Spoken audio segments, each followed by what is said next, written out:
Welcome. The following story comes from a small, leather-bound Franklin library book entitled INISHAIRLACH, circa 1835, that includes the 4 tales of INISHAIRLACH: The Miller of Corbet, Brambletie House, and The Way to be Happy. We hope that you enjoy, and please let us know your thoughts in a comment below. INISHAIRLACH, a tale. Chapter 1. O Caledonia, stern and wild, meet nurse for a poetic child, land of brown heath and shaggy wood, land of the mountain and the flood, land of my sires. What mortal hand can e'er undo the filial band that knits me to thy rugged strand? Lay of the Last Minstrel.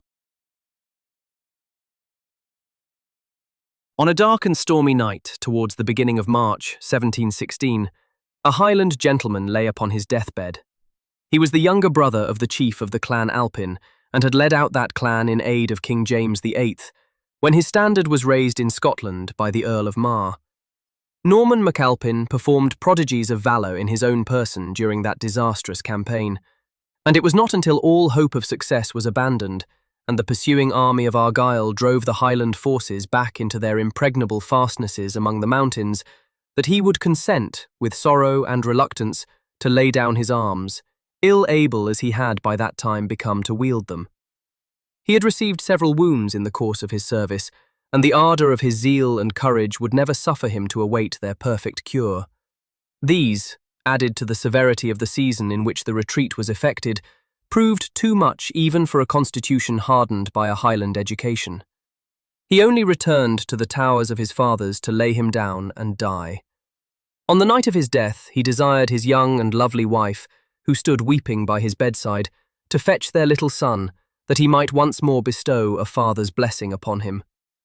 I was that son, and, young as I was on that eventful night, yet did the solemn scene leave an impression on my mind which no lapse of time has ever been able to weaken or efface. I think I see my mother now, as I saw her then, when, pale and silent, save for the irrepressible sobs which ever and anon shook her whole frame, she led me by the hand into the chamber of my dying father. It was a long, low-roofed apartment in the ancient house of Ardnacoran, the residence of the chief, my uncle.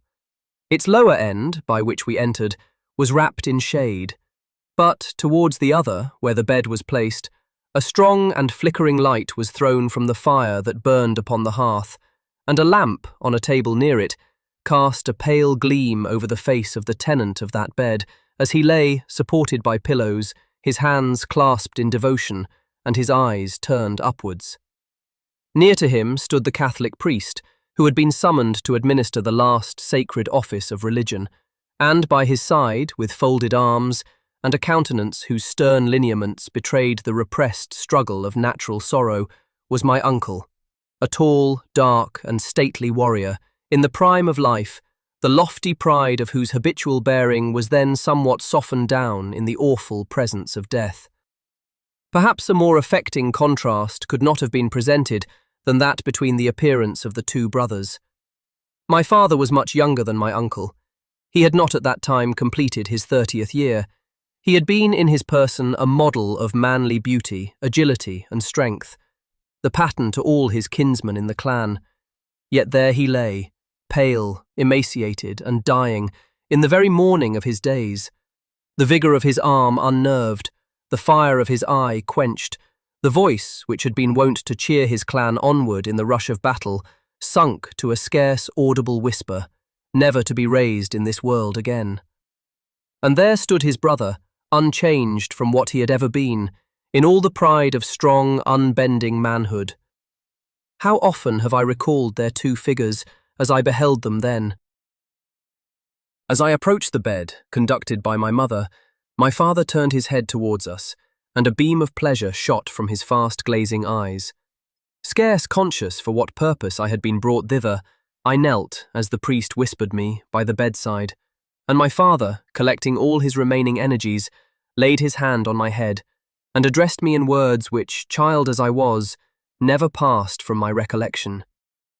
Ronald, he said. I must leave you, my boy. Your father must go hence, and leave you an orphan. I had hoped to be spared to see you a man, to behold you draw your claymore in battle by my side, in the cause of your lawful sovereign. To know that in you, Clan Alpin would find a worthy leader in the strife, when my arm could fight no more. But God has willed it otherwise, and His will be done. Listen to me then, my boy, and remember what I say to you now, for in this world your father's voice will never speak to you again. Remember, Ronald, that your father died in the service of his king, and that thought made death seem sweet to him in the very morning of his life, that if it were to do over again, he would die for him once more.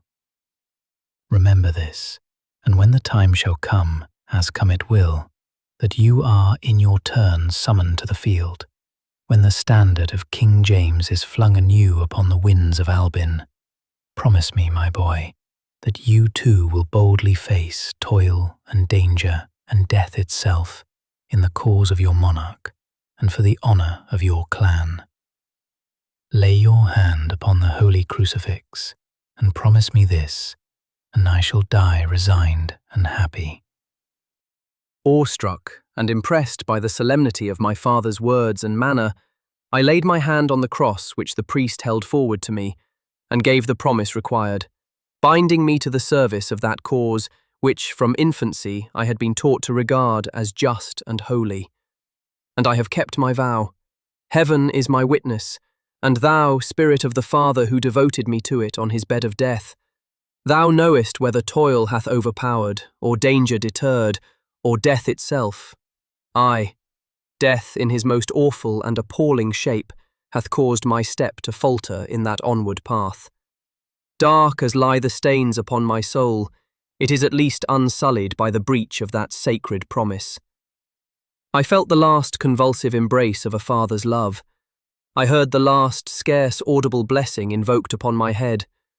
Then, sinking back on his pillow, he joined my mother's hand and mine, and placed them within my uncle's. Brother, he said, you will be their protector. I will, was the half-stifled reply. so help me heaven. How distinctly do I remember my father's funeral. It was the first I had ever seen, and the tears of childish grief were dried by curiosity and wonder. The crowded lyke-wake, the mournful coronach, the masses that were said for the soul of the departed, then the prodigious concourse of guests, of every degree, that attended to the grave the corpse of the gallant brother of MacAlpin, and the stern grief of the plaided warriors whom he had led to the field of battle, and cheered in the hour of danger. All these things made a deep impression on my mind, and were many a time recalled in after days. A train of many hundred persons followed the mournful procession, as it slowly wound along the rocky way which led to the burial ground of the Clan Alpin. That burial ground was a solemn and a wildly beautiful scene. Well may its outlines be engraven on my memory. It has been a spot of deep and awful interest to me. The last resting place of Clan Alpin is situated on INISHAIRLACH, a small island in the very mid-channel of the river, near whose junction with the romantic loch into which it flows, the house of Ardna Coran stood. INISHAIRLACH lies about 2 miles higher up the water, and a situation better adapted, from its magnificent loneliness, to the purpose it has been made to serve, cannot easily be imagined. The impetuous river tears its way all around it, amid huge fragments of rock, which seem, at some unknown time, to have been torn by a sudden natural convulsion from off the precipitous banks that overhang it on either side, thickly fringed with underwood, from amidst which, here and there, a tall and graceful birch inclines its pendant branches to the water's brim. On one side, these banks are inaccessible to any feet save those of the goat, or perhaps the daring hunter of the hills, gradually rising till they unite themselves with the mountains. On the opposite one, a rough and difficult road has been cut, partly by the hand of man, and partly by the winter torrents, which winds midway betwixt the rocks overhead and the rocks underneath. This road gradually inclines downwards, until it reaches the riverside, as a spot where boats were then kept, as well for the sport of salmon fishing in the river, as for the purpose to which they were that day devoted, and a little above which there was a place where, in dry weather, it was possible to cross afoot to the island by leaping and scrambling from rock to rock. On that island, beneath the shade of its ancient trees, had all the sons of Alpin, for countless generations, found their last repose, undisturbed by the admixture of any stranger dust, and there, by the grave of his father and his mother, were that day laid the mortal remains of Norman MacAlpin. At the time of my father's death, I was scarce 7 years of age, but I had always been of a reflective and thoughtful disposition, and there was something in the circumstances which attended that event calculated, in no trifling degree, to impress a young imagination. The bias then given to my mind was only confirmed and strengthened by my subsequent life and education. The house of my uncle had always been my home, and there my mother and I continued to reside. The chief himself had never married, and, as he had always manifested a strong disinclination to doing so, I was naturally considered, and taught to consider myself, as the future head of the clan, and treated with all the deference which such a distinction was calculated to elicit from those around me. And, as the son of one whose chivalrous bravery had doubly endeared him to his clansmen, I was regarded by them with a proportionate degree of interest, and the time fondly anticipated when my arm should wield the broad claymore to marshal them on to victory under the banner of their lawful king. My uncle was himself a man whose lofty courage befitted the race from whence he sprung, but as, in compliance with the advice and example of most of his brother chiefs, who had followed the standard of insurrection under Mar, he had been prevailed upon to avoid compromising his own person, and to permit the clan to be raised and conducted by his brother, it was naturally to me, as the son of that brother, and destined to fill his untimely vacant place, that the warriors of Alpin looked, when dwelling on the possibility of future warfare. The decrees of attainder and of exile, which had overtaken nearly all the lowland gentlemen engaged in the cause of King James, had not reached the distant Highlands, and the Clan Alpin, in common with most of those disaffected to the Elector of Hanover's government, had entirely eluded the act whose arbitrary voice had attempted to deprive them of the arms which were their pride. The spirit of martial enterprise, therefore, reigned unbroken as ever among those who surrounded me from my childhood. My uncle's habitual sternness relaxed when he spoke to me of the ancient glories of the clan, or the deeds which it was yet to do in behalf of the monarch who had been so unjustifiably dispossessed of his crown.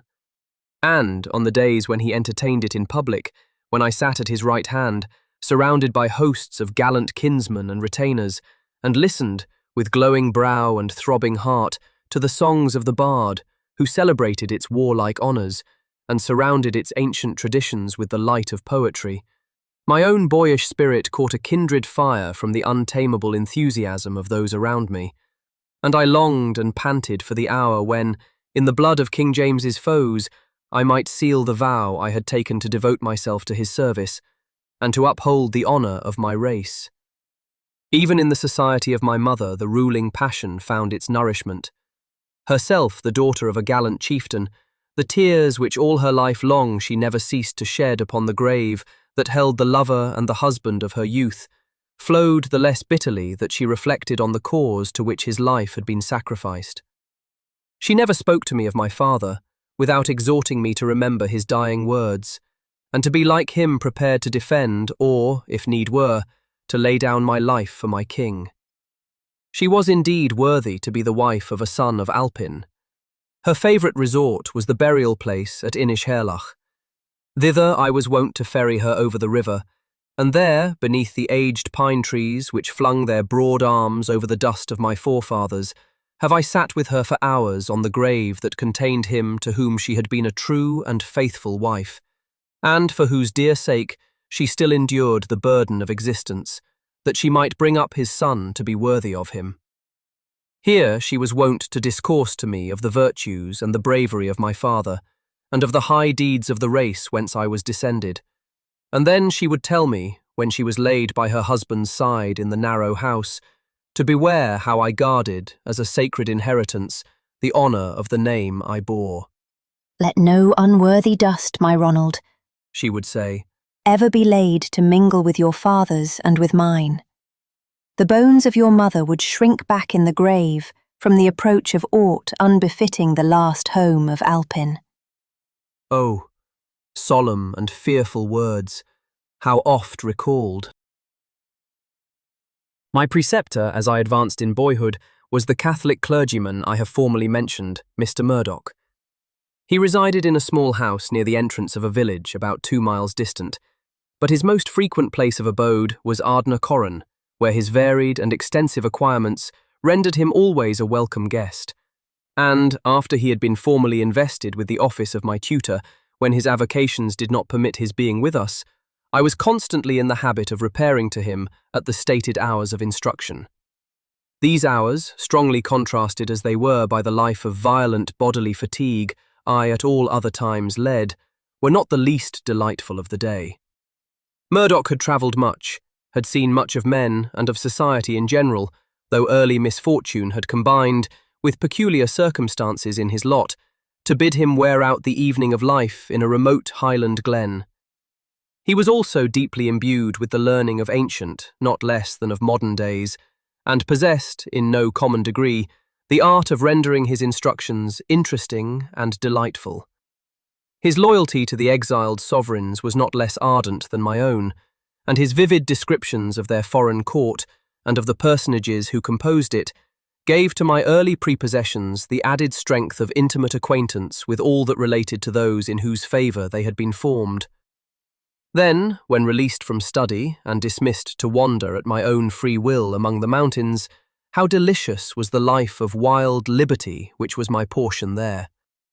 Whether I accompanied my uncle and my kinsman in shooting and deer-stalking amid the distant forests and lonely moors, or repaired to the river to share the animating toils of salmon-spearing, or joined the clansmen in the athletic sports so frequent among them, or, breaking away from all, wandered off alone to the pathless wilds, pressed with exulting foot the purple heather, traced to its faraway source in the glens the path of some noisy mountain streamlet, and then, wearied with rambling, flung myself on the ground, in some spot of magnificent solitude, and lay for hours, lulled by the breezes and the whispering leaves, into those delicious daydreams which are the portion of free, unbroken youth, and of it alone. My country, my own beloved country, land of the faithful and the brave, I shall behold thee no more. Never again shall the foot of MacAlpin tread thy mountain heather. Never again shall his eyes rest on thy dark forests and thy deep blue streams. Never again shall he wake thine echoes with the sound of his gathering cry. The towers of his fathers lie low in ruin and desolation. The graves of his fathers are deserted of their son. The glens, where stood the dwellings of his gallant clansmen, are the habitation of the fox and the raven. Their bones are whitening in the rain and the wind of heaven, and he, their leader, is a lonely exile in a foreign land. Yet art thou forgotten? Till this heart's pulsations be stopped in dust, can it cease to throb at thy name? No, never, never. With life alone, O Albin, shall expire the memory and the love of thee. Chapter 2. O Mary, at thy window be, it is the wished, the trysted hour. Those smiles and glances let me see, that make the miser's treasure poor. Robert Burns. No event of any note took place in my life till I had reached the age of 18, at which time the first violent distress I had ever felt was excited by the death of my mother. She had long lingered as one who desires to depart and be at rest, and in that year the heat of summer found her gradually becoming weaker and more weak, and the pale waning autumn saw her stretched on the couch whence she arose no more. She died. The last long gaze of a mother's love grew dim while yet fixed upon her son. The last fond pressure of a mother's hand relaxed as it enfolded mine. Her pure and lofty spirit was released to join his from whom earth had so long divided it. I stood alone by the deathbed of her whose affection had been as a well of unfailing waters, ever springing up for me. It is a common sorrow, but words are weak to express its bitterness. The coronach was cried again. Again the troops of kinsmen came thronging to hold the solemn like-wake, and, with all the accustomed rites, the widow of Norman MacAlpin was laid by the side of her husband.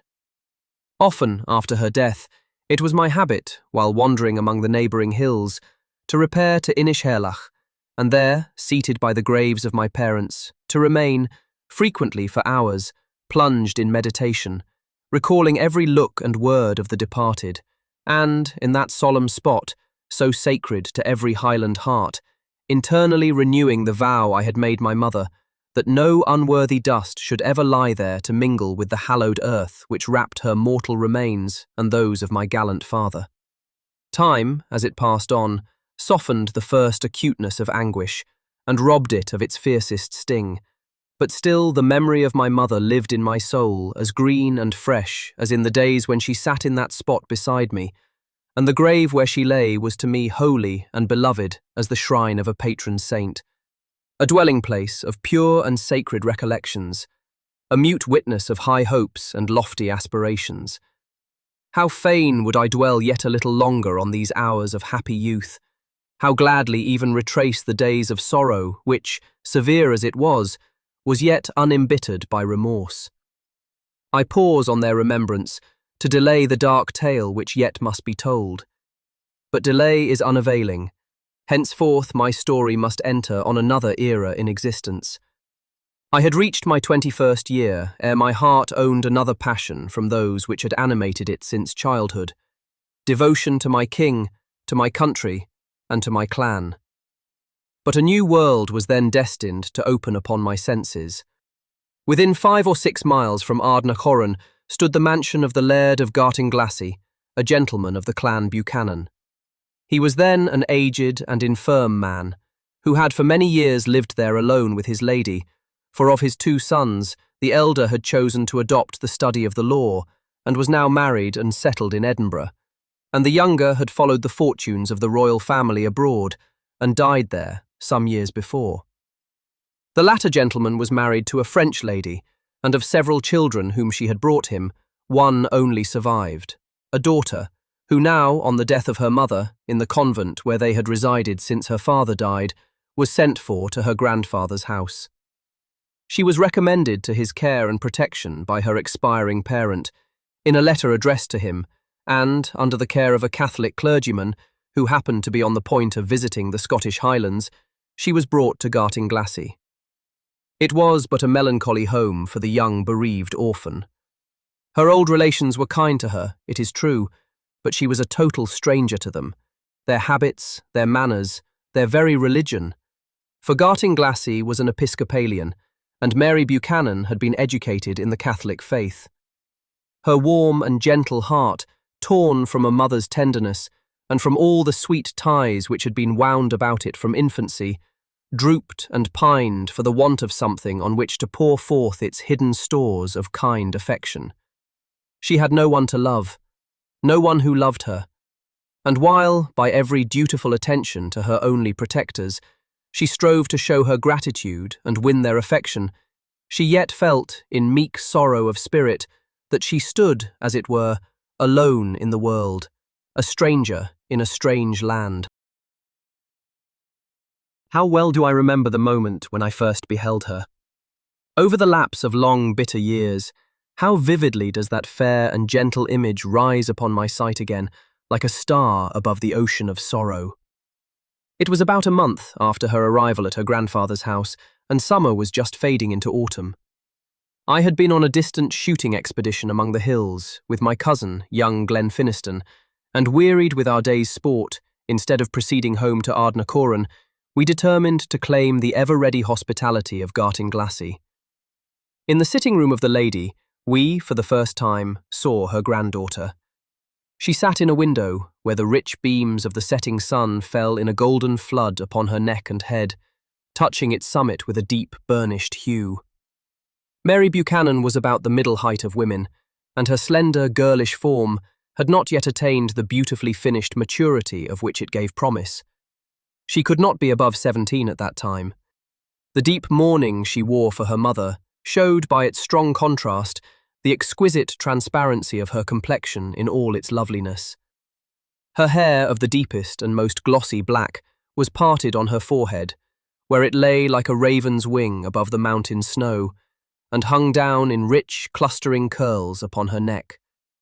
Her eyes were deep, dark blue, curtained by long black lashes, and overarched by eyebrows of the same hue.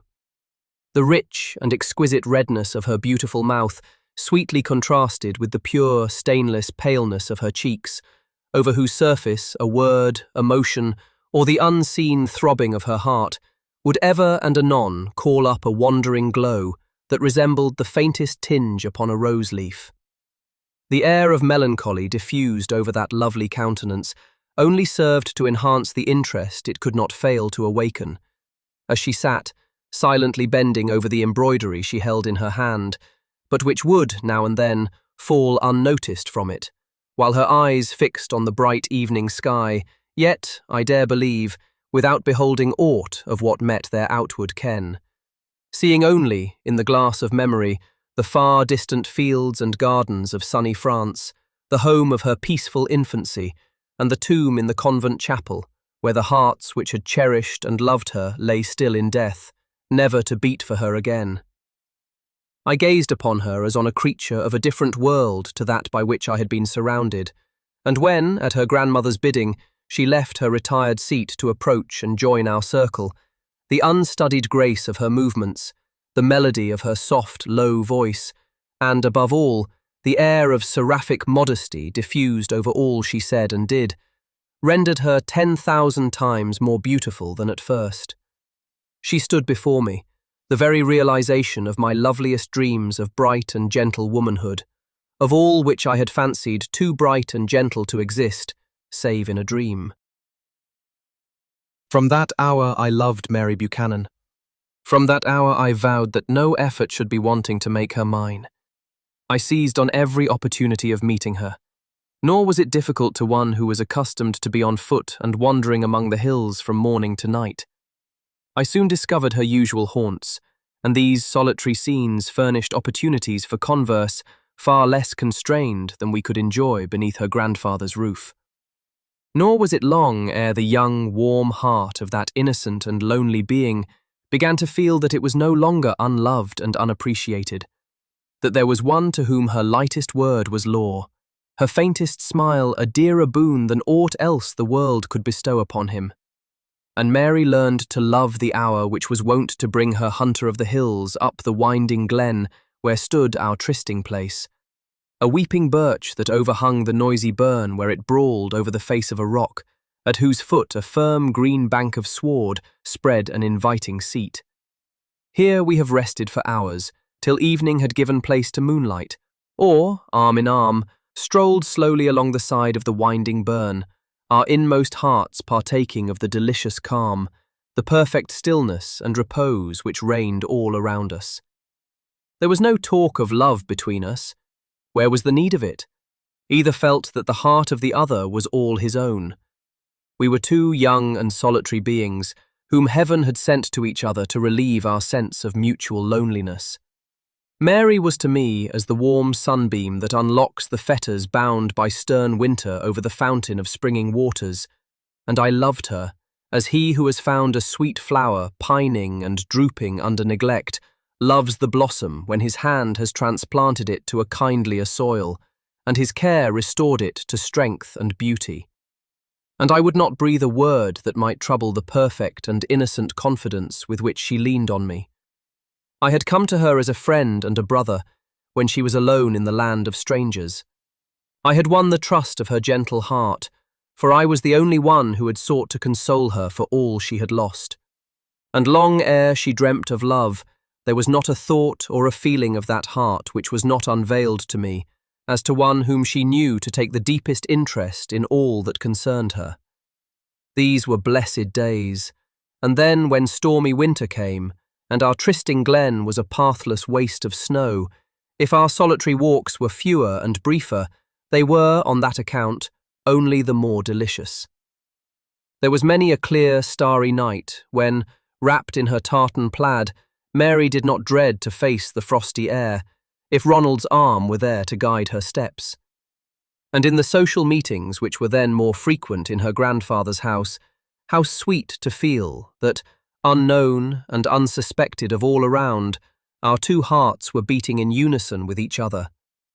How did the clear, low melody of the voice with which Mary accompanied the notes of the guitar she had brought from France thrill upon my soul when I knew that the songs she breathed to it were sung because I had said I loved them. There was a tacit understanding betwixt us, by which, in presence of many witnesses, a word or a look, unnoticed by any, could convey 1,000 meanings. And thus we loved on, unheeding of tomorrow. No torturing care for futurity had as yet come across us. The present was all sufficient, and it was so happy and so calm, each succeeding day seemed to flow so naturally after the last, that we never dreamt of looking forward with anxiety or suspicion. Oh, these sweet, sweet days of young love, that pure, fresh dawn of the heart's bliss which feared no overcasting, that dewy morning sky which looked as if no cloud would ever cross its depths of unsullied blue. Those brief hours are worth all the years of after happiness that could ever be crowded into the lot of any human being. Chapter 3. The fixed and noble mind turns all occurrences to its own advantage, and I'll make vengeance of calamity. Were I not thus reduced, thou wouldst not know that thus reduced, I dare defy thee still. Young's Revenge. My uncle was now a man far advanced in life. Old age was creeping swiftly upon him, and the lapse of years seemed to have made a strange and sad revolution in his nature, carrying away much that was originally lofty and noble, and substituting low and unworthy passions in its room. Let me be gentle to the failings of one who was for many a day a father to me.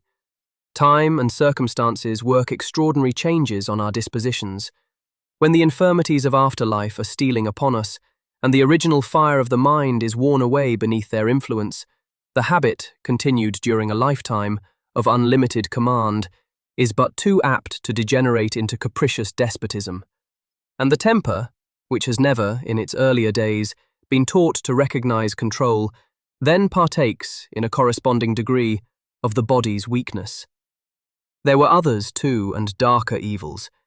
He who had, in the pride of manhood, derided woman's influence, and voluntarily shunned the endearing ties of domestic affection, the sacred names of husband and of father, now, in his lonely and uncheered old age, became the slave of woman's power, but not, alas, of that power as exerted in the service of virtue. Fain would I pass over in silence the painful and humiliating recital of these things, but it may not be. With them is connected the darkest page in the history of my life, and they must be told. There was a woman whose influence over the mind of my uncle had lately increased to a degree of which even I was for a long while unaware. Marcely McNiven, so she was named, was a person of low extraction, whose parents had dwelt on the lands of a chief near the lowland border, and who had gone, as a servant, with that chief's daughter, on her marriage with a lowland nobleman. She was at that time very young, and extremely handsome in person, and her natural abilities, which certainly were great, had been more cultivated in the family of her lady than is common in her rank. She made an evil return to her benefactress for the kindness which had been heaped upon her. It boots not to dwell on the hateful theme. Suffice it to say that in little more than 2 years' time she returned a disgraced outcast to her father's house, whither the tale of her guilt, which she at first concealed, at last found its way, and broke her father's heart. He never held up his head again, and, when his unworthy daughter once more fled from his roof, he seemed, in silent despondency, to welcome the ruin that soon overtook him. Poverty came upon his household. Then he died, and his widow, deranged, it was said, in consequence of her numerous afflictions, disappeared from the place, and was never heard of there afterwards. I know not through what gradations of sin her wretched daughter passed ere she became what I knew her. The first time I ever saw her was rather more than a year after my mother's death, when my attention was attracted by a tall, masculine woman, on whose countenance the traces of habitual evil, in thought and deed, had stamped every feature with an expression which reigned triumphant over their coarse beauty. This person I repeatedly met near Ardnacoran, and saw passing in and out from a house in the Clachan. On my mentioning her to Mr. Murdoch, he passed off my inquiries with evasive answers. Several other persons did the same, until, from the indignant zeal of my foster brother, Niall Ban, I received a full solution of all my suspicions. Even his habitual reverence for his chief failed in repressing Niall's expressions of detestation in speaking of this woman, whose history he related to me, and he added that such was her art, and so great was her influence with MacAlpin believed to be, that it was impossible to say where it might terminate. From that time up to the period to which I have brought my tale, it seemed, indeed, to be swiftly on the increase, as my uncle sunk yet more and more into the feebleness and irritability of age. At the time of which I write, it was impossible for me to leave the house without meeting this accursed woman. Nay, even within it, I frequently encountered her. There was a child, too, a little boy. I cannot describe the mingled feeling of loathing and of detestation with which I looked at them both. They never crossed my path that I did not become sensible of their approach by that creeping shudder of the flesh with which one comes in contact with a venomous and disgusting reptile. There was something in that woman's face, in the expression of vice which it bore, in the malignant leer of her flashing black eyes, that was to me inexpressibly hideous and hateful. Even before I knew her name and character, I had felt towards her that instinctive aversion which is neither to be accounted for nor overcome. Let it be imagined, then, how I must afterwards have shrunk from her. These sentiments were sufficiently apparent in my air and demeanour, for we never exchanged words, when I met her, and I wished them to be so. I should have treated with scorn and contempt unutterable, had it ever been presented to me, even in imagination, the base idea of giving tacit countenance to her guilt, although aware that my behaviour might provoke her to work me the harm with my uncle, which I knew she had the power to do. I abhorred her from my inmost soul, and I took pains to show it, in so far as without unmanliness it could be shown to a woman. It cannot be supposed that her natural penetration, sharpened as it was by conscience, could long leave her in ignorance of all I felt towards her, and that knowledge, doubtless, contributed in no small degree to swell the tide of malevolence on her part, towards one who stood so directly in her path. It was not long ere I perceived a sensible diminution of the favour with which my uncle had hitherto regarded me.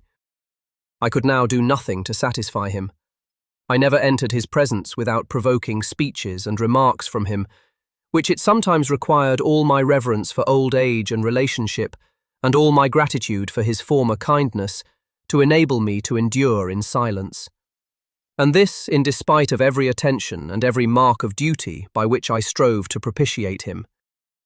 There was but one thing I could not, and I would not, do to please him, but that one was all sufficient to excite to the utmost an enemy whose dearest wish it was to rise on my downfall. I knew that well. Even without any of the dark hints and cautions which were repeatedly bestowed upon me by my friends, I was perfectly aware that her object was to become the wife of MacAlpin, and that to the success of this project, the disgrace of his nephew and heir was a necessary preliminary. But should such a consideration ever bend the son of Norman MacAlpin to conciliate guilt and depravity? Perish the thought. Let her, I exclaimed, let her deprive me of mine inheritance, and welcome, if the price of its retention be honour and self-esteem. Have I not my father's broad claymore, and a sovereign to whose service my own vows have bound it?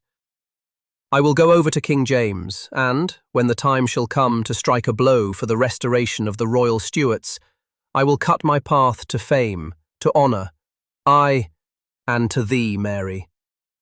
Pure and beloved name, how, at the thought of that gentle being, did the dark clouds of anger and of hatred pass from my soul. She was then, as ever, the consoling angel of my life.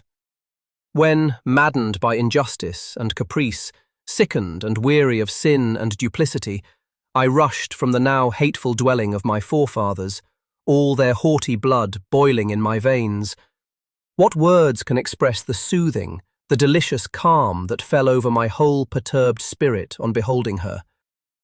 It was like the soft, warm rain pouring on the earth which lies parched and withering beneath the summer drought. In her presence I forgot all save the love of her. Her voice poured consoling balm on all the wounds which insulted pride and wounded feeling could inflict upon me. One lovely summer evening I went to our trysting place, with a heart swelling more than usually high beneath the taunting language I had that night been compelled to hear from my uncle.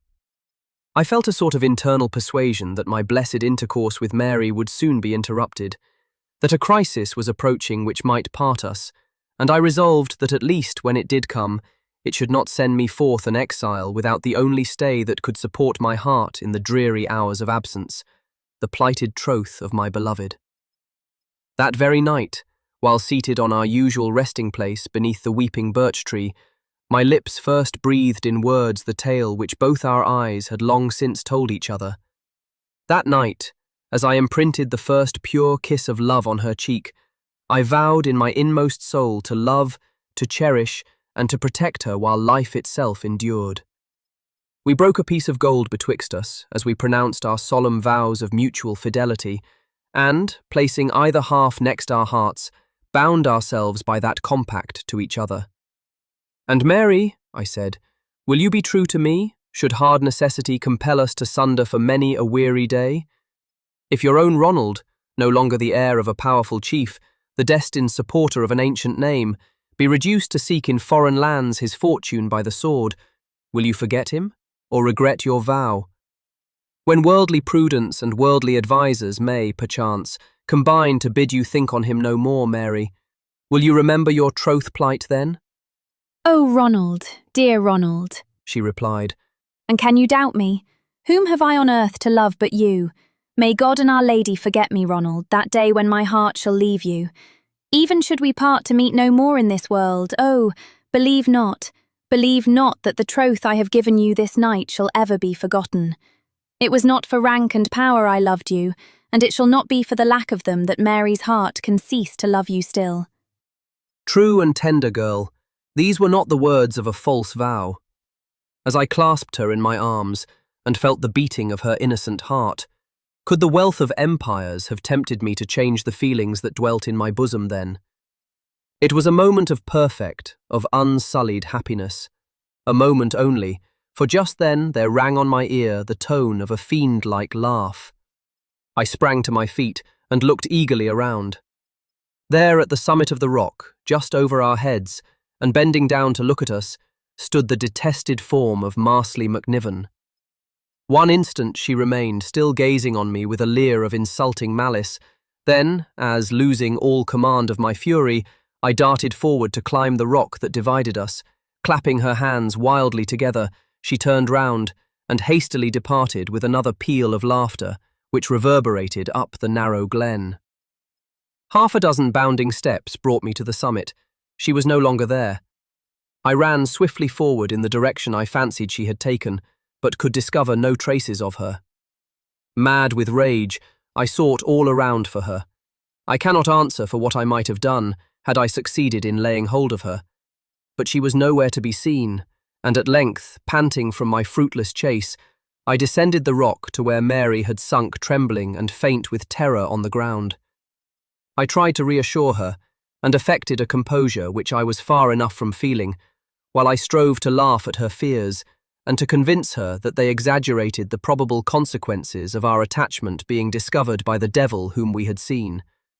And when at length, after a considerable time, I had succeeded in somewhat calming her, I accompanied her home to Gartinglassy, and having seen her within a safe and short distance of the house, watched till I beheld her reach it, and then turned to retrace the 5 miles of moor and mountain which lay between me and home, whither I felt convinced that my enemy had arrived long before me to prepare my reception.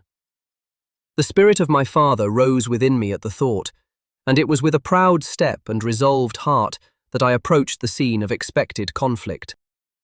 I had all along anticipated the displeasure, to a certain extent, of my uncle, on the discovery which he must one day have made of my love for Mary Buchanan, as I well knew that he disliked Gartinglassy, on account of his religion not less than of his political tenets, which, though not very positively declared, inclined towards the Hanoverian government, and was aware that, over and above these causes of displeasure, he would scarce esteem the granddaughter of a gentleman who could not claim a near relationship with the head of his clan, and whose predecessors had never in any way distinguished themselves in the Highlands, a fitting match for his nephew.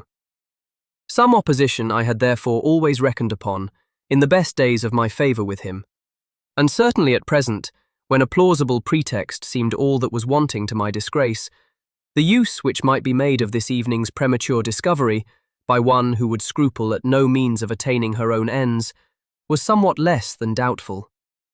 I reflected, however, as I entered the house, that it was but a more rapid bringing on of the crisis which I had seen to be approaching, and that, secure as I was in the faith of my gentle Mary, it was a matter of trivial importance whether that crisis took place then or a month hence. I repaired directly, as was my usual custom, to the sitting-room of my uncle, where I found him alone. He was placed in the armchair he usually occupied, beside the fire, which, even at this warm season, the infirmity of advancing age rendered necessary to him, his once majestic form showing like a stately ruin which still retains some traces of its ancient grandeur, but his dim and sunken eye too evidently betraying the increasing decrepitude of the mind that had once looked so proudly from it. He raised his head as I entered, and gazed on me with a sort of grim sneer.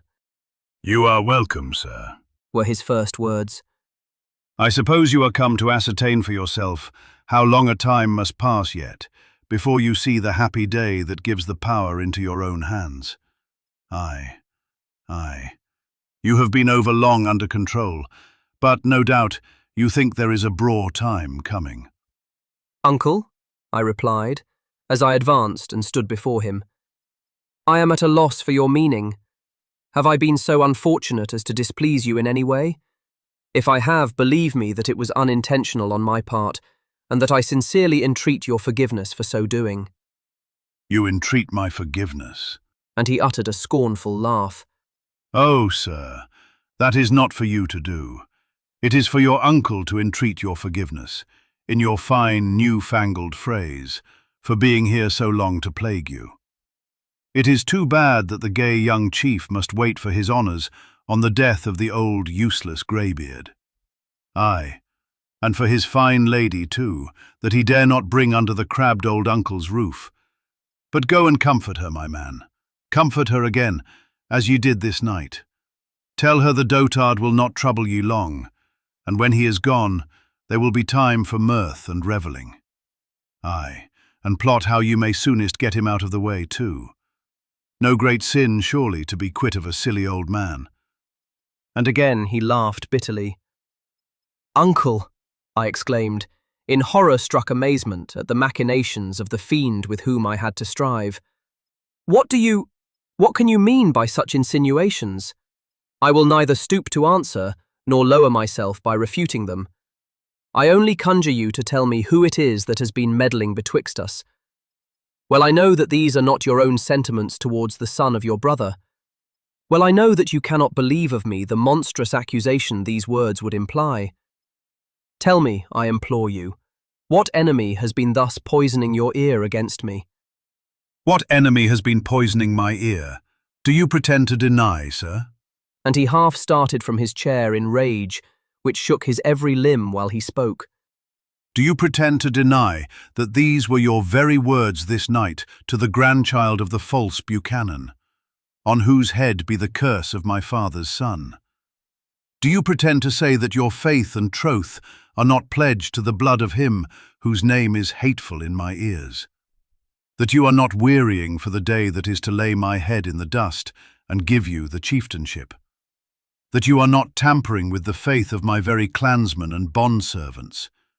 that you are not plotting, ungrateful villain as you are. How you can get me set aside as a doting old idiot that can no longer judge of his own actions, in order that the road to your own false ends may be open to you. By my troth, that road has a crook in it more than you wot of. Do you deny all this, sir? He sunk back upon his seat, exhausted by the violence with which he had spoken. "Do I deny this?" I exclaimed. "Do I, the son of Norman MacAlpin, hear such a question addressed to me by the brother of my father? All the tissue of infamous falsehoods I utterly and indignantly fling aside, as unworthy of denial from me. All, save my love for Mary Buchanan. That love, long felt, but this night for the first time declared, I was about to reveal to you now, and to entreat your sanction to a passion which has been the blessing of my existence, and which can only cease with it. Listen to me, uncle, to the nephew who has never deceived you, or been ungrateful for your kindness. Listen to me, not to the enemy who has been sowing dissension betwixt us. Grievously do you wrong me if you imagine that my heart has ever harboured, or my words expressed, aught of undutiful towards you. I am ready to concede all, everything, save a love in every way well-founded, and only too little worthy the 1,000 excellencies of her who has inspired it. I would have said more, but, starting forward in his chair, my uncle furiously cut short my words. "Peace!" he exclaimed. "Unworthy villain! Peace, I say. I will not listen to the sound of your false voice. I will not hear a denial of what is too well known to be denied. They that told these things to me are no deceivers. Aye, sir, I know your arts. You thought the silly old uncle could not track your walks over Ben Highlands. You little dreamt that he knew of your trysts in Glengartney. Ha ha ha!" And he laughed a hideous and unnatural laugh. "Now listen to me, sir. The blood of Hector Buchanan shall never bear rule over the race of Alpin, so make your choice. Swear to me here that that girl shall never be your wife or leave my house. I can find heirs besides you. Choose what you will do, and give me your answer tomorrow. You may take a night to think of it." "Not an hour, not an instant," I exclaimed. "Take my answer now, uncle. If these are indeed your terms, here and now we part. Not for the lands of broad Scotland would Ronald MacAlpin play the part of a forsworn and false traitor. Not for the wealth of worlds would my father's son sleep another night beneath the roof he had been bidden to depart from." I folded my plaid around my arms and turned to the door. "You are going then, ungrateful villain," burst forth the chief. "You refuse to obey my commands, and you think, belike, that I cannot do what I have said. Beware, as surely as you are standing there can I, and will I, if you provoke me to it. The old dotard can still be revenged on his undutiful nephew, helpless as he thinks him." "Uncle," said I, calmly yet firmly, "I have given you no provocation. I never even heard you, till within this hour, express such immeasurable hatred against the name of Buchanan. I knew you did not like Gartinglassy, but I never imagined that you could thus abhor the young and the innocent, or command your nephew to abandon his dearest earthly hopes, or to act a part unworthy a man or a gentleman. It is not this which has enraged you against me. I know well from whose quiver this arrow comes, to whose malice this pretext is but a cloak and covering. But I will never stoop to conciliate depravity, any more than I will abandon the girl to whom my faith is pledged, to gratify the malignity of a worthless woman. Farewell, uncle. May you never have cause to regret the nephew you have discarded. Farewell." I stayed no farther speaking, but quitted the apartment, all the blood in my body boiling in my veins like a current of fire. It was still daylight, and as I passed through the entrance hall, scarce conscious what I did, I snatched down my loaded fowling piece and left the house with it. With a determined step, I strode from the dwelling of my fathers, and it was not until I had gained an eminence overhanging the loch, at some distance from the house, that I turned round to look upon it once more. "Fiend!" I exclaimed, shaking my clenched hand towards it. Fiend who has turned my joy into bitterness, who hast driven me in exile from the towers of my ancestry, who hast blighted the happiness of love as pure and holy as ever blessed mortal man. Take the curse, the bitterest, deadliest curse of an injured and desperate heart. Evil light on me and mine, if I requite thee not sevenfold for all that thou hast done to me. I turned and plunged into the deepening twilight of the woods which surrounded me. My brain seemed whirling round. A confused sense of evil was present with me, but no distinct apprehension of reality, an intolerable weight, from which I sought relief in rapid and violent bodily exertion. I threaded the paths of the woods till they brought me to the face of the open hill. Ben Nachalish was on this side intersected by broad, deep gullies that ran far up, forming channels for the streams which came down from its heights to join the loch below. Across one of these gullies, bristled with ragged rocks, here and there overhung by natural wood, I remember attempting to spring. It was a feat which I had performed ere then, in broad daylight and with a clear head, in perfect safety. But now, when the darkness of a summer's night had all but fallen, it was a hazardous attempt. I was not then, however, in a state of mind to take anything into consideration, or to be aware of the danger of what I was doing. I drew back a few paces, ran forward and made the leap. I recollect nothing farther. There was a painful sensation of rushing downwards through the air with the rapidity of lightning, a harsh rebound, a loud explosion, an immediate feeling of intolerable pain, succeeded by sickness and total insensibility. Chapter 4. When I but think this sight may be our last, O let me go, that I may know my grief. Grief is but guessed while thou art standing by, but I too soon shall know what absence is. Why, 'tis to be no more, another name for death. Troilus and Cressida. It was after an interval, of whose length I was totally unconscious, that I again opened my eyes. A feeling of pain and lassitude rendered me unwilling to raise them for some time after I had recovered my senses. Through the dreamy languor of returning recollection, I thought I perceived a female hand smoothing the pillow on which my head rested, and wandering fancy suggested alternate images of my mother and of Mary as the gentle being who was hovering near me. A sensation of violent thirst oppressed me, and while I still leaned back with closed eyes, I remember asking for something to drink. The person who had been beside me quitted me for a moment, then, returning, bent forward to raise my head. At that instant I looked up for the first time. What words can express the mingled sensations of rage, horror and amazement with which I recognized the accursed form before me? The form of Marsley McNiven. I was lying on my own bed in my chamber at Ardnacorran, and the pale morning light showed me Niall Ban, my foster brother, standing at its foot gazing upon me, while the woman, the fiend, to whom I owed all my misfortunes, she it was whose hand had been smoothing my couch, who now, with an indescribable expression of triumph in her countenance, stood by with the cup in her hand, which she had brought to quench my thirst. An instant suspicion flashed across my mind, but it needed not that to dispel, in the twinkling of an eye, pain, weakness, and helplessness. Rage lent me strength and power. I sprang from the bed, on which I had been laid without undressing. "Begone, woman!" I exclaimed, as I snatched the cup from her hand and dashed it on the ground. "Begone! Pollute not this room by your presence. Leave me instantly. Instantly! Begone, I say!" She looked me full in the face with an air of diabolical malice and derision as she retreated from my threatening glance. "Yes, yes, I'll leave you, my bonny boy. I'll leave you. But patience, patience." She was gone. I made a step forward to follow her. "Niall," I said, "let us go hence immediately."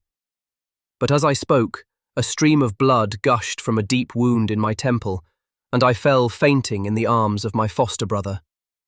Many hours must have elapsed ere I was again restored to consciousness, for when I once more opened my eyes, it was evening, and I could discern from the window opposite to which my bed was placed the first faint stars twinkling in the deep blue sky. The curtains of my bed were flung widely back on that side, and I perceived that there were several figures in the chamber.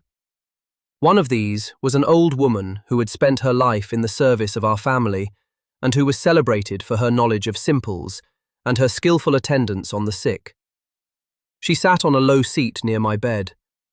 In the recess of the window stood two persons, whom I recognised for my cousin Ronald MacAlpin of Glenfinniston and Niall Ban. And, close by my head, stood my respected friend and tutor, Mr. Murdoch, who to his other acquirements added a considerable fund of medical knowledge. I no sooner perceived that I was still under the roof of my uncle than I attempted to raise myself up, and to inquire the reason of my being there, as well as to request that I might be instantly removed to some other house. But Mr. Murdoch, perceiving my intention, gently placed his hand on my shoulder. "You must not speak, Ronald," said he. "I positively debar any exertion of the kind. It is as much as your life is worth. Nay, I must be obeyed in this." "Father," said I must speak, I must indeed. Why is it that I am here? You are not aware, perhaps." "I am aware of everything. Compose yourself, my dear Ronald. Your removal hence at present is impossible. Your only chance of rendering it speedy is by remaining perfectly quiet now. I entreat that you will endeavour to do so." "One word, father, one more, and you shall be obeyed." "Glenfinniston." My kinsman hastily approached. "Glenfinniston," I continued, pressing his hand. "There is one who looked for me in vain this evening. You know, I dare believe, whom I mean." "I do, MacAlpin," was the reply. "I will go to her with the dawn of light tomorrow and tell her all you wish." "I thank you, Torquil, from my heart," said I. "I am unable to tell you all I would have you say to her, but you know enough to enable you to assure her of my safety. And I entreat you, do not alarm her. Say nothing that will render her unhappy." Increasing faintness prevented my saying more at the time, and for several days after, the fever consequent on my wound, augmented as it was by the irritation of mind I underwent at the idea of still remaining a compulsory inmate of my uncle's house, completely unfitted me for further communication with Torquil, whom Mr. Murdoch begged to refrain from entering my chamber, fearful of the effects of any additional excitement. I had, however, a complete reliance on my kinsman's attention in conveying to Mary constant accounts of me, and thereon my mind felt at least tranquil. But the other subject of anxiety connected with my present situation was one upon which I constantly dwelt with increasing agitation and uneasiness, and the prohibition of speech, by which Mr. Murdoch intended to prevent all recurrence to painful topics until I should have greater strength to bear them, rather augmented than diminished the evil. I never beheld my uncle, nor heard his name mentioned by anyone near me, and I need not say that the authoress of my calamities had never again intruded into my presence. But the silence which was maintained as to their motions only filled me with 1,000 feverish conjectures and fancies.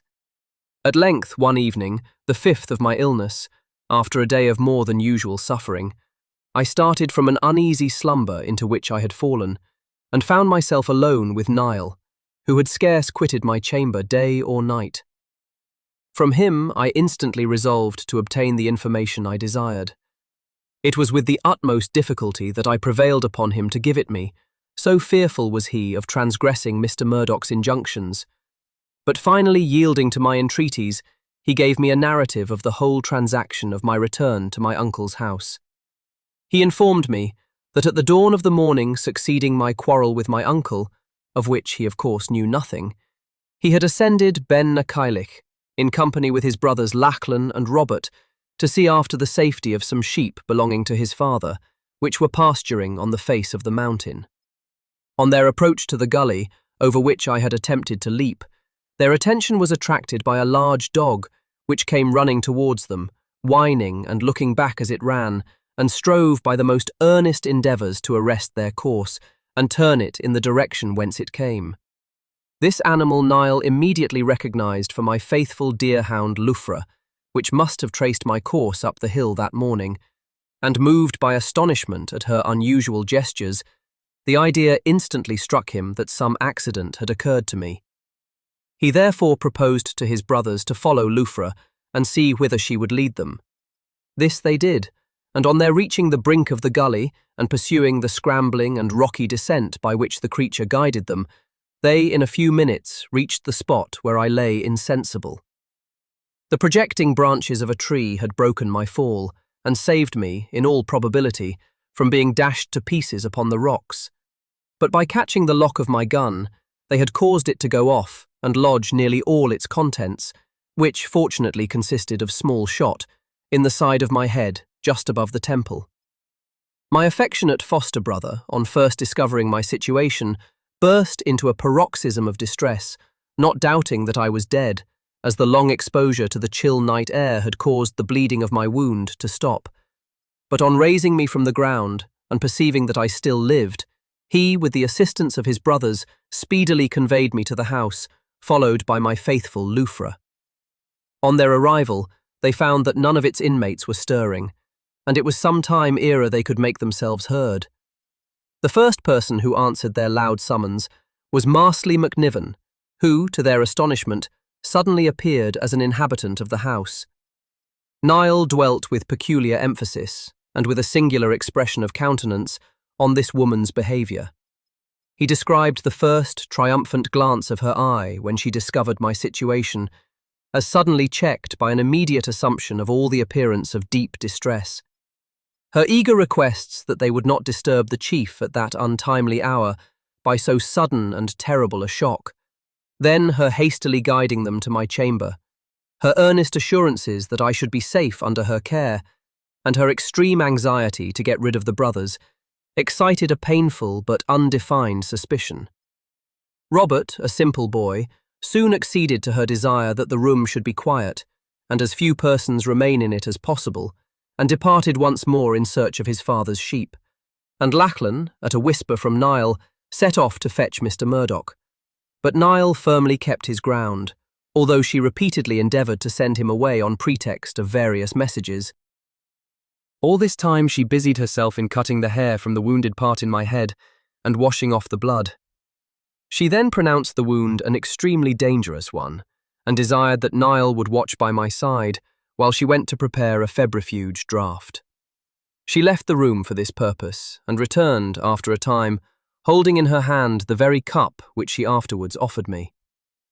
Niall said that the expression of her countenance at that moment was so very peculiar that it immediately riveted his attention.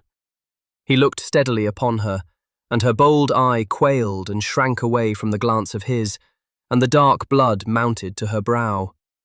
She placed her specific on a table close by, where she had taken her station while endeavouring to restore my senses, and, on Niall's suddenly making a step forward towards it, she could not repress a palpable start, although she instantly recovered her self-possession.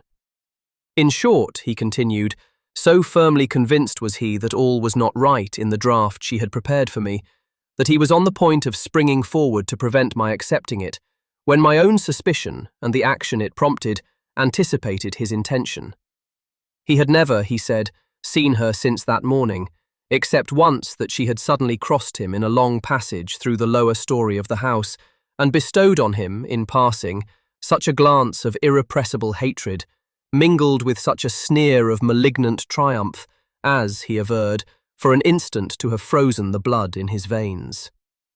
"It was as the glance of the evil eye, Ronald MacAlpin," said he, "and there dwelt in it the bitterness of the evil heart." He felt convinced, from all he could gather, that she was then an inhabitant of the house. Of the chief he knew nothing. How he had taken the intelligence of my danger, which I understood from his words to have been at first considered very imminent, or indeed anything concerning him, except that he was said to be in his usual state of health. I felt an internal conviction, while he spoke, that with my uncle I had no more to do. Any latent feelings of natural affection that might have been revived, any compunction that he might have felt, there was one by his side too deeply interested in stifling for the possibility of their continuance. The attempt upon my life, which I had not the slightest doubt had been made, and which, from her being in possession of materials wherewith to make it, must have been some time premeditated, or at least kept in view as a last resource, having been so frustrated, herself treated with such scorn and loathing by me, and that too in presence of another, these were not things to be forgotten. These must have put the finishing stroke to the hatred with which I was regarded, and now, if ever, no stone would be left unturned to secure my utter ruin. And to think that I should still be an inmate of my uncle's house under such circumstances, and the utter impossibility of my quitting it at present, that struck upon me, as I felt the dizzy faintness which overpowered me whenever I raised my head from the pillow. I pressed my hand upon my forehead and groaned in anger and despair. On the reappearance of Mr. Murdoch, I desired Niall to leave us alone together, and then, regardless of his injunctions to avoid such topics, I at once entered upon the subject which tormented my mind, and forcibly represented to him the agony I endured in the idea of remaining under the roof I had been desired to leave. Described to him the scene which had taken place between my uncle and myself, and declared that I had rather have died 1,000 deaths than continue an inmate of Ardnacouran 1 hour after it. He entered into my feelings with a paternal kindness, which, in some measure, soothed the fever of my spirits, but represented to me the total impossibility of removal at that time, and declared that the only chance which existed of my being able to bear it soon depended on my avoiding, for the present, any agitation of mind like what I now felt. Yet, sympathizing with that agitation, he informed me that he had used his most earnest endeavours to restore me to my former place in my uncle's favour, though without being aware of the precise cause of quarrel, but, he felt himself compelled to own, very unsuccessfully. With the querulous tenacity of age, the chief clung to the opinions which had been so industriously instilled into his mind, and, without assigning any reason for his conduct, or entering into any argument which Mr. Murdoch could combat, he repeated his determination to hold no intercourse with a nephew whom he asserted to have acted with such unparalleled ingratitude towards him. At the same time, he told Mr. Murdoch, as he valued his favour, to beware how he permitted such a dishonour to be put upon his house, as that I should quit it a day before the state of my wounds rendered it safe. After that, he added, with a grim smile, he knows the terms upon which he may remain. How did my proud heart swell with all the bitterness of wrath and indignation at words so insulting. "Oh, for 1 hour's strength," I exclaimed, "that I might drag myself hence forever." I will not dwell upon the details of these days of misery. What were the sufferings of such a spirit as mine through their seemingly endless duration may be easily conceived. One blessed gleam of light, however, was vouchsafed to enlighten their darkness. Need I say that it shone when I was permitted to hear, from the lips of Torquil, tidings of my beloved Mary? Of her innocent tears for my sufferings, the extent of which he was careful to conceal from her, of the breathless eagerness with which she flew to meet his daily coming steps and to hear of me, of the rapture with which the first trembling lines in which I assured her of my speedy recovery were received. And he brought me, too, daily billets from her, in which her whole innocent heart was poured forth to me, and its stores of pure and deep affection unveiled, in the intensity of her anxiety concerning me.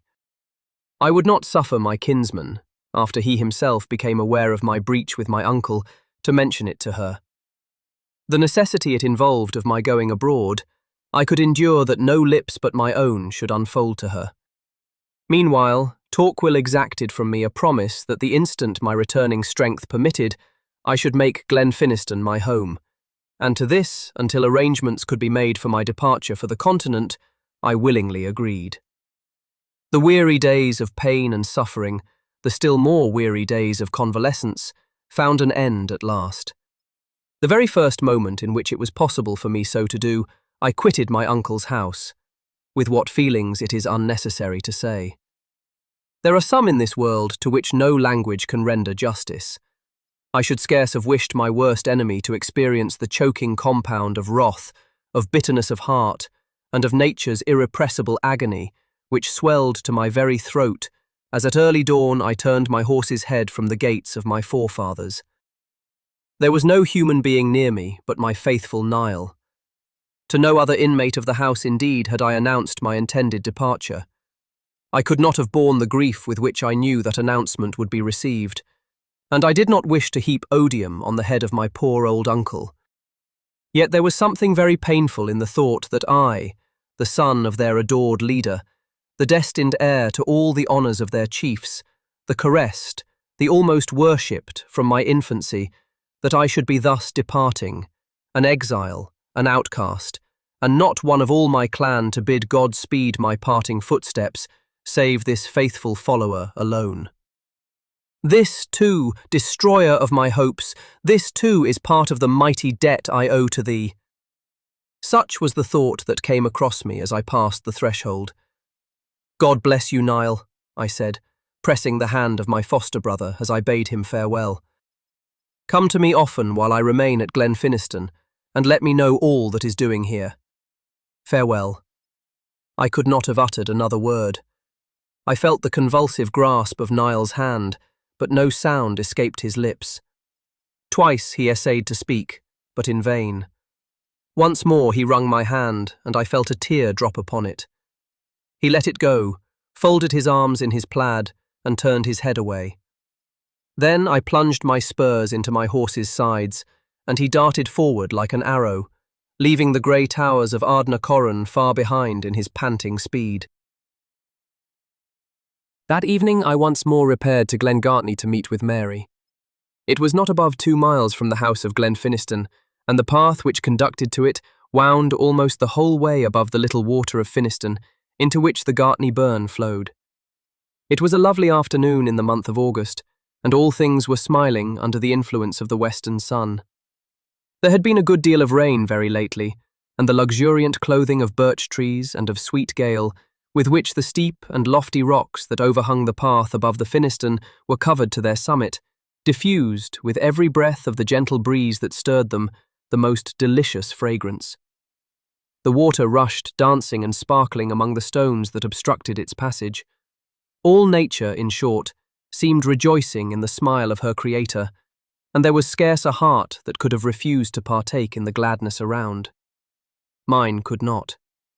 Throughout the whole course of that day, it had been alternately the seat of gloomy despondency and the sport of tempestuous passion. Blighted hopes, disappointed ambition, anger, scorn, hatred, these, and worse than all, the thought of the loneliness and desolation of spirit in which I must go forth to the world, the bitter parting from my beloved, the uncertainty, the almost hopelessness of return, and all the long, weary days of solitude and sadness which I must leave that gentle being to endure. Thoughts such as these had been my companions and my torturers that day.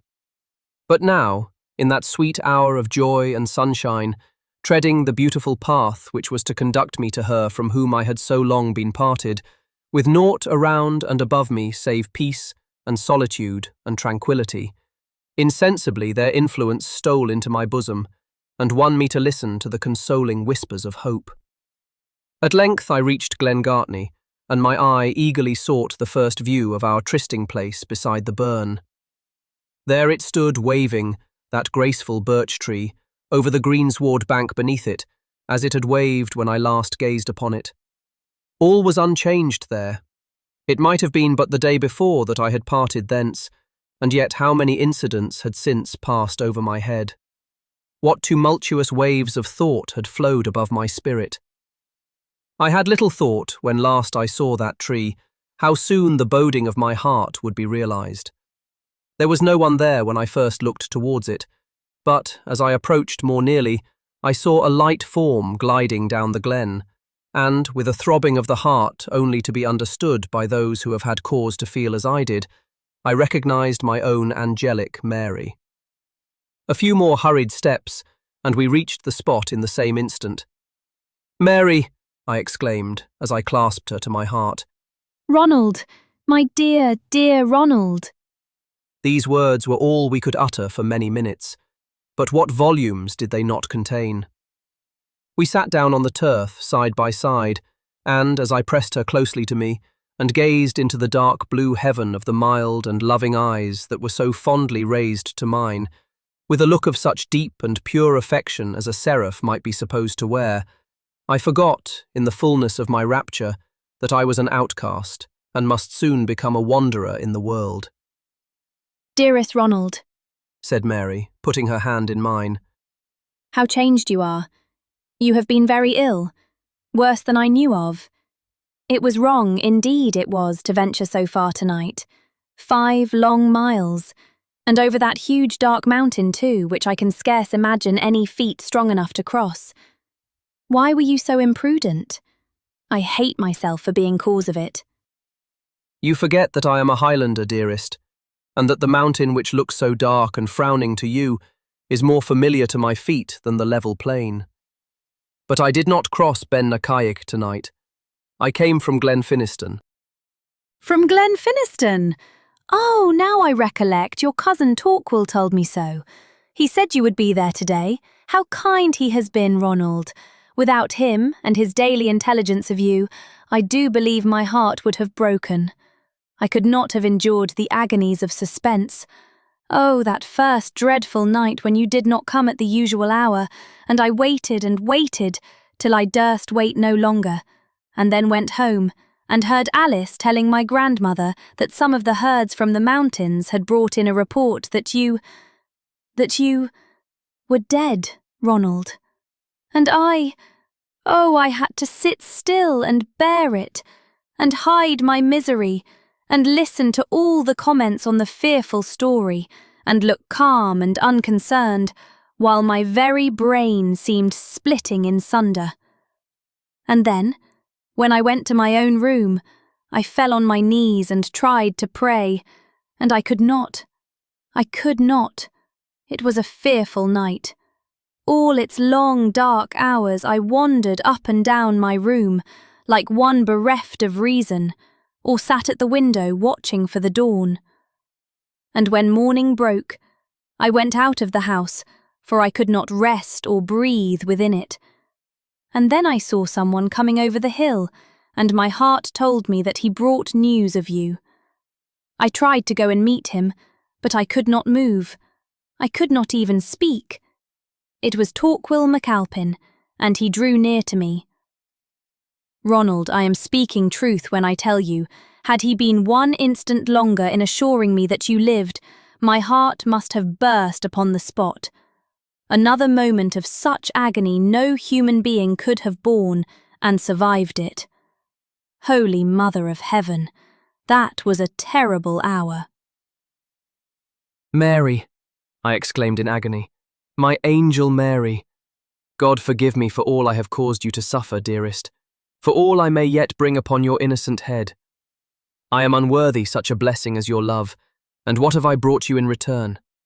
Tears and sorrow and pain. Evil omened was the hour when I came to trouble the repose of your gentle heart. Ronald, dearest Ronald. And her eyes swam in tears as she raised them to me. How can you say so? Oh, do you remember all you are to me? Do you consider what I was without you, what I should be were I to lose you, and address such words to me?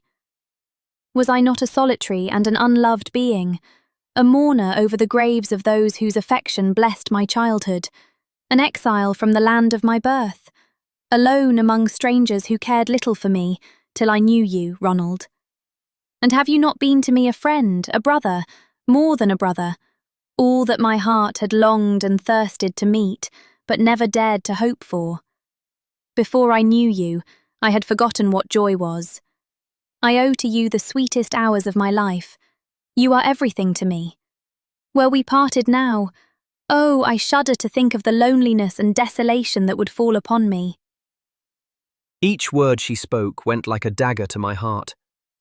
How should I unfold to her the fearful truth that all her worst anticipations were about to be realized, that the loneliness and desolation she described were indeed about to fall upon her? It is true that we had spoken of it before, On a former occasion, I had endeavoured to prepare her for such an event. But there is a wondrous difference between the endeavour to reconcile our minds to a merely possible contingency and the terrible stroke of certainty with which we feel ourselves forced, in our despite, to recognise that not preparation only, but submission is absolutely inevitable, that the dark hour is come. Can I tell her tonight?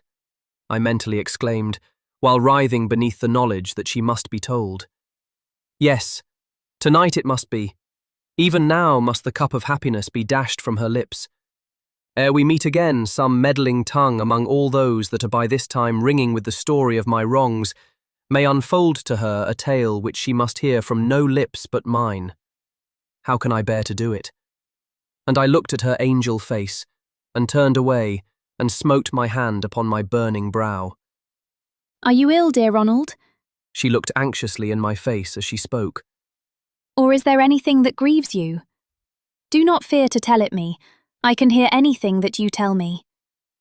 Mary, I replied in a low and mournful voice, my own, my darling Mary, heaven is my witness that necessity alone wrings from me what I must tell you this night.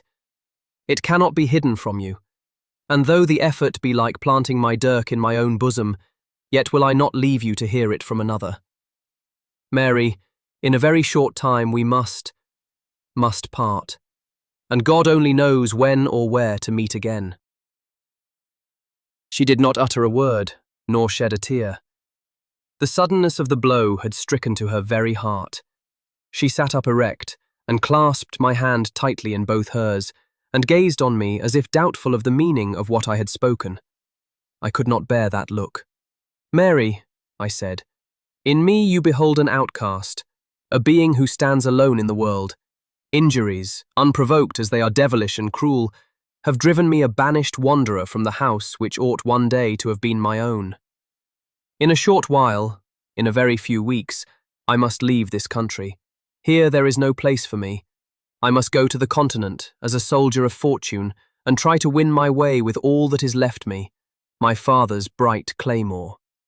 For myself, I could bid adieu to Albin, to the broad lands of my ancestors, to all the thousand recollections and the cherished hopes and aspirations twined round my early home, without one expression of my anguish. But oh, when I think of you, Mary, of the hopes and the bliss to which I must bid a long farewell, of the evil I have wrought you, of the lonely sorrow to which I leave you. When I think of these things, Mary, my very heart is breaking. I leaned my back against the rock and hid my face in my hands, while the deep, gasping sobs of repressed anguish shook my whole frame. One moment, one of mute, shivering agony, and the floodgates of sorrow burst open in the heart. She flung herself into my arms with a low, murmuring cry, hid her face upon my shoulder, and gave free vent to a torrent of convulsive tears. What would not I have given for the power to weep? Long we remained silent, clasped in each other's arms, while I felt her warm tears falling and the pressure of her clinging arms, as though she feared I should that instant leave her. Sorrow has few words. It was long ere either of us spoke, but then, oh, woman, woman, true and faithful woman, it was not to lament her own woes, it was not to pour forth her own affliction, that she broke the silence. It was to soothe and comfort mine. It was to whisper words of holy cheer, to point where hope beamed upon the future, to reiterate her solemn plight of love and constancy. All the while that tears were slowly dropping from her sweet eyes, and sobs heaving her gentle bosom, she yet kept uttering these words of consolation. And then again she was silent, and once more resting her head on my shoulder, she poured forth a calmer flood of weeping. I know not how long we sat thus. I only remember that at last we parted.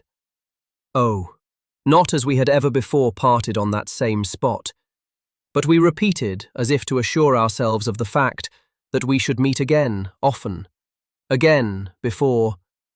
We left that word unspoken.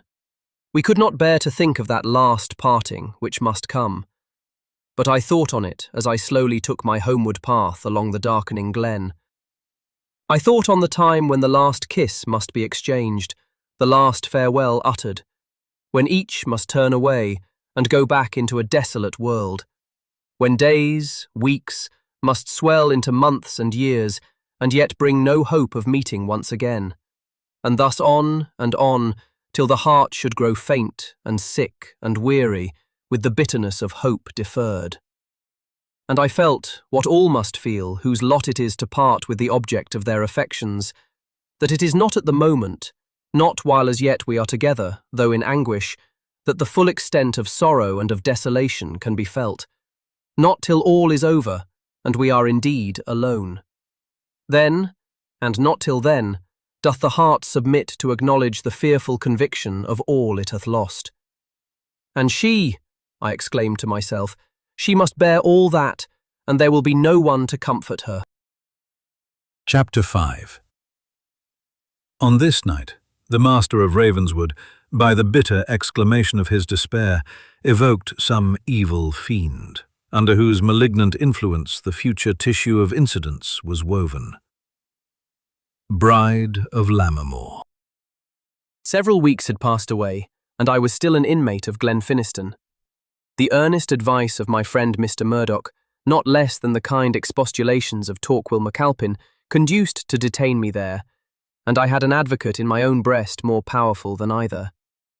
Had I alone been concerned, Scotland had not held me another week after I left my uncle's dwelling, but when to the all-powerful ties which bound me to it was united the knowledge that the happiness of one far dearer than life or light was dependent on me, the dictates of my own proud spirit were disregarded. The circumstance on which the counsel of my friends was founded was this: my uncle was not yet married. Whether it were that, sunk as was his mind, and weakened as were his perceptions, the instinctive pride of his noble line revolted from the idea of such an alliance, or from what other reason soever, such was the undoubted fact. Yet Niall continued to bring me the assurance that she still remained, not only an inhabitant of the house, but possessed, as everyone averred, of a daily augmenting influence there. It was a strange position to occupy, that in which I stood, and one replete with many torments, nor were the least of them the repeated testimonies of grief and indignation which I received from my clansmen. These were given in secret. They durst not let it be suspected by their despotic chief that they dared to arraign a decree of his. But they wrung my very heart, and added fuel to the fire of scorn and to the powerless thirsting for vengeance which consumed me. And then I felt degraded, lowered in my own eyes by thus waiting, lingering on, after all that had passed, in expectation of aught that might occur. 1,000 times did I resolve to break the chain. 1,000 times did I curse the weakness that kept me enslaved. But the glance of Mary's tearful eye, the sound of her trembling voice, the mute, agonized expectation with which she hung upon my words, the long-drawn sigh of relief that followed the announcement, I had not yet fixed my departure. These unmanned me. These kept me within the circle of a spell which I longed, yet feared, to dissipate. Yet I felt that it must not long be thus, that the flower of manhood must not thus be wasted in fruitless inaction, if I would have future years repay us for the miseries of our youth, and I determined to delay no longer the parting which must arrive at last. One evening, as I was returning late from Glengartney, my mind filled with these meditations, I suddenly perceived through the dusk a man advancing to meet me. As he drew near, I recognized Torquil. He came to my side and put his arm within mine. "I have been seeking for you, Ronald," said he. "Mr. Murdoch is at Glenfinniston." He paused, cleared his voice, and seemed irresolute how to proceed. "He is?" said I, astonished. "This is an unusual hour for him. And what news brings he tonight?" "Ronald," said Torquil, "I do not like to tell it you. You will hear it time enough. He paused again. "For shame, Torquil!" I laughed bitterly as I spoke. "You do not like to tell it me? Pooh, man, I can guess it without your help. There is a gay wedding toward, a gallant young bridegroom at Ardnahorran. That is the mighty secret. A great deal to be afraid to tell me, who have known it these 2 months past. Come, let us hear the whole merry tale. They were married today, were they not? No, said Torquil. They were not, but I greatly fear that no power can now avert it. MacAlpin sent this morning for Mr. Murdoch and desired him to perform the ceremony. Nothing less, it seems, than a regular marriage will satisfy her. Mr. Murdoch positively refused to be a party in the transaction, and they parted on the worst possible terms in consequence. I cannot tell you all that passed, but it seems that a messenger has been dispatched to bring a priest from Perth or Stirling, wherever there is one to be got, and as soon as he comes back, which will be in a day or two, belike, it will take place. Well, said I, let it. I knew it must happen, and I won't flinch now. Henceforth my claymore must be my inheritance. Aye, if leaving Alpin were all, my lament would be a short one. But come, let us hear what Mr. Murdoch has to say.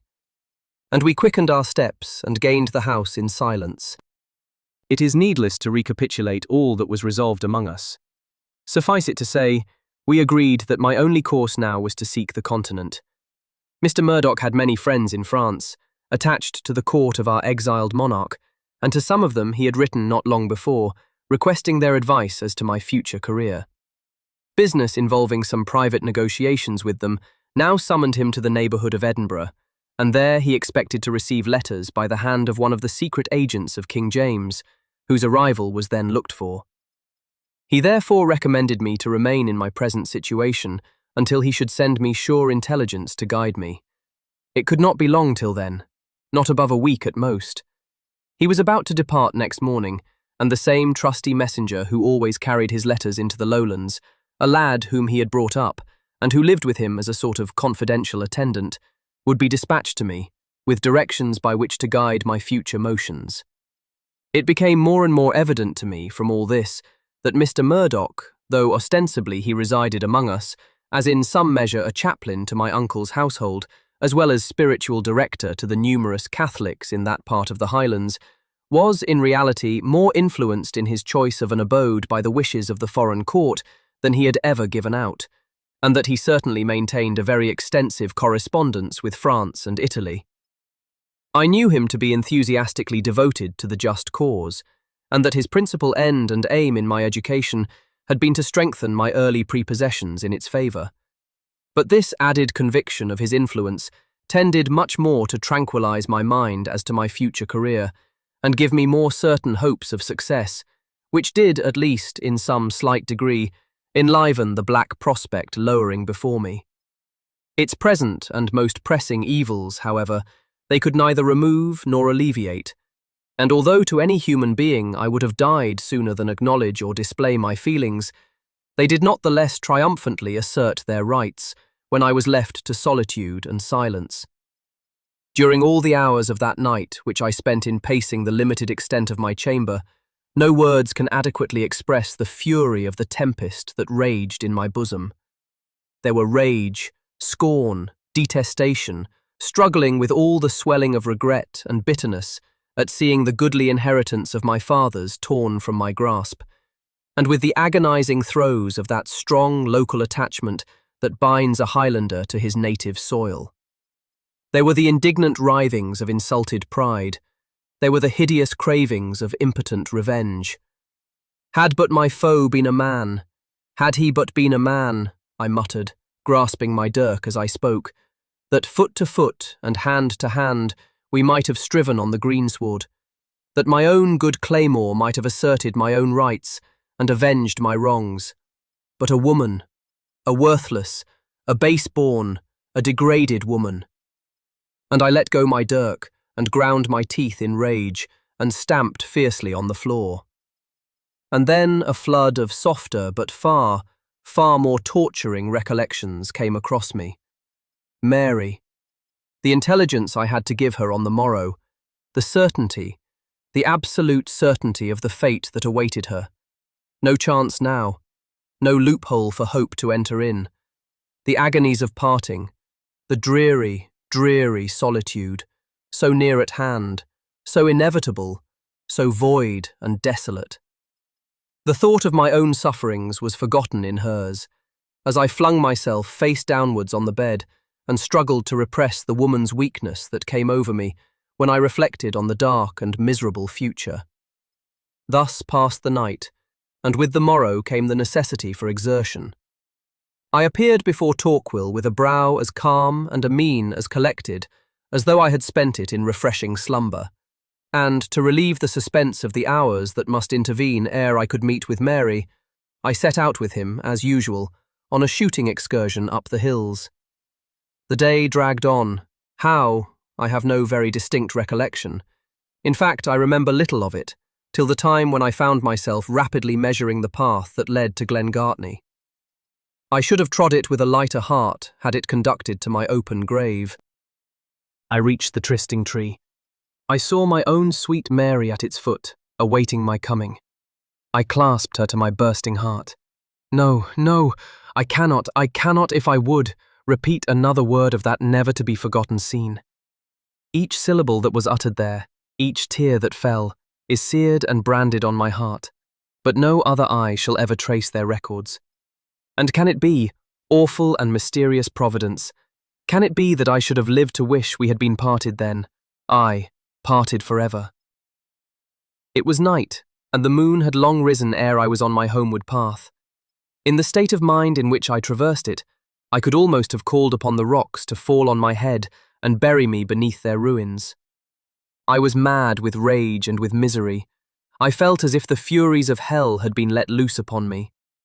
The thought was ever with me, that now, even now, that fiend in woman's shape, that base offspring of meanness and of bondage, was revelling the mistress of my forefathers' house, while I, the last of my ancient race, the son of my clan's most gallant leader, skulked, a dishonoured outcast in the world, and would soon be an exile from my native land, and while she, the gentle-born, the beautiful, the true, the object of my heart's deep affection, was left to weep out her sad and solitary days, and waste her bright youth in fruitless pining after one who never might return.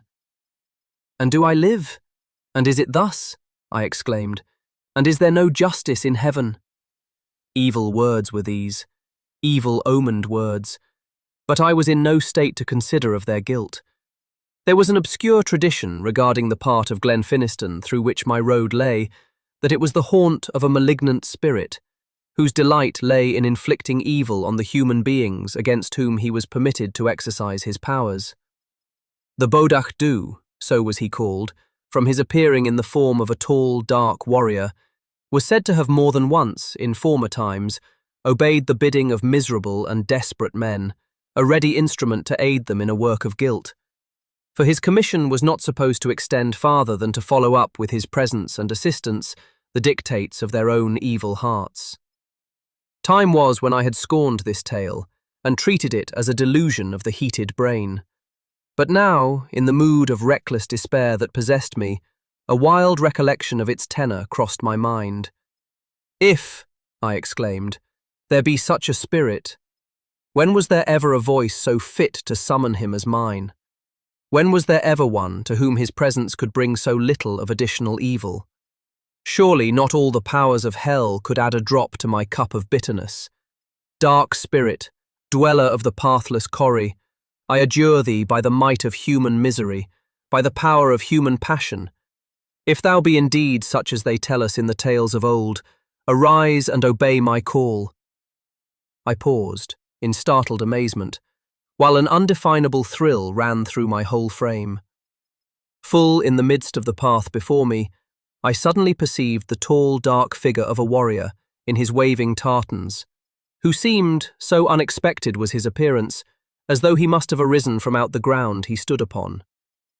Between him and me was a spot where the moonlight lay bright upon the rocks, but, all around, the place where he stood was enveloped in deep gloom, from the trees which hung thickly over it.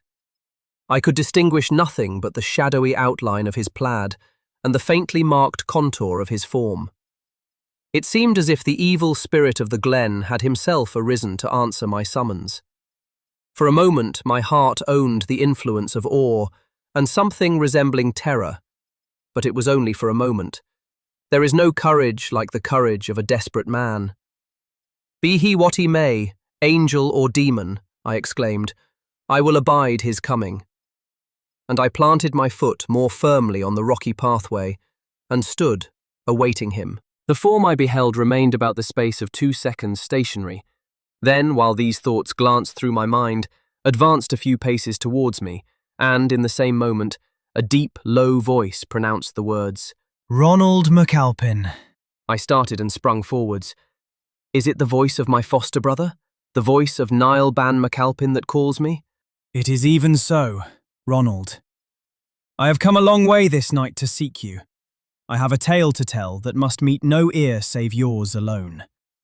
He had come up to me as he spoke.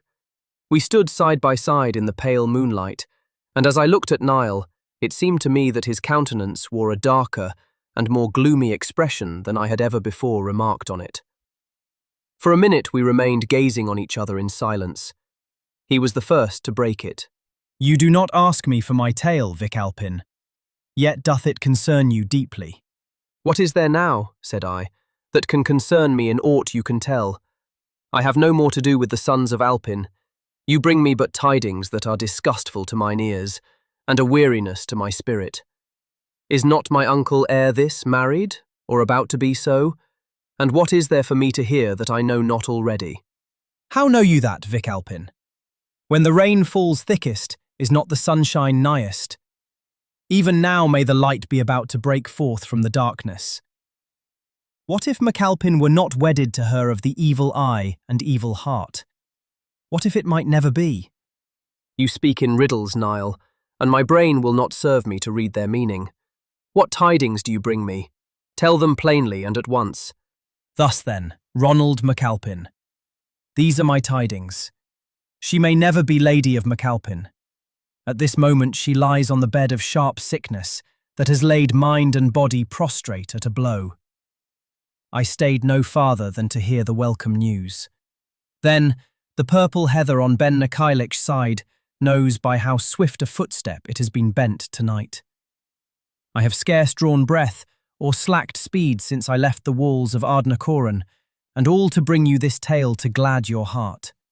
Niall, I exclaimed in a low, concentrated whisper, grasping his arm tightly as I spoke. Is this sickness unto death? Vic Alpin, the event is doubtful. I have seen one that hath good skill in the troubles of the human frame. You remember him? Eachon MacTavish, he that dwelt so long in the lowlands and brought back all their lair. He hath been summoned to the bedside of the accursed woman, and his own words have assured me this night that she may yet, perchance, recover. But, Ronald MacAlpin, his voice sunk so low that it became almost inaudible. Shall she? Shall it indeed be so? How mean you, Niall? I gloomily demanded, as my hold on his arm relaxed, and I turned away and folded my own across my bosom. Doth my meaning lack plainness in the ears of Ronald the son of Norman? Shall the foe to him and to his race be suffered to rise again from the bed of sickness, to complete the work that hath been interrupted? Shall the issue of such a strife be left to doubtful chance? Shall her sins go unpunished? Shall the wrong she hath wrought lie unavenged? Ronald MacAlpin, it was not for this my feet sped this night over the mountainside, and my heart rejoiced within me. It is not to urge a course so calm that I stand here even now. The wrongs of my foster brother cry unto heaven for revenge, and revenge they shall have. He grasped the hilt of his claymore, and half drew it from the sheath as he spoke. Forbear, I said, again grasping his arm. Forbear, Niall, tempt not a desperate man. I am no murderer of women, deadly as my wrongs have been.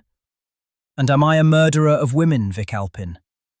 Or can it be called murder to speed the passage of one who is already, perchance, on her way to death, and prevent her heaping more guilt on her head than lies there now? Doth the herdsman think it murder when his strong arm hath slain the malignant wildcat of the mountain, ere his innocent sheep have fallen its victims? Had he left it alive in its fierceness, whole glens might have felt its ravages. He paused. I turned away in silence and moved a few paces from him. His words had roused every passion of my soul into madness. Was it indeed as he said? Did the enemy whose hand had wrought me all this woe lie on what might be her bed of death? And was it still possible that she might revive, to complete the work she had begun? Was happiness again so near my grasp, only again to be snatched from me? And then I reflected that this malady might be the work of time, that when all things were arranged for my departure, I could not await its termination here, that she might die too late for me, or that she might recover her senses sufficiently to insist upon the ceremonies proceeding which made her child the future chief of Alpin. And then my faithful followers left at her mercy should she be restored. I knew the truth of Niall's figurative language.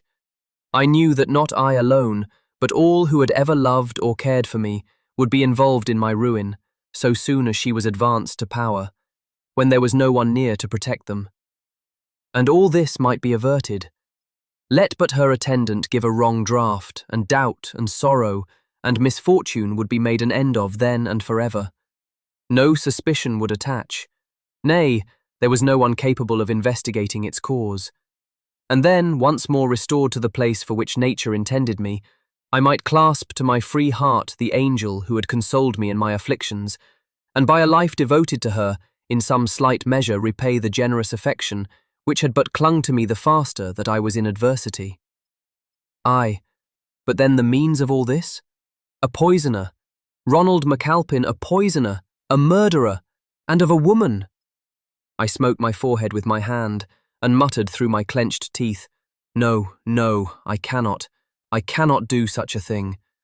Come what may, I cannot. Had it been a man, I could have stabbed him to the heart, but a woman. Niall, I said, go, leave me. Tempt me no farther. Go and leave me to my fate. I will not steal away the life of a woman. Hath she not sought to steal thine, Vic Alpin? Nay more, thou knowest not half her iniquity, for evil advised had been the tongue which could have added to the bitterness of thy parting hour by telling thee a tale of what thou couldst not have shunned or warded away. But now shalt thou know it. Ronald MacAlpin, it were little to tell thee that she is the deadliest foe of thy foster brother, because he is faithful to thee, that she hath been heard by them who brought the word to me, to swear that rest or peace will she never know till she hath wrought my ruin, and the ruin of my old father and mother. It were little to tell thee this, for I am a man, and I will not tamely see them injured, and come what may, I have an arm to support and to defend them. But what if I tell thee, Vic Alpin, that once and again she hath been heard to say that such is her hatred to thee, and such the malice she beareth against thee, that it will not be appeased by driving thee an outcast from Albin, that not till she have ruined thy hopes, not till she have alienated the love and embittered the days of her who is dear to thee, not till she have left thee without a joy or a resting place on earth, will she pause from the work she hath vowed to perform. Eternal heaven, I gasped and struggled for utterance. Is this true, Niall Ban? Wilt thou swear that this is true? It is as true, Ronald MacAlpin, as that the moon is in yonder sky. If I have lived in aught, let Ben Nacallic fall and whelm me on my homeward path. She said the words to one whom she deems her friend.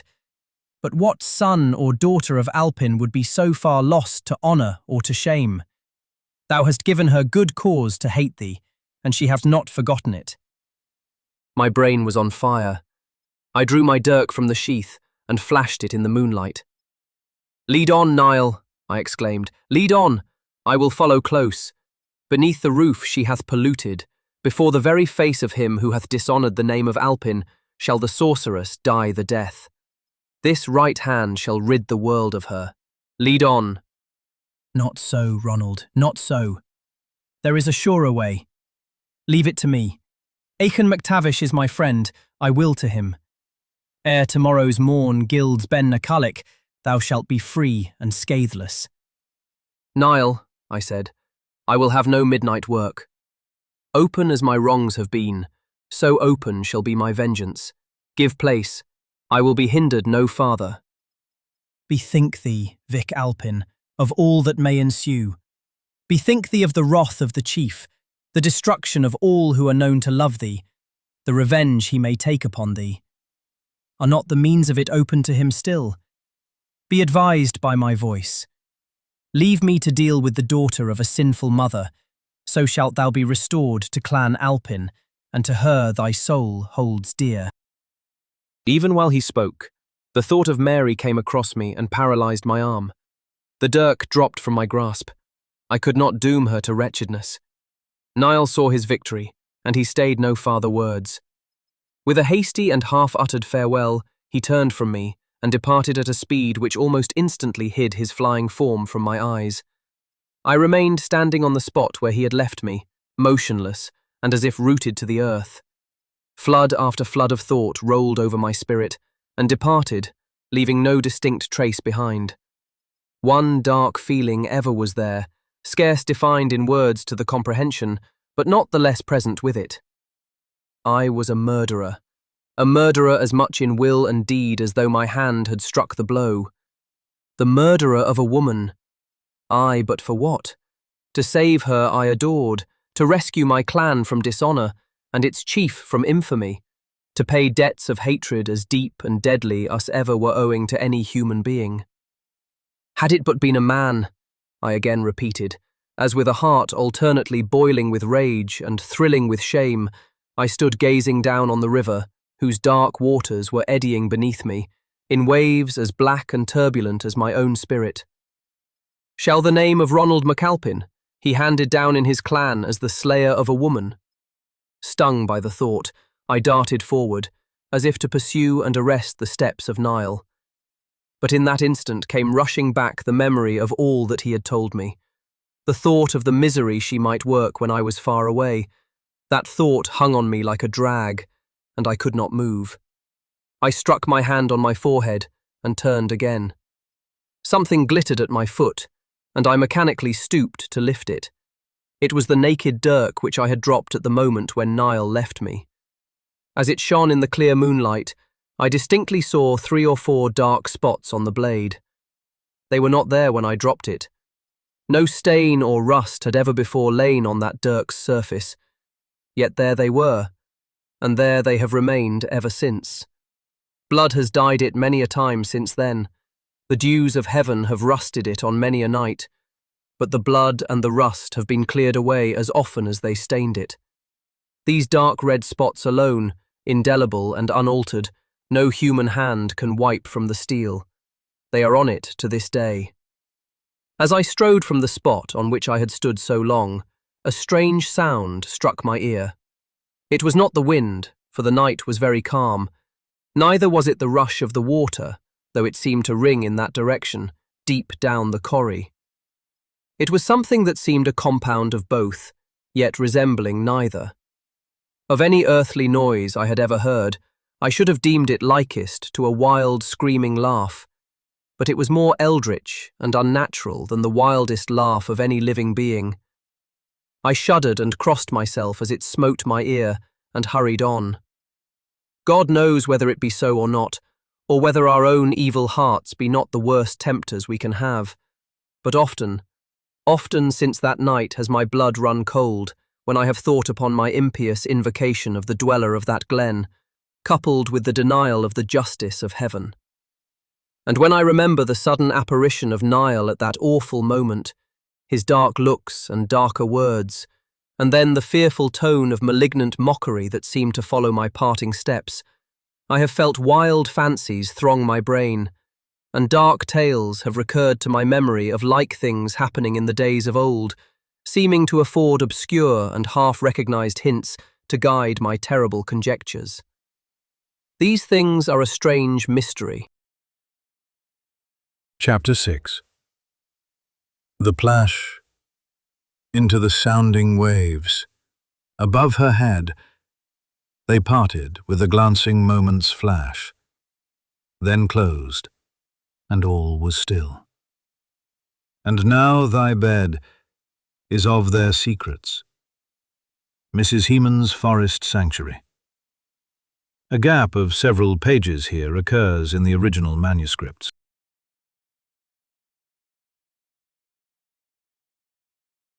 Torquil, answered I, I cannot tell how it is. I know that I have no cause for gloom.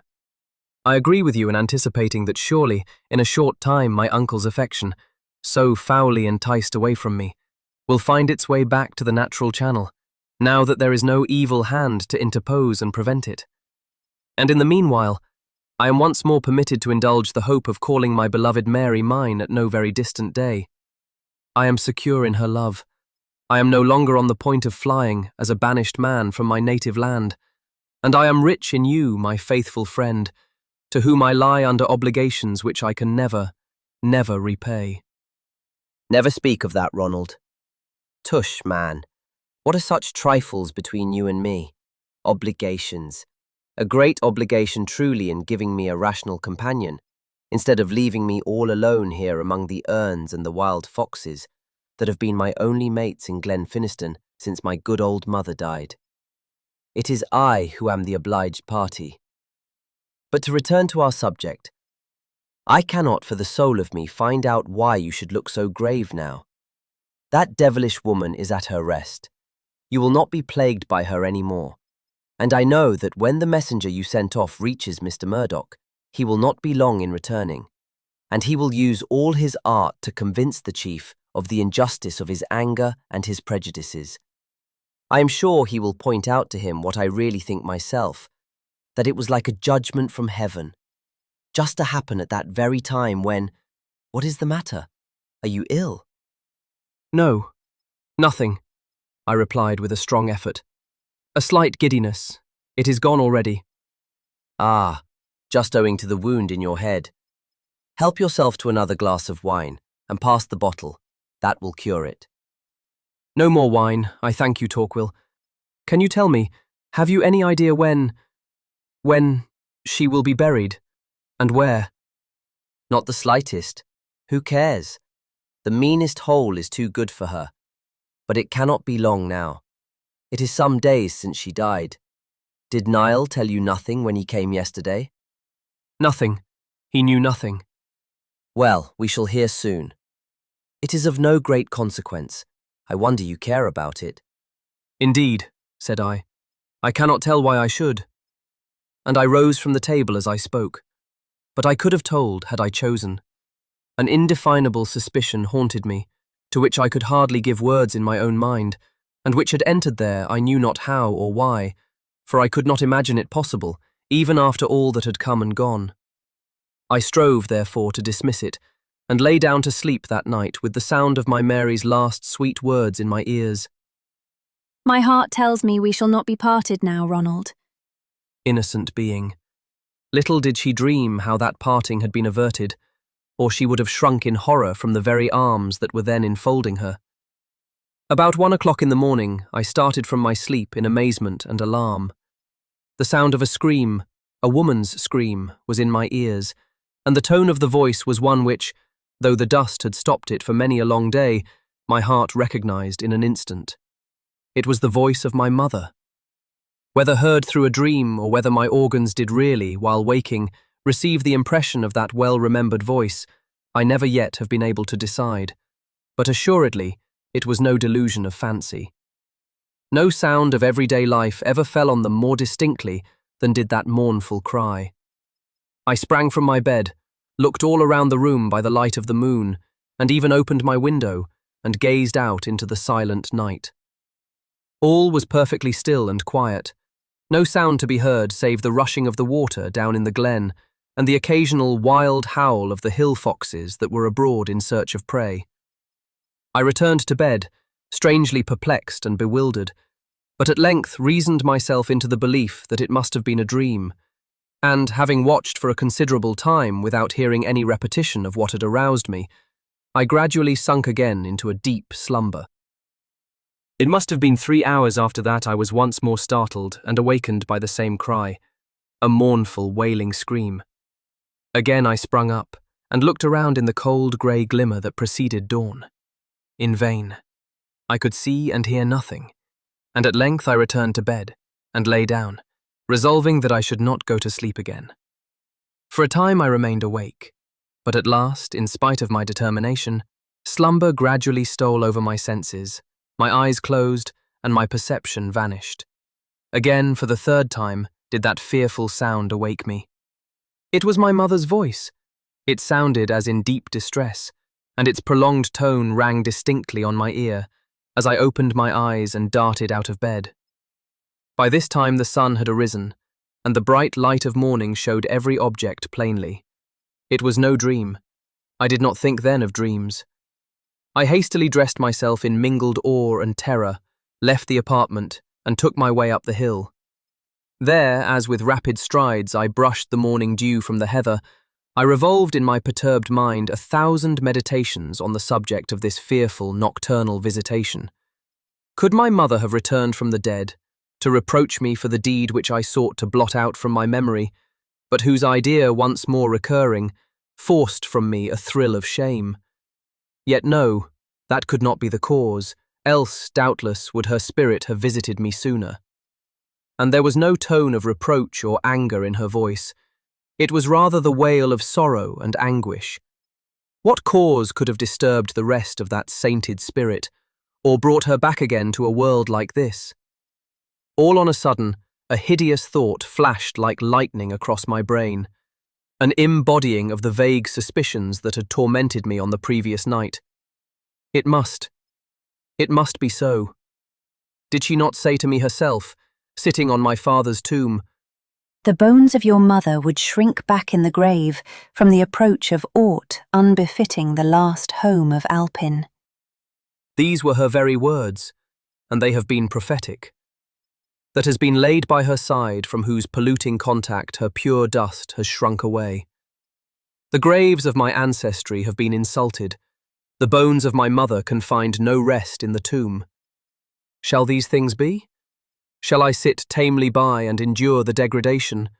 Never, while the blood of my father runs in the veins of his son. I grasped my claymore's hilt and descended the hill with furious steps. Just as I reached its foot, I perceived a man approaching the house from the direction of Ben Nakailich. To my unspeakable joy, it was Niall Ban. I flew to meet him. "Niall," I said as soon as I reached him, "I have a question to ask, and I charge you answer me frankly and at once. Is it not true that she we both wot of, was laid in the grave yesterday?" It is true, Vic Alpin. Yesterday they buried her, and— "Aye, and where, Niall Ban, where? Answer me that, and quickly." Vic Alpin, said Niall, with an expression of solemn gravity on his countenance, which strangely contrasted with its former ferocity whenever our mutual enemy was named. Vic Alpin, let the dead rest. She is laid in the narrow house. We have no more to do with her. Let her sleep. "Sleep!" I exclaimed in a paroxysm of rage. "Sleep, and among the insulted ashes of my forefathers, by the bones of those whose rest her accursed approach has broken. Niall, you have said enough in evading my question. Interrupt me not. I know all. I know that her polluting corpse lay last night, lies now by the side of my sainted mother. Aye, by my faith, but there another night it shall not lie. Shall the dead rise from the grave in vain? Shall their voice be disregarded when they speak from another world? Is not the cry of my mother's disturbed spirit in my ears even now? By her hallowed dust I swear, though all hell should bar my path, another sun shall not arise on the contaminated burial place of my fathers, and find such an inmate there." "Ronald," said my foster brother, and as he spoke, even his bold voice faltered, and his dauntless countenance changed. "It befitteth not my father's son to offer counsel to thy father's son. Nevertheless, let it please thee to hearken unto my voice. It is a solemn and a fearful thing, Vic Alpin, to disturb the ashes of the dead.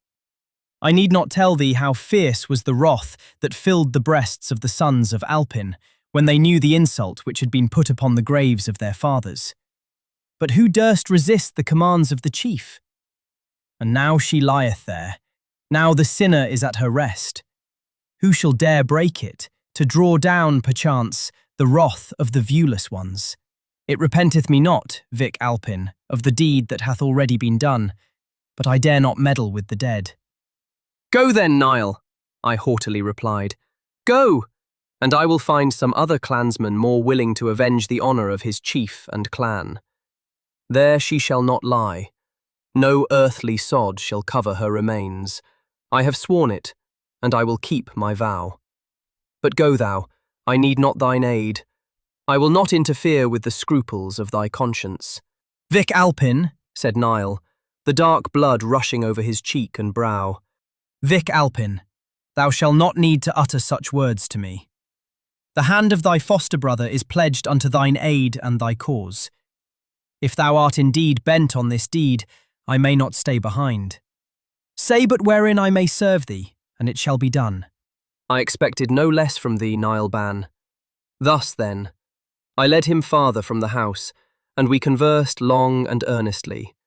At length we parted, and as he turned to retrace his steps over the hill, I said in a low voice, Remember, 1 hour before midnight in the wood of Ochfruin, where it joins the road that leads to INISHAIRLACH. I passed the day in a fever of mind and body unutterable. I did not choose to make Torquil a partaker of my secret, or of my intentions, dreading to entice him into an enterprise which, should it be discovered, would doubtless disagreeably compromise him.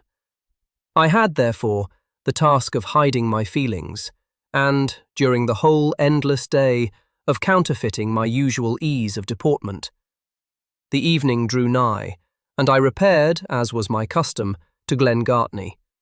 But the necessity under which I lay of disguising my emotions in the presence of Mary imparted to that evening more of pain and constraint than I had ever before known with her, from whose vicinity uneasiness and sorrow had been wont to fly. Filled as was my mind with a conflicting host of passions, bent up as were my faculties to a wild, a desperate, and an awful enterprise, the difficulty of assuming a calmness of mien may easily be conjectured. Yet withal it was a sweet, a very sweet, hour that I passed with my gentle girl, more sweet, perhaps, from its very contrast with the strange and fearful scenes in which I had been, and still anticipated, being an actor. When I felt her kind caresses, and gazed on her pure and lovely face, and thought of the happy future we might venture to hope for, and that she was not now doomed to a wasted youth, and the witherings of hope deferred, I forgot the price at which all this had been purchased. I forgot for the time that I was a murderer. It was the last night in my life on which I was ever suffered to forget it. As the shortening autumnal day began to darken, I quitted Mary's side. I did not return through that fearful glen. Much as I strove against the feeling, I had never been able to cross it since that well-remembered evening. I took a very rocky and difficult path that led to the mountain above it, and brought me by a considerable round to Glenfinniston. That night I feigned extreme fatigue as an excuse for retiring earlier to rest. My unsuspicious cousin wished me a good night, and I heard him, shortly after, close the door of his own chamber. I waited till the house was perfectly quiet, then quitted my room, which was in a projecting addition built at tire back of the old house, and communicated by a short passage and a stair with a door that led out to the court and offices behind. At this door I took my departure on my wild enterprise. Glenfinniston lay nearer Ardnacoran than did Gartinglassy. About half an hour's quick walking, with my pedestrian habits, was sufficient to take me over the side of Ben Nacaile, into the wood which extended near its base, and down towards the road that wound over the river's banks to INISHAIRLACH. I took the well-known path, and set off at a rapid rate. Although the night was somewhat dark, and the moon not yet risen, I could have trod it blindfold, and at that time it must have been a species of instinct that guided me, for my mind was too deeply occupied to take much note of the path I pursued. One only thought possessed me, the solemn resolution to avenge the insulted spirit of my mother, and to purify with my own hands the sacred burial place of my clan and my ancestors from the contamination it had sustained. All recollection of aught beside, all consideration as to whether it befitted me to undertake this enterprise, was merged in the one absorbing feeling that insult and degradation had taken place, and that it behooved us to remove them. I felt like one impelled by an unseen and irresistible power, and who has lost all control over his own actions. I believe indeed that such was the case with me, that I was urged on by an overwhelming impulse in the path which was to conduct me to my undoing. Whoever invoked the powers of evil, and did it not to his own destruction. I passed with a swift step beneath the old trees of the wood of Ochfruin, and made my way through the tangled underwood, which in many places rendered it nearly impassable. A high wind had arisen, and went moaning among the branches over my head. The foxes howled from Ben Nacaillich, the owls hooted in long, melancholy notes from the trees above me, and at intervals I could distinguish, far below, the plash of the waters in the loch, as the blast began to raise and toss them against the banks, while, broken by the distance, came the indistinct gurgling roar of the river, where it rushed into that loch, considerably farther along the shore. It was a wild and a solitary scene. Neither sight nor sound of a human being far or near, and the tall, dark stems of the old trees, standing half visible through the gloom, like so many shapeless spectres. More than once an involuntary shudder crept over me, as I thought on the awful errand which had brought me thither. At length, after a rapid but difficult passage through the wood, I reached the place which I had indicated to Niall for our meeting. It was on the verge of the road. As I approached, I whistled, in a low tone, the signal agreed upon. My foster brother instantly sprung to his feet, from behind a bush where he had been lying extended, and came towards me. "Is all ready, Niall?" I demanded in a low voice. "All ready," was the reply. "The rest are waiting a little bit down the road." "Have you secured effectual assistance? Their fidelity and secrecy I need not question." Niall assured me as to the bodily strength and resolution of the 4 men whom he had brought with him, and whom he now summoned. They advanced, accompanied by a small light cart, driven by Ronald MacAlpin, Niall's second brother, which contained the necessary implements for our work. I addressed a few words to the men, with all of whom I was well acquainted, promising them an ample reward as the price of their exertion and inviolable secrecy. They had no will but mine. I knew I need not fear their obedience, but it was a fearful task to which I summoned their resolution. Yet their attachment to me, their detestation of her, and their reverence for the burial place of their forefathers, all combined to arm them with dauntless courage. They were unanimous in their expression of it, and without farther delay we moved on, as swiftly as the rugged road would permit. Arrived at the bank opposite INISHAIRLACH, we directed Lachlan to await us there with his cart, and taking from it the tools which it contained, we entered a boat, which Niall had taken care to bring down thither that day from the shed where they were kept, up the river's side, and we pushed across the stream. Never, should I live 1,000 years, will the circumstances of that night be effaced from my memory.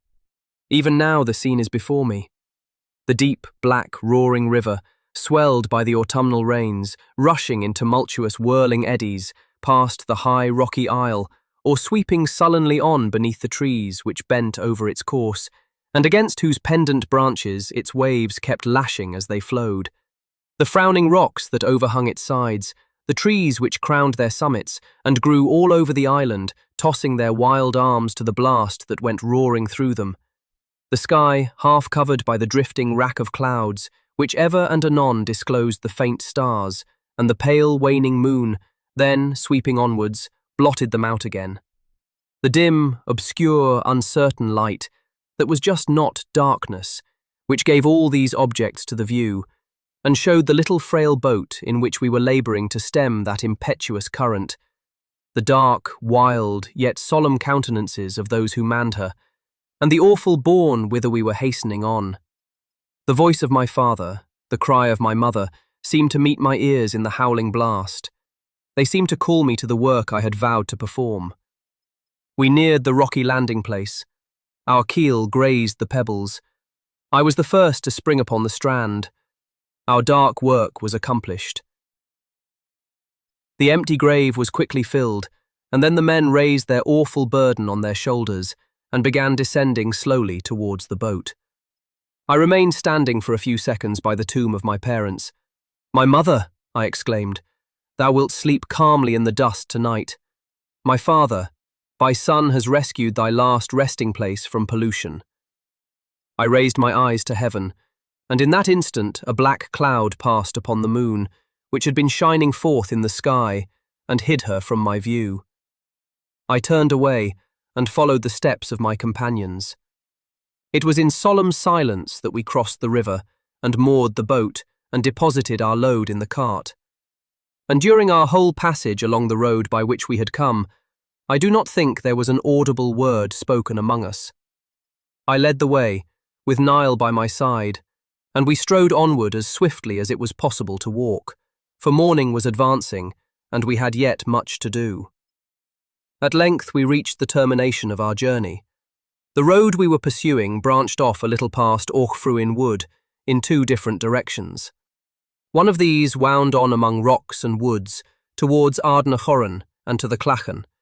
The other took a rapidly sloping course downwards between Ben Nacalic's rugged side and a lofty precipice clothed with trees, which in a few minutes terminated on the banks of the loch, where, in a little bay, a boat was always kept moored for the use of my uncle's household.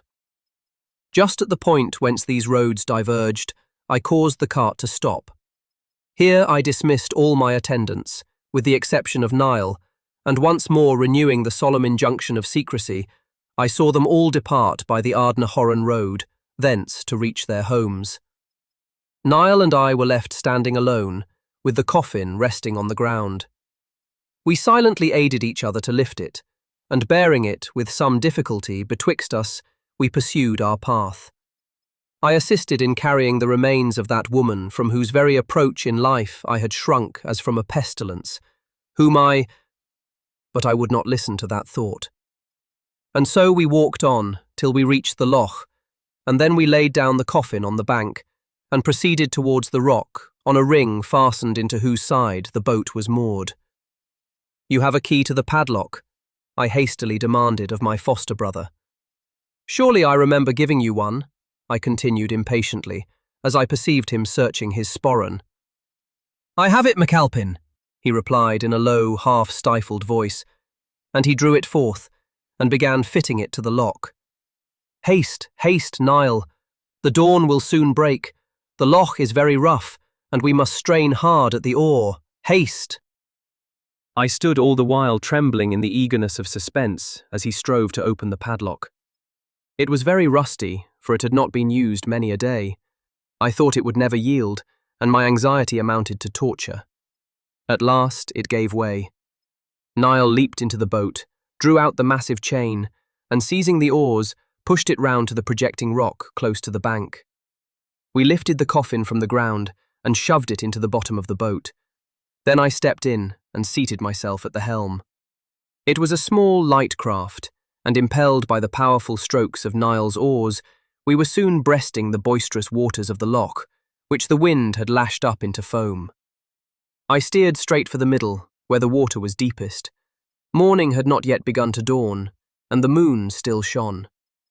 Just as we neared the middle, a dark cloud drifted slowly off her face, and all things became more clearly visible in the emerging light. Niall rested on his oars. I quitted the helm, and we stooped and raised our terrible freight till one end rested on the edge of the boat. It was the upper end. Niall, while in the act of lifting the lower, leaned back with his whole weight, in order in some measure to preserve the balance of our craft in the rough water. But even this precaution with the utmost difficulty saved us from being upset among the waves. There was not an instant to be lost. I strove to steady myself where I was sitting as I lifted a large stone which I had put into the boat. "Now," said I in a low voice, "now, Niall, raise it higher, higher yet." But as I spoke, and he obeyed, as it was poised on the very edge, and my hands raised the stone to give the last impulse to its descent, whether it were that the jolting of the cart had loosened its fastenings, or from what cause I know not, the lid of the coffin gave way and fell with a plash into the water. Oh my God! When shall that hideous moment pass from my remembrance? The ghastly coverings of death had fallen aside, and the wan moonbeam gave to my horror-stricken eyes a full view of that livid countenance, those blue, rigid features, stamped with the awful impress of mortality.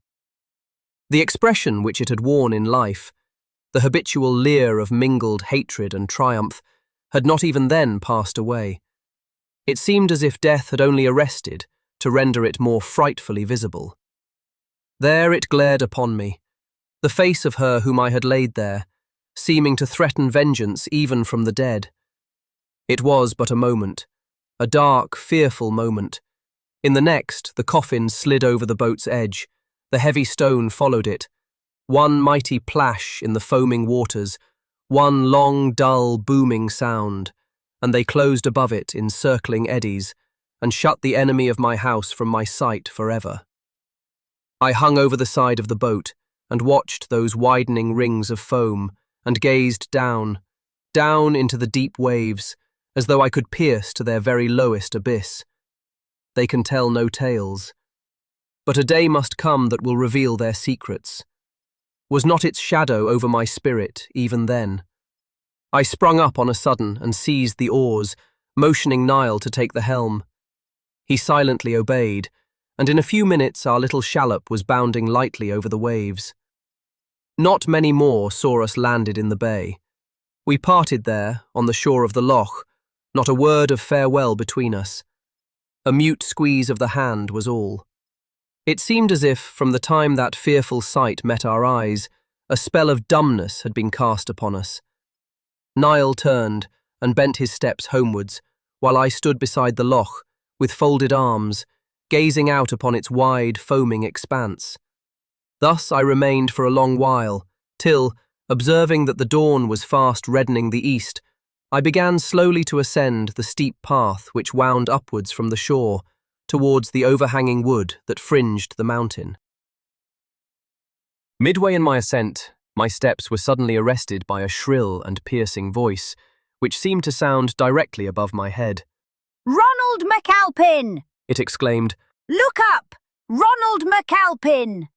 I did look up, and to observe a form which filled me with amazement, mingled with a thrilling sensation of awe. It was that of a woman, aged apparently, withered and worn, her person, of what must once have been a commanding height, now somewhat bent and shrunken. Her countenance, livid, sunk and furrowed with wrinkles, was lighted up by a keen though hollow eye, in whose restless and ever-shifting glances might be detected the wild gleam of insanity. A preternatural activity, from the same cause, pervaded her whole aspect and demeanour. Her dress, though tattered and wretched in the extreme, was arranged with a fantastic air which also gave evident demonstration of mental wandering. Her feet were bare, the fragments of a tartan plaid were wildly flung around her, and her long, grey, matted hair streamed loosely in the wind.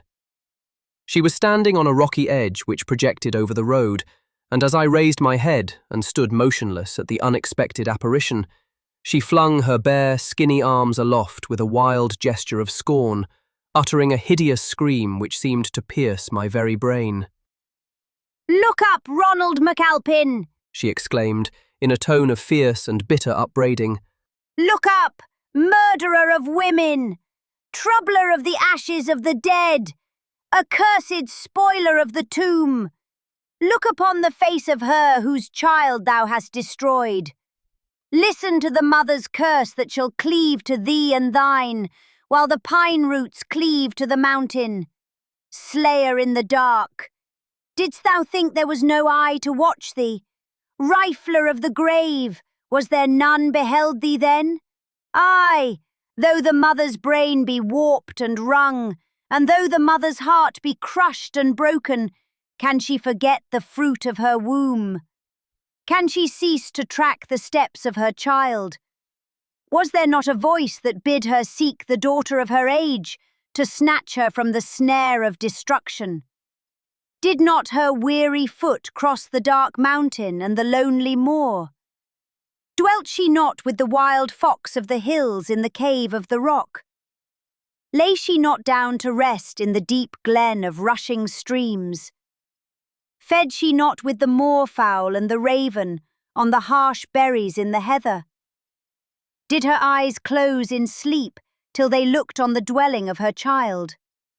How did she find her? Murdered in her sins, body and soul destroyed to eternity. But hearken unto me, Ronald MacAlpin.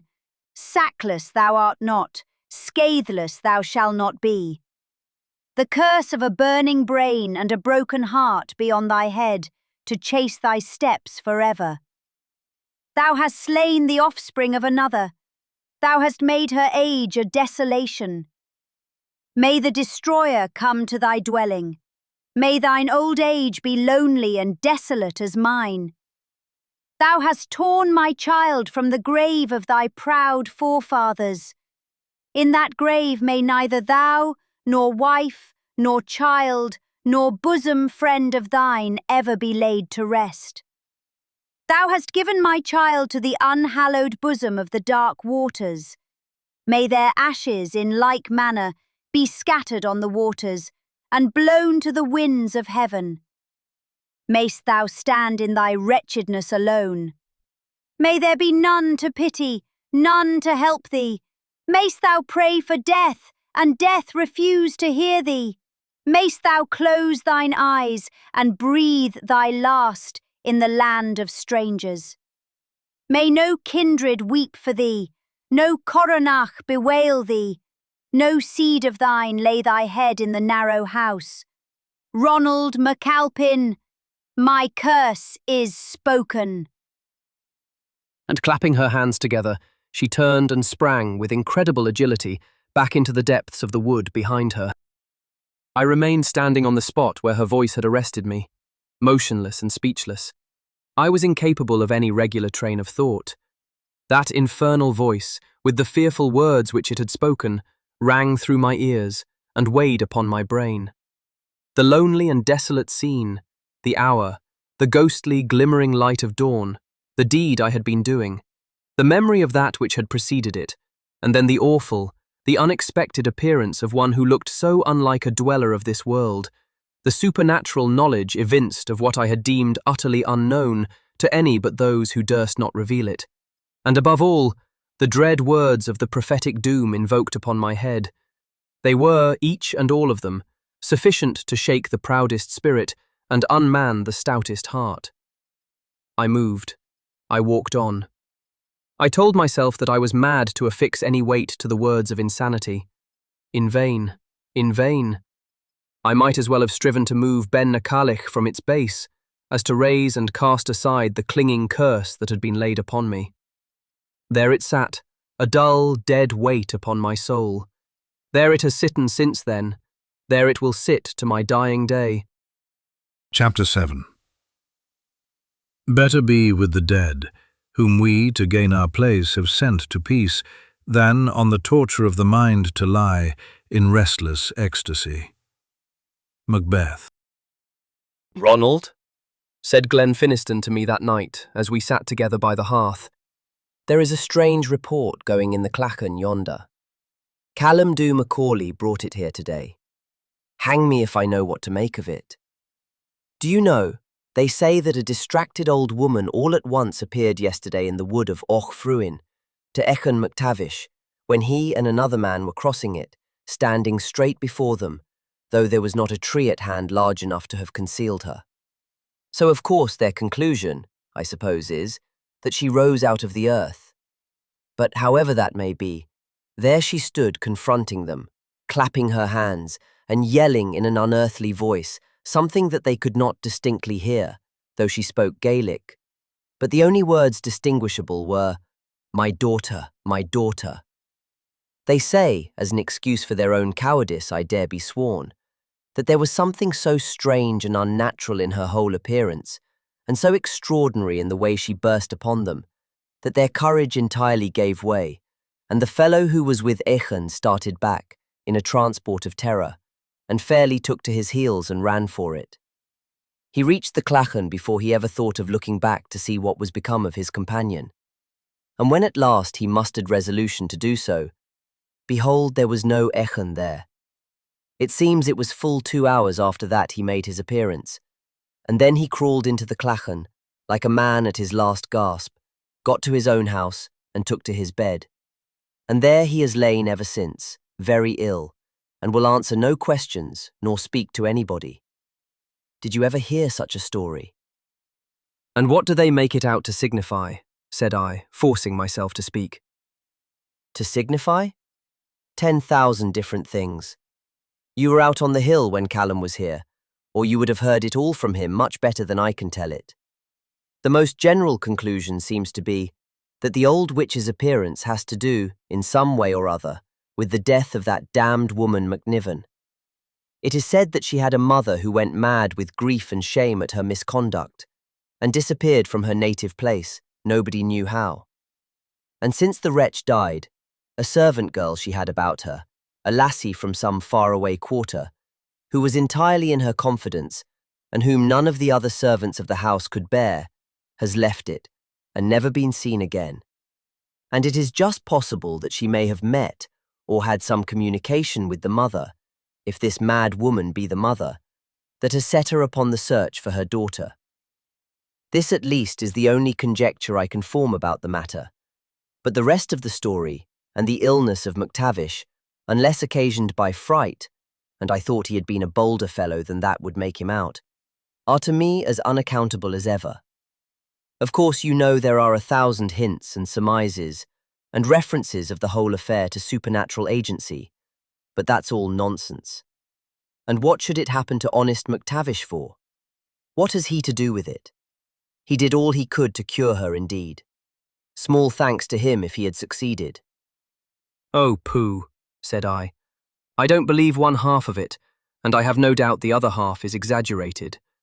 Such folly is not worth thinking twice about. Shall we go to bed, Torquil? My ramble among the hills has made me disgracefully weary for a sportsman." To bed. Aye, it was an easy bed, and a calm repose awaited me. I will not dwell upon the thoughts of that night. I could not indeed, for they were a confused and chaotic mass of horror, yet not of repentance. I did not feel repentance then for what I had done. Even while my mind owned by the involuntary sensation of supernatural and shuddering awe which oppressed its every function, the influence of that curse called down upon my head, I yet felt animated by a spirit of wild daring, an impious questioning of the justice of heaven. "If," said I must be punished for an act of fitting retribution. If the words of insanity are to be endowed with power to plead against one who has but avenged wrongs and insults, which no man with the heart of man could tamely endure unavenged, if thus it must be, let it. I can bear it. Better thus than be as I was before. Bold and guilty words. They have been recorded against me in the book of a holy and avenging God. From that hour might their punishment be said to have begun, and awfully has it been fulfilled. Next morning brought intelligence of the death of Eaclan MacTavish. The dark secret of Ochfruin Wood perished with him. He died and made no sign. God only knows what it was that, in so brief a space, had sufficed to wither up the springs of life within him. Be it what it might, there is none can tell the tale. He was the agent of my crime, and I listened to the news of his fate as to the first knell, which announced the more awful doom that awaited my own rebellious, yet conscience-stricken spirit. I need not dwell minutely on the events of the 2 or 3 following months, which I spent under my kinsman's roof. It would be a monotonous record of dark wretchedness, hidden under the torturing mask of assumed contentment and satisfaction. He alone, who like me has known what it is to be compelled to wear an aspect of complacency and ease, with the dread consciousness of a horrible and incommunicable secret weighing on his bosom, to smile in the midst of agony, to listen with a calm and unmoved countenance to perpetual allusions that make his very blood run chill. He alone it is who can comprehend to their full extent the sufferings which I had to endure. The serpent was even hidden underneath the very sweetest and purest flowers which strewed my path. If, for a brief moment, I forgot my misery in the angelic smiles, the gentle influences of my Mary's pure and lovely presence, back in tenfold force would rush the overwhelming thought of my guilt and of my doom. For, while I still arraigned the justice of that doom, and strove to disbelieve it, I could not succeed in deceiving my own heart into a state of incredulity in the very face of my internal convictions. Did Mary but know, I would mentally exclaim. Did she but know whose are the arms that embrace her, whose are the lips that press her innocent cheek, that they are the arms and the lips of a murderer, how would she shrink from my polluting touch? How would she flee from my contaminating presence? And then I would remember that I was a doomed man, that the weight and the power of a curse were upon me, and I would pause to reflect on the sin of enticing that guiltless creature to join her lot to one who felt himself predestined to destruction, as in my own despite I did. 1,000 times I resolved to throw myself on her mercy, to disclose to her all my tale of temptation and of sin, to prepare to bid her farewell forever. But I could not. I could not bear to do it. I could not break her gentle heart. I could not seek the desolation of my own. Oh, these were bitter, bitter struggles. It was a weary time and a hopeless too. Months passed on, and the mysterious events at Ardnacoran seemed to be forgotten. One besides those that I have mentioned had taken place, which, at the time, occasioned no little amazement. This was the disappearance of the child of Marsley McNiven, a little boy of 5 or 6 years old, who, a day or two after the death of McTavish, had strayed out into the woods and was never heard of again. It was conjectured that the insane mother, connecting probably the child's residence there with the idea of her daughter's guilt, had lurked about in the neighbourhood to watch her opportunity of conveying him away. But no more was ever heard or known of his fate, and it gradually ceased to be remembered, since the unfortunate little being had never been looked upon with other eyes than those of detestation and scorn, as the intended usurper of my birthright. All this while my best friend, Mr. Murdoch, had remained absent, in spite of his own earnest desire to return, in order to effect a reconciliation between my uncle and me. The duties of the cause to which before all earthly objects his services were vowed had obliged him to visit the continent and to remain some time there. He returned too late to procure me the forgiveness of one who, with all his faults, had been a parent to me. The chief had refused my reiterated requests to see him, and had sent back my letters unopened. He clung to his wrath with the impotent tenacity of old age and imbecility of mind. The very night of Mr. Murdoch's arrival, as they were sitting together, he was struck with paralysis. On my hasty compliance with the summons of the messenger who was dispatched for me, I found him speechless and insensible. He never opened his eyes or moved his lips again. I knelt by his bedside, and with the fervour of passionate remorse, I implored one sign, one token of forgiveness ere he departed. I spoke but to the insensible ear of death. He heard me not. In an hour after my arrival, he breathed his last. There was another funeral at INISHAIRLACH, another crying of the wild coronach, another gathering of the clan to pay the last honours to their chief. And I stood there and thought, what did I think? Were there no recollections with me then of the last time I had looked upon that scene, though not, as now, by the light of day? Aye, many such, but what availed they? I had my part to play, and it must be performed. I laid my uncle's head in the grave and returned to Ardnacoran, now my own, to preside at the funeral banquet, at which were assembled the innumerable guests of high and of low degree, who had that day swelled the train which conveyed to his last dwelling the chief of Clan Alpin. I sat among them, now the acknowledged successor of my uncle, and the lord of his wide inheritance. Doubtless all who saw me then, and remembered how different was the lot which I had once anticipated, must have thought me supereminently happy. They little knew the secrets of my heart. They little guessed what coward deed had achieved this fair result. They little dreamt what strange and mysterious doom was hanging over my soul even then. Once had I been told of any other man that he had suffered an imprecation so wild, so improbable, and delivered from such a source to obtain a hold over his mind, like the hold which this had obtained over mine, I should have felt my sensations towards him divided between pity and contempt. I could, in fact, have with difficulty believed the tale, But I did not then know the omnipotence of conscience. I did not dream of the stern voice with which aught bearing upon his own secret sins speaks to the heart of guilty man. There was something in that awful meeting on the banks of the loch, connected as it was with my own unhallowed actions preceding, and with the mystery which hung over the death of Eachon MacTavish so immediately following it, more deeply impressive and terrible than can possibly be imagined by any who have not, and I trust there are few who have, experienced the same. Everywhere, go where I would, strive to shake them off as I might, these words were still ringing in my ears. Thou hast torn my child from the grave of thy proud forefathers. In that grave may neither thou, nor wife, nor child, nor bosom friend of thine ever be laid to rest. Thou hast given my child to the unhallowed bosom of the dark waters. May their ashes, in like manner, be scattered on the waters, and blown to the winds of heaven. These words were with me when the angel eyes of Mary were gazing into mine with the pure intensity of woman's devoted love. They were with me in INISHAIRLACH, by my uncle's closing grave. They were there in the roar of the river, in the moaning of the wintry storm through our own ancient pines. They were with me in the hall of Ardna Corran, when the revel was at the highest and the red wine ran the brightest. They were with me ever.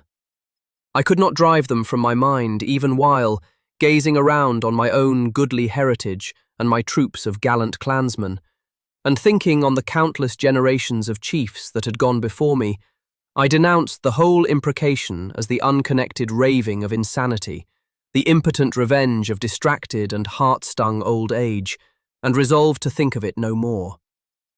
There are thoughts that will not come or go at our own bidding, and so I found. I might, and the faith in which I had been brought up told me that I should, have found some relief from my dark and untold distress in the sacrament of confession. And nowhere could I have found a kinder, an abler, a more disinterested spiritual adviser than him whom I now had close at hand. But, although I 1,000 times resolved to perform that indispensable duty, and to relieve my soul from the additional burden imposed by concealment of sin, I yet always, as the time approached, shrunk from its performance. I could not bear that the man who regarded me with an affection little short of parental, and who entertained an opinion of my nature and conduct so widely different from that which I should thus be compelled to give him, should hear a tale of guilt which would forever shake his regard for me, and to the temptations leading to which I felt that his clerical profession and isolation from the world's sympathies must prevent his assigning an adequate weight. Besides, to own the truth, my religious feelings were at that time neither very deep nor very scrupulous.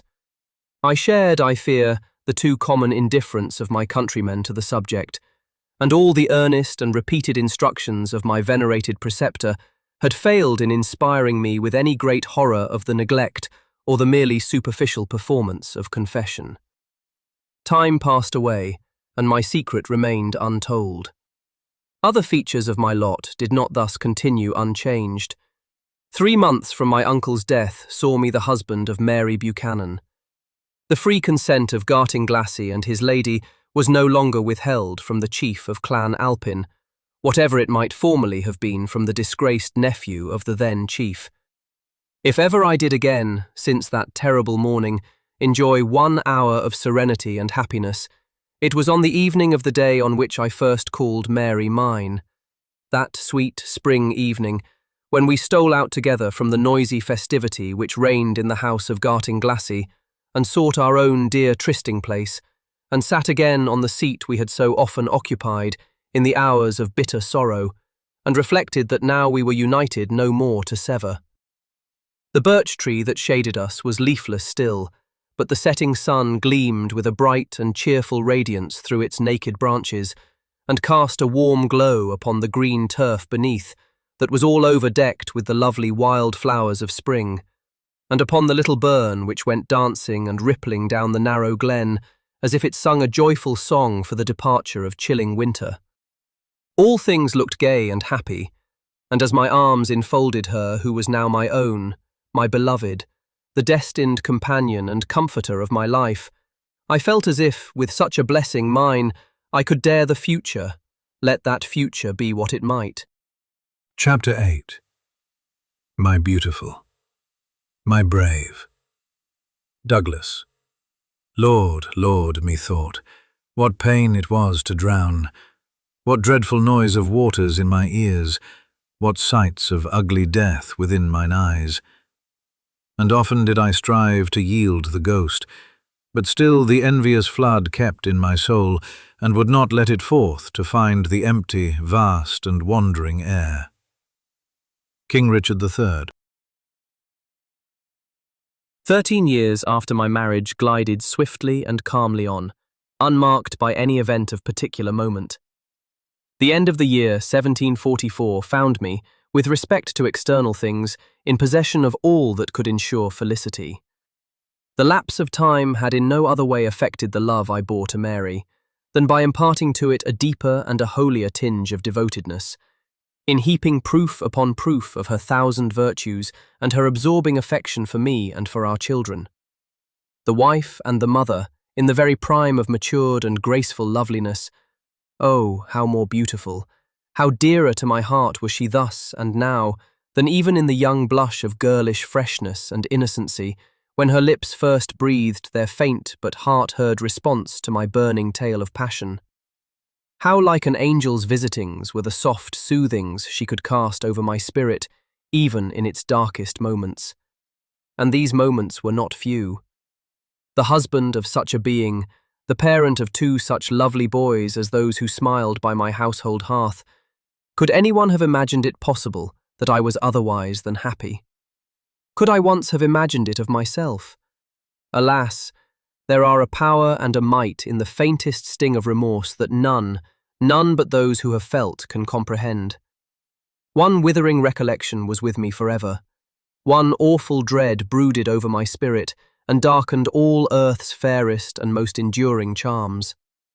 Do what I would, I never could divest myself of the idea of that wild old woman's curse. It haunted me wherever I went. I often looked at my beautiful and beloved children and felt a cold shudder creeping across me. I never could bear to go upon the loch. I never even approached it without pain. It is a terrible thing to be, as I was, a victim to some mysterious sorrow which we dare not communicate even to the being who shares our heart's inmost thoughts and feelings. The burden that is borne in secret is ever the weightiest. There is something, too, in the dim and undefined hauntings of such a secret feeling as mine, more painful than any other species of suffering, because it is a feeling which no human heart but the sufferer's could comprehend.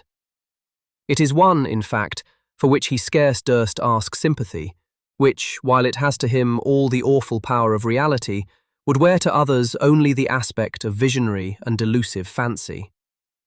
He alone, who has been a prey to supernatural presentiment of evil, can rightly appreciate its horror.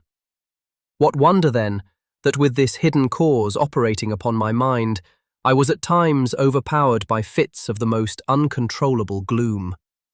I would strive to disguise the state of my sensations, but what mask can evade the penetrating eye of affection?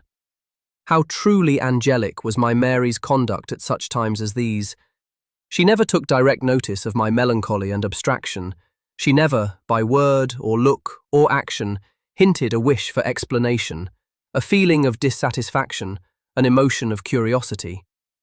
But, by every soft and imperceptibly soothing art, she strove to dispel the clouds which hung over me, and charm away my pain even while she wore the semblance of being least aware of its existence.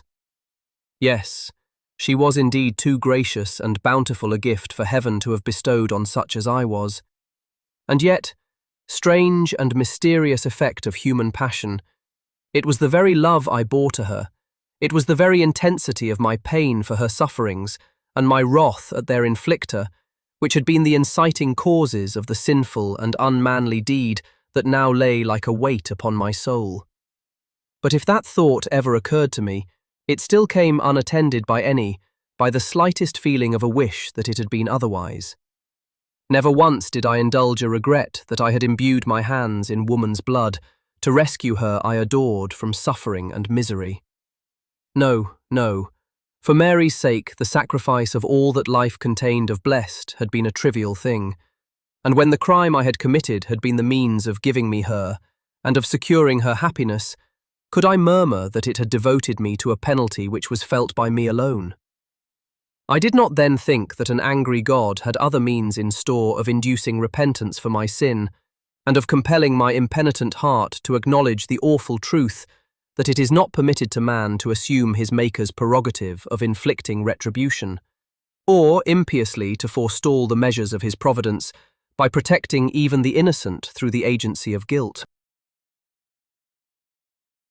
The grandfather of Mary, Buchanan of Gartinglassy, had been dead for several years, and his only surviving son, now an advocate in high practice at the bar, still continued to reside in Edinburgh, only occasionally with his family, paying a short visit to the old lady his mother, who remained the occupant of her husband's house.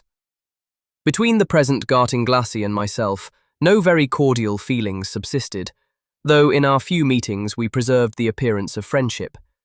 He was become almost completely a lowlander in habits, feelings, and pursuits, affected a dislike to the Highlands and to all connected with them, and had, besides, from having married into an English family, well affected to the existing government, avowed himself an opponent of all measures projected for the restoration of our lawful sovereign.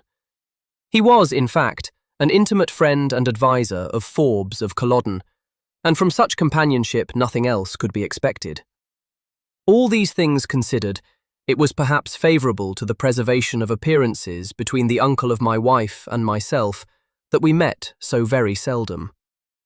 Changed as I was in mind and in feelings from the ardent and light-spirited boy who had so often renewed his early pledged oath of allegiance to the Stuart cause, that sentiment of my bosom at least remained unaltered. The zeal and devotion of my loyalty only increased with increasing years. Had it been inclined indeed to do otherwise, it would have been impossible with Mary by my side. Herself the daughter of a devoted loyalist, her early years had been passed at the court of the exiled family, and the lessons of enthusiastic attachment to them, which had been inculcated by both her parents, had been too deeply impressed upon her heart ever to be weakened or effaced. She partook in all my aspirations. She shared my hopes. She anticipated, with fervour equal to my own, the looked-for hour of triumph. She even learned to think, with comparatively little of womanly terror, on the coming time which must inevitably separate me from her and send me forth to peril life and fame in the cause of my king. That time seemed not far distant. Our early friend, Mr. Murdoch, well known to all the foreign Catholics of that day under his monastic designation of Father Anthony, had of late made many journeys, ostensibly to Stirling or to Edinburgh, but whose real destination we, who were initiated into his private movements, knew to be very remote from either place. And on his return, he had more than once brought with him large sums of money, with which, as one of the agents of the exiled family, he had been entrusted for the purpose of distribution among the well-affected Highland chiefs, in order to further their preparations. These preparations, meanwhile, were carried on in the utmost secrecy, exposed as we knew ourselves to be to the watchful eye of a jealous government, but not the less indefatigably. I had of late held many communications with the neighbouring chiefs and proprietors, who were resolved to embark in the same venture with myself, but into these particulars it is unnecessary to enter. Long ere this narrative reach, if ever it do reach, the eye of posterity, every circumstance attending that glorious but ill-fated rising will have been communicated and commented on in the spirit of all factions many thousand times over. And with these circumstances, in their more extended details, my history of private error and suffering has but little to do. Glenfinniston still continued, as he had ever been, my bosom friend and counsellor. He had never married, and Ardnacurran was as much, if not more, his constant residence than his own house, while the affection he bore to my wife and me was that of the kindest and tenderest brother. Warm-hearted being, oh, how rich was I in undeserved blessings! How little did they dream of the thoughts that were with me amid them all! One beautiful evening in the end of April 1745, I went out to walk with my wife and children, just as the setting sun threw a rich golden tinge over the pine woods that clothed the side of Ben Nachailich and sparkled in the little waves of the loch as they broke with a quiet murmur on the pebbly shore, far below the steep woody bank on which the house stood, overhanging the water. It was a lovely evening, and everything looked bright, yet peaceful.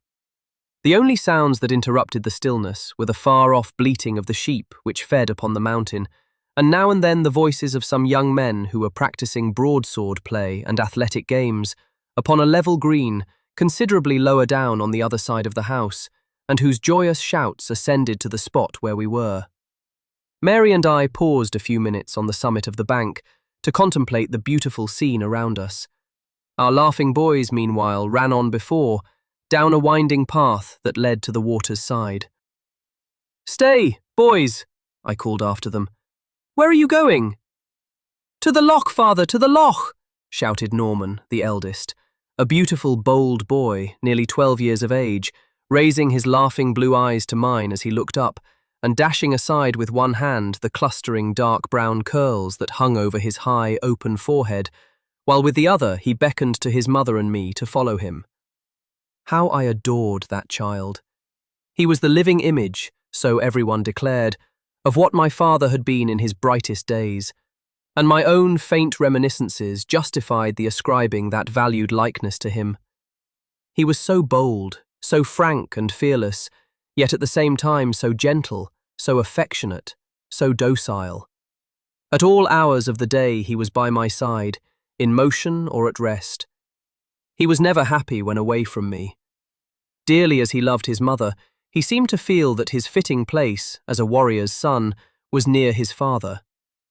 I loved him with a love surpassing the ordinary affection of a parent, a love mingled with pride when I looked upon the bright promise of his childhood and thought what advancing years would render him, to me, to his clan, and to his sovereign's cause. Such was the boy who now again called to bid us make haste to follow him, in which request he was joined by his brother Lewis, a lovely little dark-eyed fellow of 10 years old, the very picture of his mother. "Do you want to go to the loch, my dear boys?" said I. "I thought you would like to walk down and see the games they are playing at below the house." No, said Norman. "We saw the games last night, and every night for a week, while you have been shut up with Glenfinniston and Auchnaruart and Benally and Mr. Murdoch. And it was all capital sport when you were not with us, but we know that if we go tonight, they will all begin speaking to you, and you will have to attend to them, and then we might as well not be with you, for you won't have time to say a word to us. Come to the loch, father, and I will show you the new harbour that Robert MacAlpin has been helping me to make for my own little boat." "Yes, come to the loch, father," called out little Lewis. "Mother, bid him come to the loch." "Come, dear Ronald," said Mary, gently leading me towards the path. "let us forget these hateful preparations for war for one night. We don't often ask you to do so, but this is such a sweet evening, such a lovely sunset. Surely it is a sin to waste it in these employments." "Well, dearest," I replied, "I will go where you like. Let us to the waterside if you wish it. But Mary, do you think it is perfectly safe to let Lewis run about the banks as he does alone? They are so steep, and his little heedless steps sometimes make me start when I see him get near the edge." "Ah, Ronald," said Mary, smiling. "I do think with all the pretensions your sex make to courage, that we silly women have a good deal more than you in these trifling domestic matters. I could not take the head of the clan like you in battle. Do you know, I do not feel the least alarm for things that appear to terrify you. I see you look uneasy whenever the boys approach that unlucky loch, for which you appear to have such a strange aversion, while, for my part, I have got so accustomed to seeing them constantly running about it that I consider them as safe there as anywhere else." "Well, Mary, you ought to understand these things best, and there they are already half a mile off. What if you should see them both tumble into the water?" "Then you must go and fish them out again. It is not deep enough to drown them at the shore. Come, let us sit on the grass beside the old boat harbour and wait for them." "Beside the old boat harbour? Oh, no, dearest, not there. It is not nearly so pleasant a seat as we can find a little farther on. Well, Ronald, as you please. But your taste in seats is not so good as I once thought it, or you would not reject that one, I think. It commands such a beautiful view down the loch that it is my favourite of any on the banks. When the wars are over and we are all quiet and happy again, and the clansmen have time to do something else besides practising how to fight, I will have some of them build me a moss house there, and teach you to conquer your prejudice against the beautiful loch that I like so much to look at. We sauntered along the shore while she spoke, and at length sat down on a bank of green turf beneath a tree which dipped its branches in the water. Our boys came running back, their hands filled with the early wild flowers which they had found growing in their course and had gathered for their mother.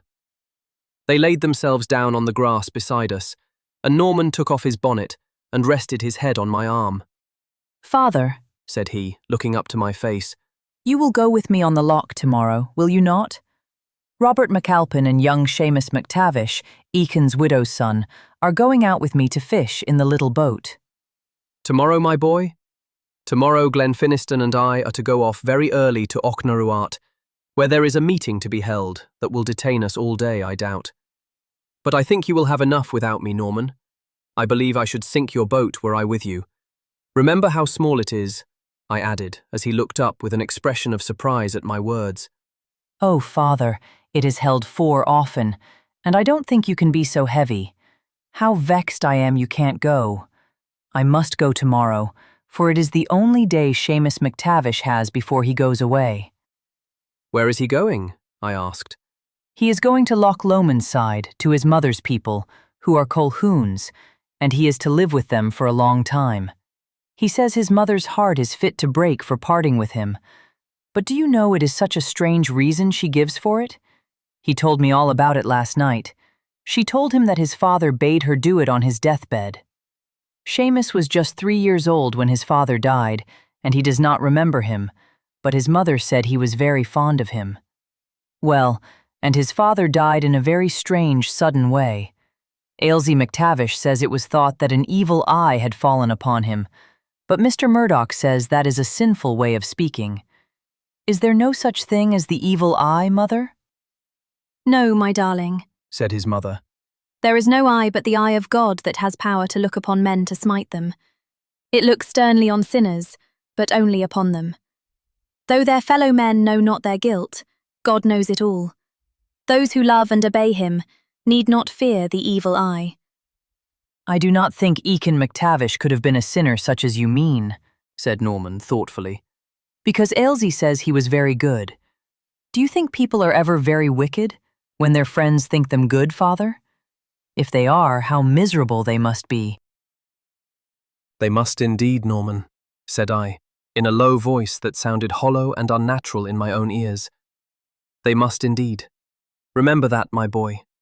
Remember, if ever you should be tempted to commit any sin by the thought that it is secure from detection, that there is no misery comparable to the pain of an accusing conscience, and that if you were to feel you had attained the greatest earthly happiness by unlawful means, such a feeling would of itself suffice to embitter your existence. Oh, Father, I am sure it would. I hope I shall never be wicked. Mr. Murdoch says the judgment of God always, sooner or later, overtakes the wicked. Do you think it could have been a judgment of God upon Eacon MacTavish? God knows, my boy. God only knows. It is not for us to look into these things. He is gone where he has met his righteous award long ago. I wonder what it could have been that killed him, said Norman. Ailsie does not know. He never spoke one word to her from the day that he lay down upon his bed till the night he died. And that was the night after.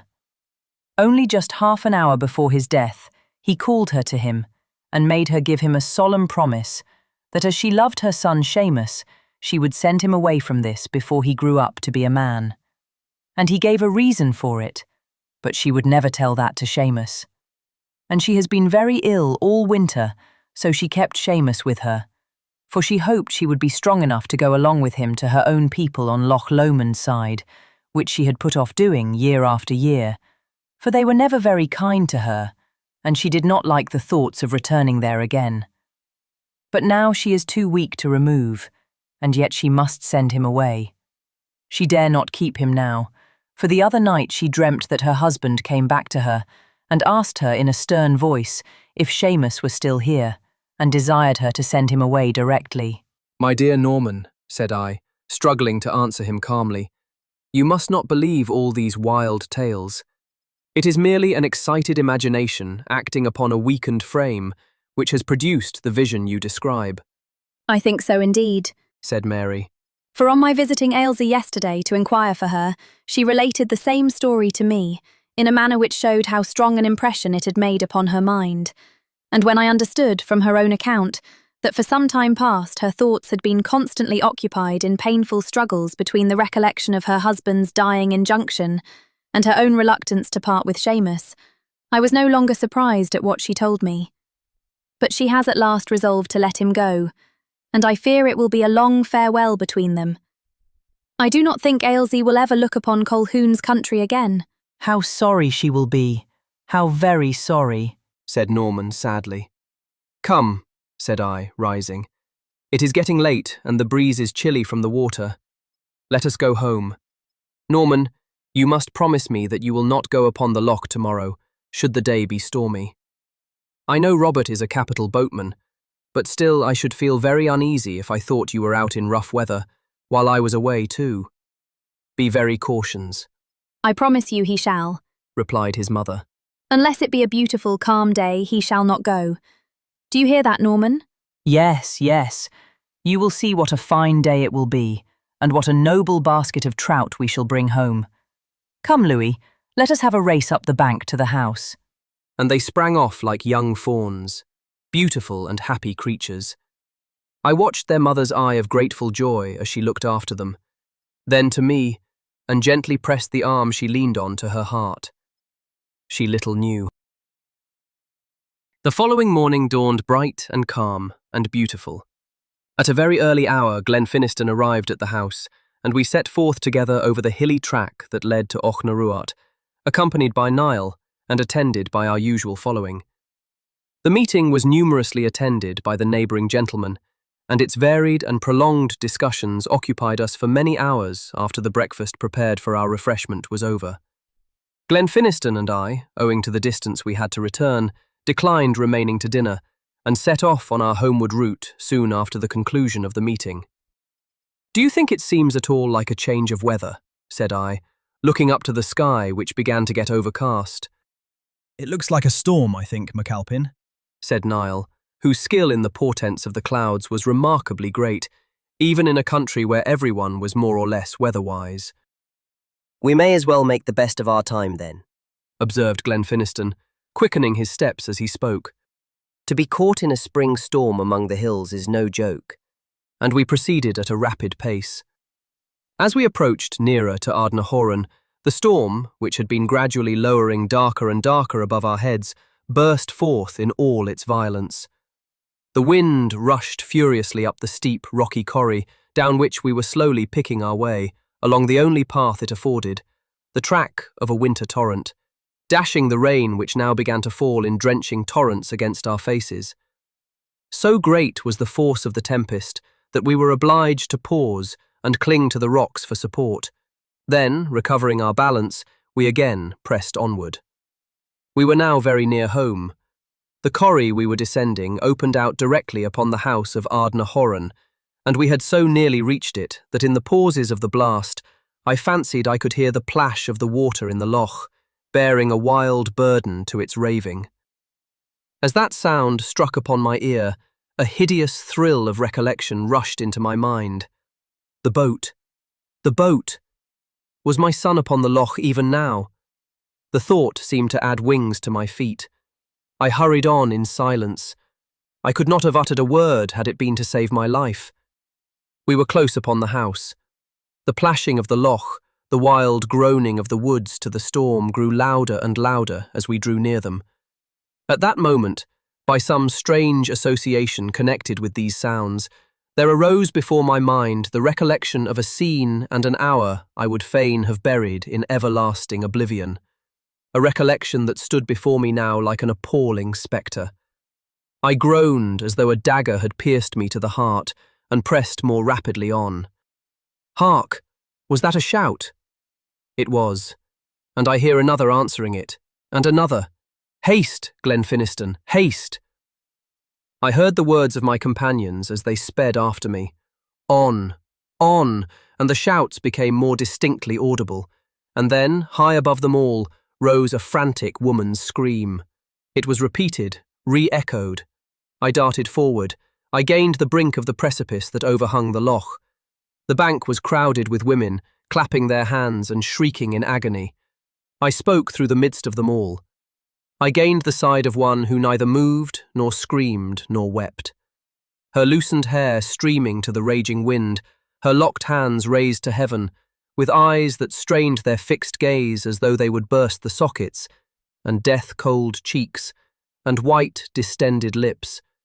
Mary knelt upon that rocky brink, regardless alike of the storm that shook and the rain that drenched her. She heard no sound but the shouts of the men who were striving to loose a boat into the loch below. She saw no object save one, dimly discernible afar off upon the troubled waters, through the thickening mist and gloom. That object, avenging heaven, that object was the shallop which held her child, struggling to breast the foaming waves that were gaping for their prey. I looked on her distracted countenance. I saw my youngest boy weeping by his mother's side. "Norman," I exclaimed, my son! Let me die for thee, my boy." 3 desperate bounds brought me to the precipice's foot. I tore from me, with the energy of despair, the more cumbrous parts of my clothing.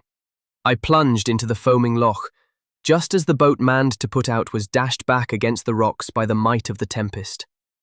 I believe I was followed by my foster brother and Glenfinniston. I was a strong swimmer, and desperation gave me a giant's power.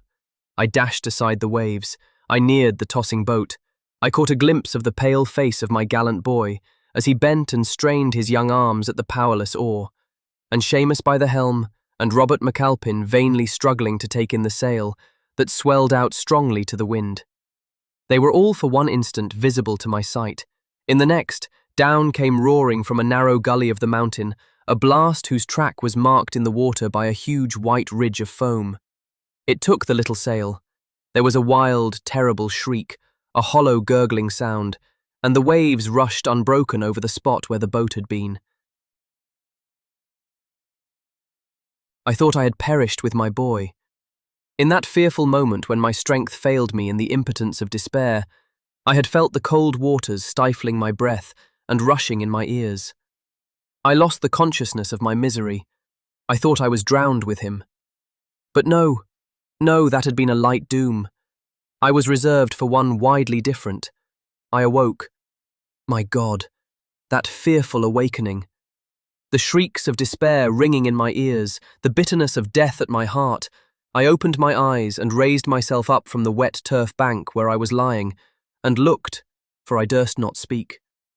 And I saw Glenfinniston trembling all over, and pale as a corpse, standing by my side, with the water running in streams from his clothes and hair, and Niall, the stout-hearted Niall, weeping like a child, and a woman whose face was shrouded in her plaid, sitting on the ground, and rocking herself backwards and forwards with low, shivering groans.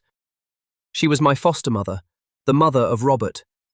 Some others there were, but I took no note of them. I sprang from the ground upon my feet. "Monsters!" I exclaimed. "Do you stand lingering here when my boy is drowning? A boat! Bring a boat! A boat! Let us fly to save him!" "Alas, alas, MacAlpin," said the broken voice of Torquil. "Mortal power cannot save them. All has been done that man could do. You yourself have been with difficulty rescued from the raging water. No human hand could raise them up again." "God!" I exclaimed, "and you saved me! Me, the murderer of my child! Loose your hold of my arm. Let me go. I will join him in his death. What have I left to live for?" "To submit to the will of heaven, MacAlpin," said the solemn voice of Mr. Murdoch, who suddenly appeared among us. "To return to your desolated home, to console the heart of her who is weeping in bitterness over her firstborn. Would you desert her in her wretchedness? Would you abandon your remaining child? Come to them, my son. Come to them, and seek consolation from him in whose hand are the issues of life. And I turned with him as he spoke, and passively followed his guidance. We entered the house. Can I describe the scene that met us there? Can mortal words do justice to the anguish of a mother? I could not console her. I was the murderer of her boy, and I was to be her murderer, hers, who now clung weeping to my bosom, and his who sobbed in childish agony for the lost companion of his infancy. Such, I knew, was the doom laid upon me. Such was the fate my guilt had drawn down on my devoted head. I have a faint recollection, during the long, dark hours of that terrible night, of flinging open a window that looked down upon the loch, and leaning far out of it, for I know not how long, and thinking, no, not thinking, enduring the torments of a hell of conflicting thoughts that came and went without any volition of mine. But ever there was the sweet, clear voice of my boy resounding near me, and the clasp of his gentle hand was in mine, and I turned to embrace him, and he vanished in the darkness, and I saw nothing but the wild waters tumbling all around me, and heard nothing but their deep, gurgling roar.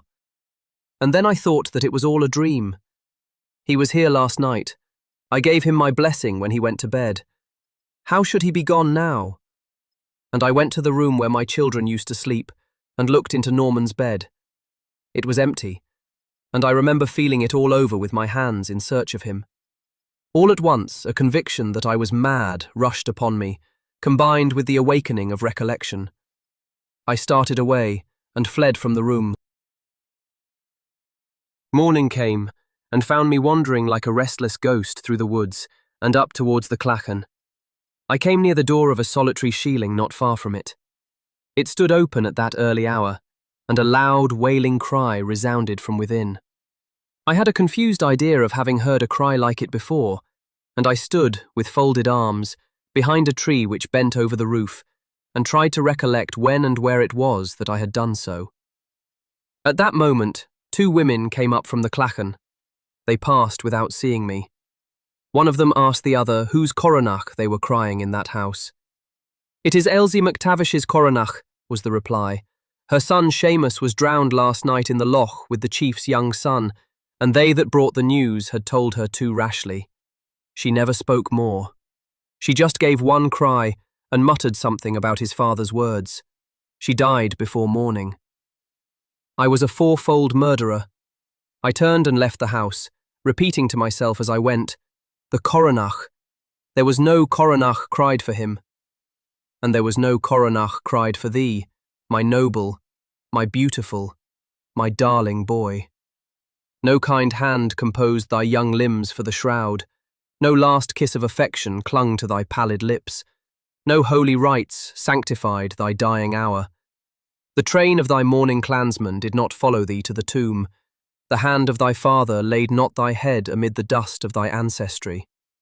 The wild winds sung thy dirge.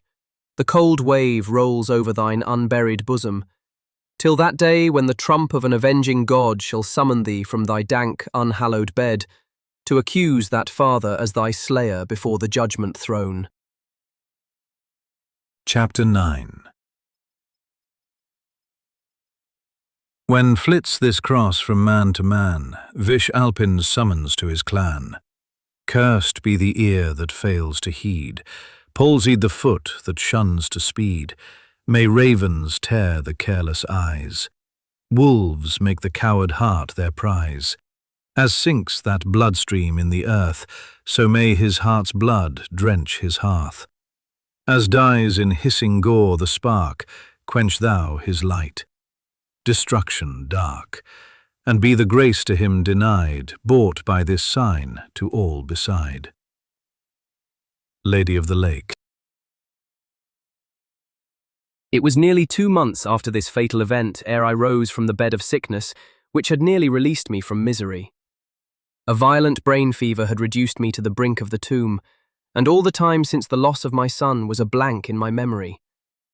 I remember well the start of horror with which, on first recovering the use of my perceptions, I looked upon Mary, the unwearied attendant on my restless couch, and noticed the fearful alteration that 2 short months had made on her. The cankerworm of grief had eaten to her very heart. Her eyes were sunken in the sockets, swollen and dimmed with weeping. Her cheeks, once so beautifully rounded, so softly touched with the transparent glow of health and happiness, were fallen in and fixed in a deadly whiteness. Her pale lips would ever and anon quiver with suppressed emotion. The marble hue of her brow contrasted fearfully with the blackness of the hair that hung over it, with that fearful clinging appearance which I have remarked in the hair of those who are dying of decline, as if the damp, relaxed locks had no longer strength to form a curl. She exerted herself to appear composed, even cheerful, before me. She poured forth the thankfulness of her soul for my restoration to her, and bending over my languid head, she whispered words of comfort and of resignation, struggling with her sobs as she spoke. But she could not deceive me. I saw that her heart was broken. Our poor little Lewis had hitherto been kept from my sight, but now I forced myself to see him, to feel his innocent caresses, thinking all the time that he too was to be my victim. I only prayed, miserable as I was, I prayed that Mary might not live to see that day. I had brought her wretchedness enough. What a prayer was that for one who loved like me.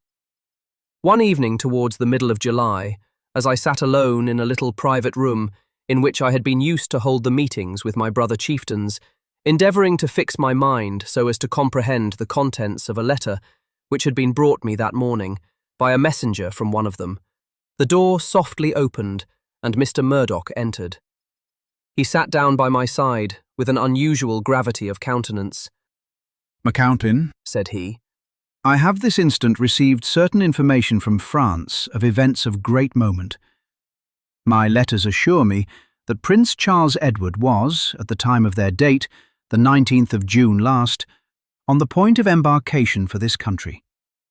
They have been detained longer than they ought on the road, I presume from the difficulty of conveying dispatches of that nature, and, judging from the time which has elapsed, it appears to me beyond a doubt that the Prince must ere this have reached, or at least must be now on the point of reaching Scotland, and that the well-affected clans may daily expect a summons to join his standard.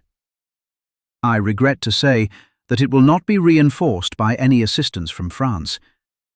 Our unfortunate Prince flings himself entirely on the generosity and loyalty of his own countrymen.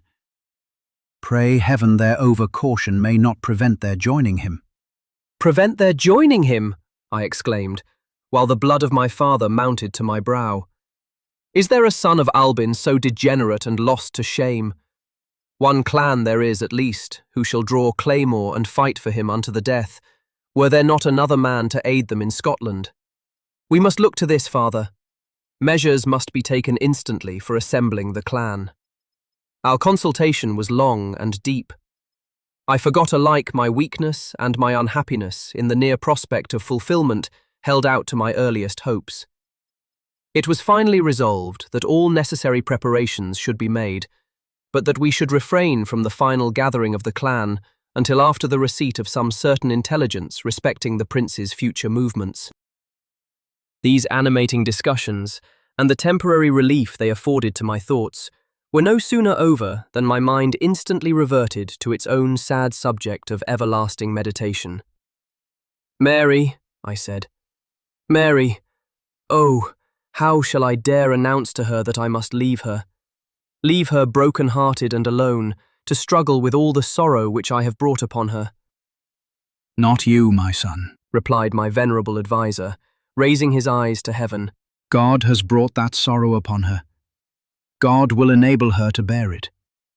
Father, you do not know, no one knows, the full bitterness of my misery. Long have I hidden it from mortal eye, but I can bear it no longer. You do not know that it is my sin which has laid a doom on the heads of my angel wife and my children. "Ronald, my son, I do know more than you imagine. Deeply have I lamented that the unconscious ravings of delirium should first have made me aware of the untold load of remorse and penitence beneath which you have so long been struggling. But this is no time for reflections on the past.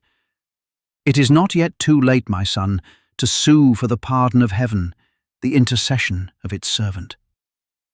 You know it, Father. Then I have betrayed the secret I had hoped to carry to the grave with me. Then she too must have heard it. My God, for what am I reserved?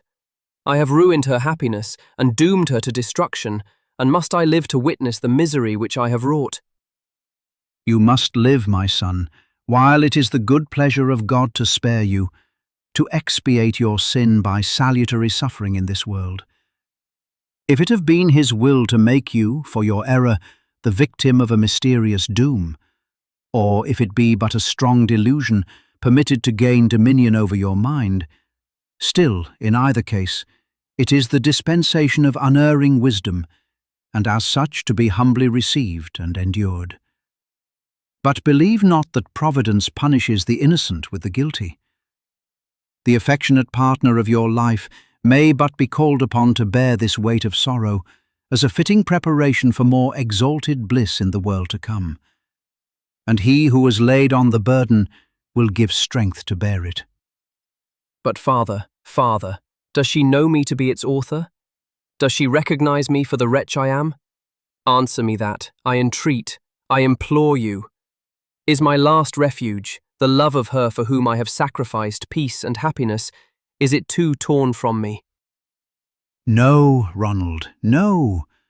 She whom you loved too well for the creature to love the creature is still as wholly yours as she was on the day when I joined your hands together. She loves you beyond all that earth can give. I know not whether she suspects all of what I have discovered. At the beginning of your illness, she was herself kept from your room for several days. Her own state was such as would have rendered her attendance upon you dangerous to her life. And it was at that time that I principally gathered from your frantic expressions the story of your guilt and remorse. Whatever she afterwards heard you say, and whatever suspicion it may have given rise to, she has never, even under the seal of confession, communicated to me. But arm yourself with faith, my son, and with submission. Humble yourself before that God whom you have offended, and give your concerns into his almighty hand. Let not the voice of his aged servant speak to you in vain. I arose from the duty of confession, at least somewhat more calmed in mind than I had felt for many days past. But it was not in the power of mortal man to dissipate the weight that hung upon me. Others might consider it delusion. Alas, it has been, no delusion to me.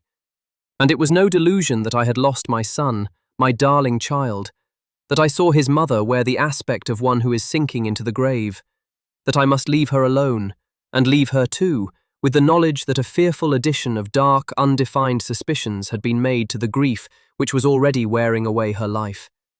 I durst not lead her to speak upon that subject, for I could have told her nothing that would not have been worse than any suspicions she might entertain.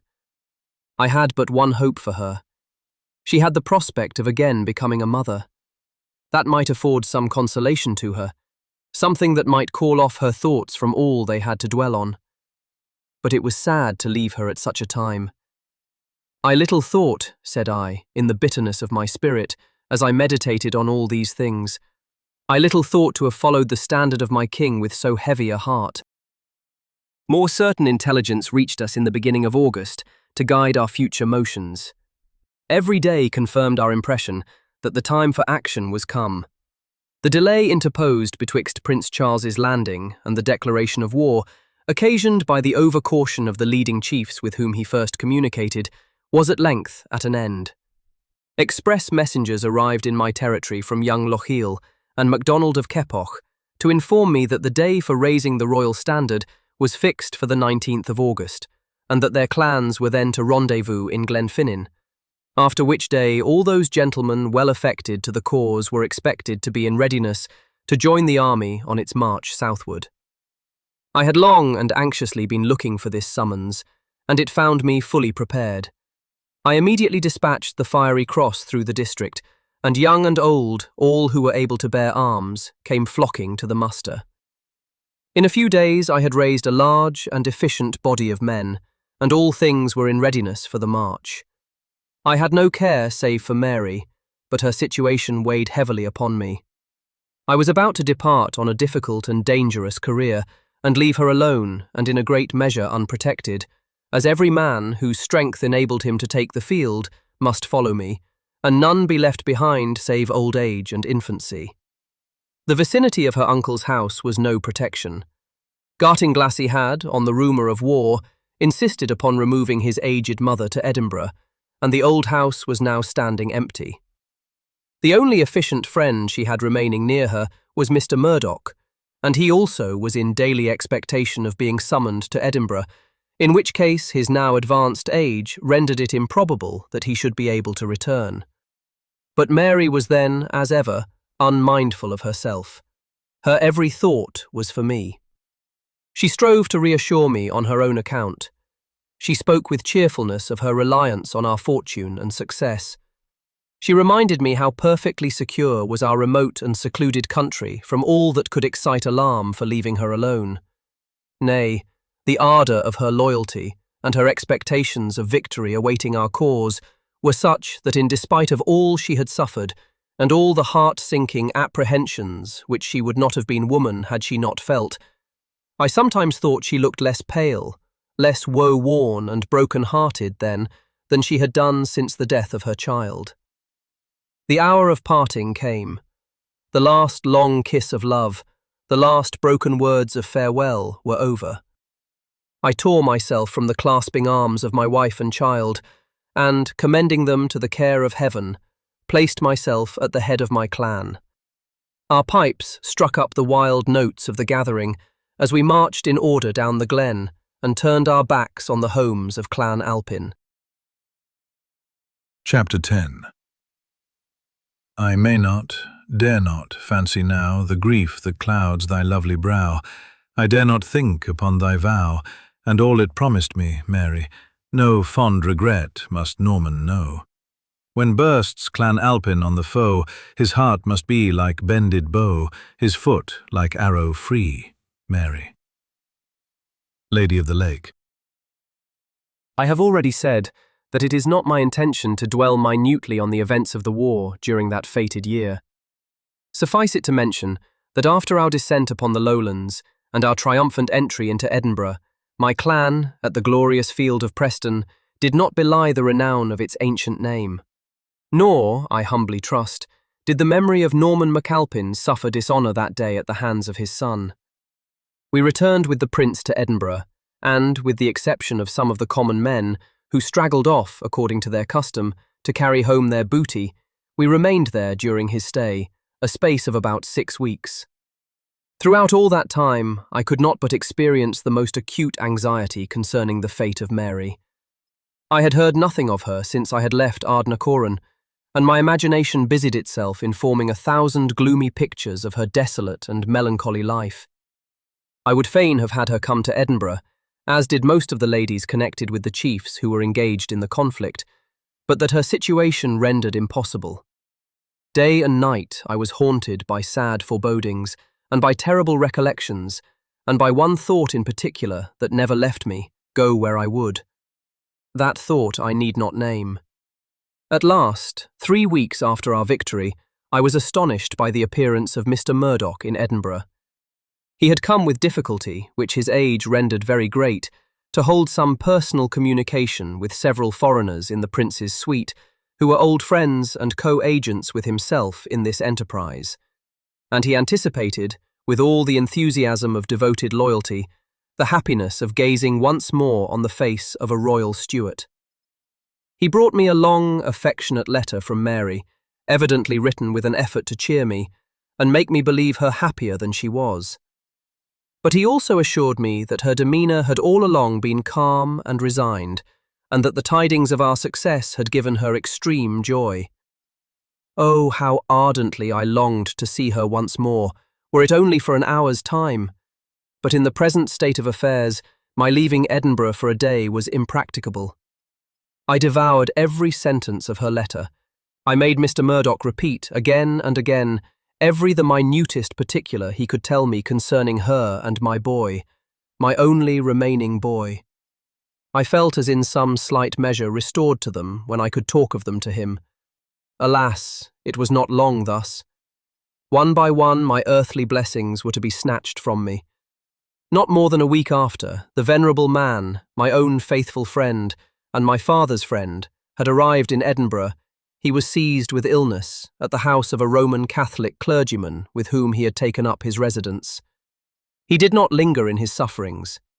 1 hour after Glenfinniston and I had been summoned to receive his last benediction, he expired. I stood and looked upon the lifeless corpse with which I had requested to be left alone. It was the last I should ever behold of a man who, from my first dawn of reason to the present moment, had been my friend, my guide, my monitor, of one to whom I owed a filial debt of love and of gratitude. As I looked, the present disappeared from before my eyes. I was no longer the chief, the warrior, the doomed and guilty man. I was once more a boy, a happy, innocent boy, listening with delight to his instructions, loving and looking up to him as a son to a father. I was a boy, renewing at the grave of my parents my plighted vow of loyalty. I was a lover, a young, joyous lover. I thought on these things, and on all of which we think in taking the last, long look of a familiar and a well-beloved countenance, till the weakness of childhood crept into my eyes, and I turned away and wept. But it was not altogether for my own loss that I shed these tears. They flowed with double bitterness, for I reflected on all he had been to Mary, and on all she had lost in him. Her only friend, her only counsellor, while her husband was far away. How perfectly desolate it would render her. I could not bear to think of it. I would fain have spared her the sad intelligence, till my own hand could have dried her tears. But that could not be. For I thought on the lingering torments of suspense she would then endure, the weary, weary looking and watching for tidings that could not come. I was forced to communicate it to her in a letter. I did so, and entrusted it to a messenger who was taking dispatches to the north, and must pass through my territory. We were gone from Edinburgh ere I could have received an answer to tell me how she bore it. It was with exulting hearts that our army set off from Edinburgh on its march to England. The enthusiastic bravery of our gallant prince, his confidence in success, and the victory which had already crowned our arms, all combined to inspire us with lofty hopes and undaunted courage. We crossed the border. We saw Carlisle yield to our attack. We passed in triumph through Manchester, and, having contrived to deceive the Duke of Cumberland as to our intended motions, we got betwixt him and London, and halted at Derby. But this was destined to be the last of our tide of good fortune. There it was that the unlucky and mistaken advice of his council induced our unhappy prince, against his own better judgment, to turn his back on the prospect of success, which the intimidation of the court of London, and the terror hitherto inspired by our arms, rendered so certain. And, under pretext of falling back to await the reinforcements approaching under the command of Lord John Drummond and Lord Strathallan, in reality to commence that fatal retreat which ended in the ruin of our cause. In the council, where my voice and those of 1 or 2 other leaders, who strenuously advocated the prosecution of our enterprise, were overpowered and unheard in the clamour of those who insisted on retreat, the eloquent entreaties, the arguments, the most earnest and agonized persuasions of the prince were unavailing to change their determination. The sun of our glory was set. We commenced a retrograde march, to the shame and grief of the army in general, not less than to the bitter sorrow and indignation of its leader. It were a bootless and a hateful task to dwell on the particulars of our return into Scotland. If I may judge of the feelings of our unhappy prince from the storm of rage and grief that swelled my own bosom almost to bursting as I reflected on the disgraceful termination of the enterprise, on which I had entered with expectations and hopes so widely different, those feelings must have comprised in them a share of bitterness such as does not often fall to the lot of man. The crown of his fathers, so nearly in his grasp, only to be torn away forever. The hopes, the heartfelt hopes of a lifetime, thus cruelly dissipated. The waste of toil, of blood, thus rendered all in vain. forced to fight his way back through the country he had entered as a conqueror, only to reach one where triumphing enemies and dispirited friends awaited his joyless return. It was a sad doom, and its saddest portion was that he had been compelled into it by the irresolution of his adherents, against his own will, and that of the few who could only deplore with him the timidity of counsel whose consequences they had no power to avert. We left some of our brave companions at Carlisle to meet with defeat and death, then crossed the border once more, having only had one skirmish on the road betwixt Shap and Penrith, between our rearguard and the Duke's army. The taking of the town of Stirling, with the arrival of Drummond's and Strathallan's expected reinforcements, served to restore our spirits, and the victory of Falkirk, imperfect as it was, might, had it been followed up, have been the means of yet altering the fortune of the war. But alas, here again the counsels of Lord George Murray interposed their ill-starred influence. Yielding once more, in despite of his own wishes, to the advice of his adherents, Prince Charles, instead of prosecuting his march to Edinburgh, fell back upon Bannockburn, and, after abandoning the fruitless siege of Stirling Castle, finally crossed the Forth at the fords of Frew, listening to the hopes, expressed by those who insisted on this measure, of recruiting their numbers in the Highlands. It was at Boken House that the last Stuart turned a farewell glance on his own fair lowlands and prepared to entrench himself for a final and desperate stand among the fastnesses of our Highland mountains. On our retreat towards Inverness, which was appointed the place of rendezvous, my clan was, of course, among the Highland forces which accompanied the Prince on the military road, while Lord George Murray led the horse and the Lowland regiments by Angus and Aberdeenshire. I determined to profit by this circumstance, to seize one day for visiting Ardnacouran on our route, leaving the command of the clan, during my short absence, to Glenfinniston. My mind had been torn, during the whole winter, by the most cruel anxiety respecting my wife and child. The secluded situation of Ardnacouran, remote from the military road, and buried amid almost inaccessible mountains, had rendered my hearing anything of or from them almost a matter of impossibility. And in fact, in the course of the campaign, one letter from Mary, written in November, had been the only one which reached me, the messenger who had been charged with it having fortunately encountered and delivered it to one of those gentlemen who undertook and succeeded in the difficult and dangerous task of conveying dispatches to the Prince. It was now the beginning of February, and what might not have taken place in that long interval? I communicated my anxious desire to revisit home to the Prince, who, with his usual gentle benignity, instantly acceded to my request for permission to absent myself from the marching army for the necessary space of time.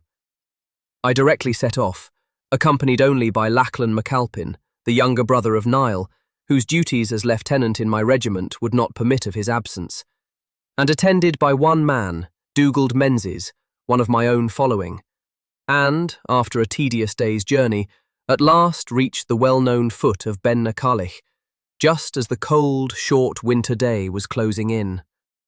We pursued our way in silence along the shores of the loch, the fatal loch. It was with feelings of inexpressible reluctance that I prevailed on myself to take this path. I would rather have crossed the mountain, wide as was the circuit which it would have taken me, and the only consideration which overpowered my desire of so doing was that of the very brief time I had for enjoying the society of those whom I had come thus far to visit. I was therefore constrained to take that detested path, and I have often looked back since on my having, by that road, approached the home of my ancestors, on this occasion, as on a strange and prophetic coincidence, connected with all that was to follow. All the thoughts, all the horrible recollections and dire anticipations which, though never banished from my mind, had been in some measure laid to sleep by the stirring scenes in which I had been an actor, and by my anxiety for the Prince and his cause, came crowding back upon me in doubled force and distinctness at every step I took. There, by my side, rose the dark pine-wood of Ochfruin, with its branches waving and groaning in the wind, faintly relieved against the sour and darkening sky. Here, farther on, was the overhanging rock, from whose summit the words of doom had been hurled upon my head. There, oh, maddening thought, was the bank of turf where I had rested on the evening preceding my boy's loss, with Mary and my children. There were the old boat harbour and the shore, on which we had set down our accursed freight on the night whose deeds sealed my fate. A little farther still, the bank on which they laid me when they dragged me from the waves, the grave of my son.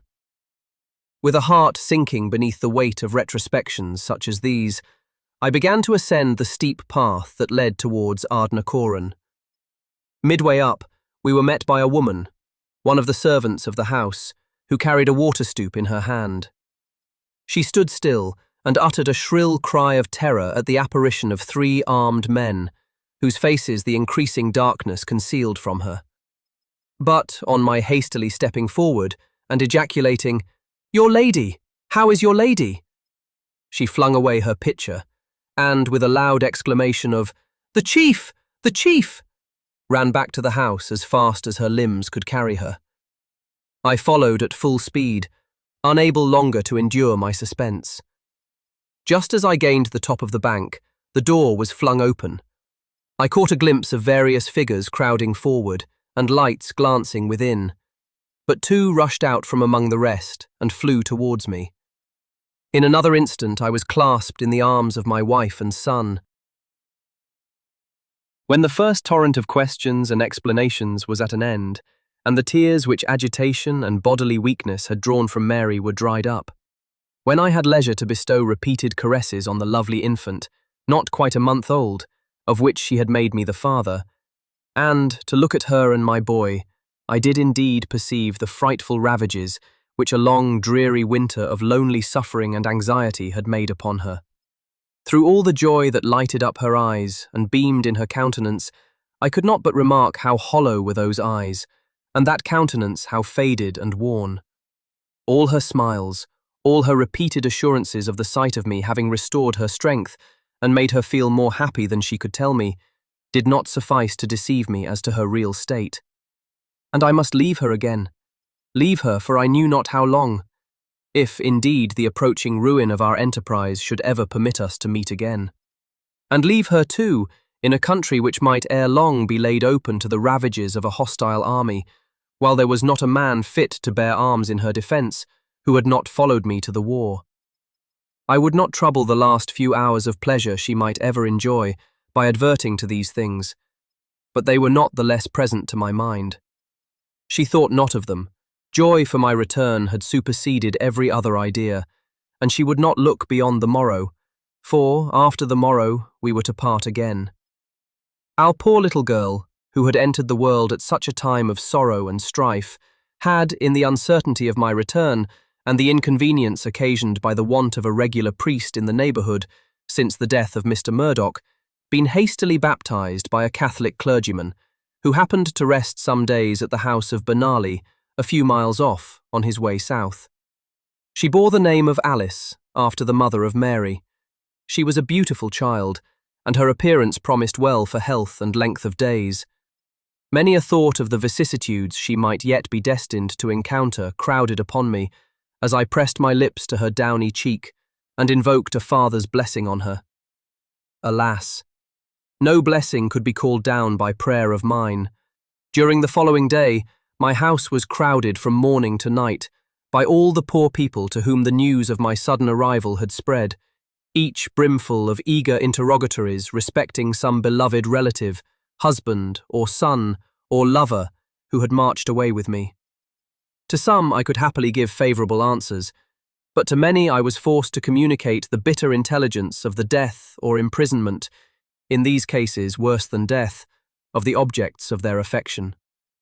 It was a terrible task. I would rather have marched up to a cannon's mouth. I shall never forget the look of utter despair, the total prostration of heart and soul with which one woman turned away from my presence. Her husband and her 2 gallant sons had gone out with me, and they were all killed. All. Not one left to be the support of her failing years. I spoke of them in the terms they deserved, for they were brave men, and they fell as heroes fall. but the voice of fame sinks powerless on the ear of sorrow such as hers.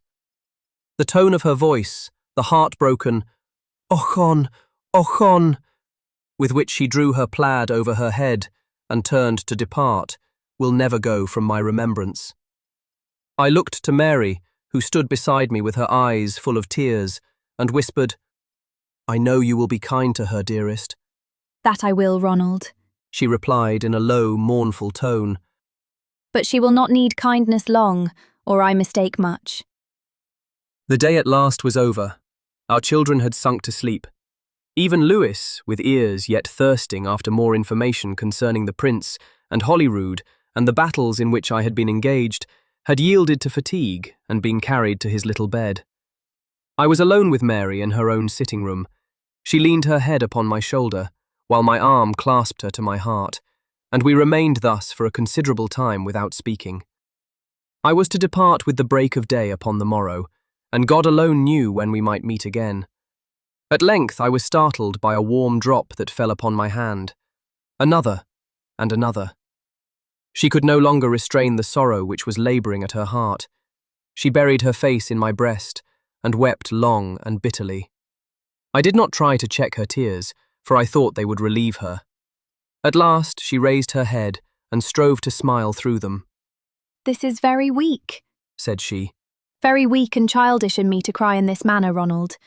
I did not think I had so little firmness, but you must pardon me that, as well as all the other pain I have ever given you." "Pain?" I exclaimed. "You give me pain. You have been the happiness, the consolation of my life, my Mary, my own dearest Mary. And oh, when I reflect in this moment on all the sorrow which I have been the means of bringing upon you, on all that I may yet cause you—" "Dearest Ronald," interrupted Mary earnestly, "I beseech you, as you love me, dismiss that idea from your mind. I know to what you allude." And a strong shudder shook her frame as she spoke. "And I implore you to forget the horrible delusion and to put your trust in God and God only. Oh, do not imagine that any sorrow is sent without his will, for wise and righteous purposes, and for these alone. It has been his pleasure to lay heavy affliction upon us, and it is not for us to repine. He hath a right to take back what he gave. Leave us with him, Ronald, in our loneliness, as we leave you with him in the hour of battle and of danger. And with that assurance are we not safe indeed?" "Mary," said I leave you with him, for you are a pure and holy being, and you must be the object of his love and care. But for me, the unworthy possessor of treasures so priceless, the guilty and the doomed, I can be but wounded through you, and wounded I must be to satisfy the vengeance of heaven.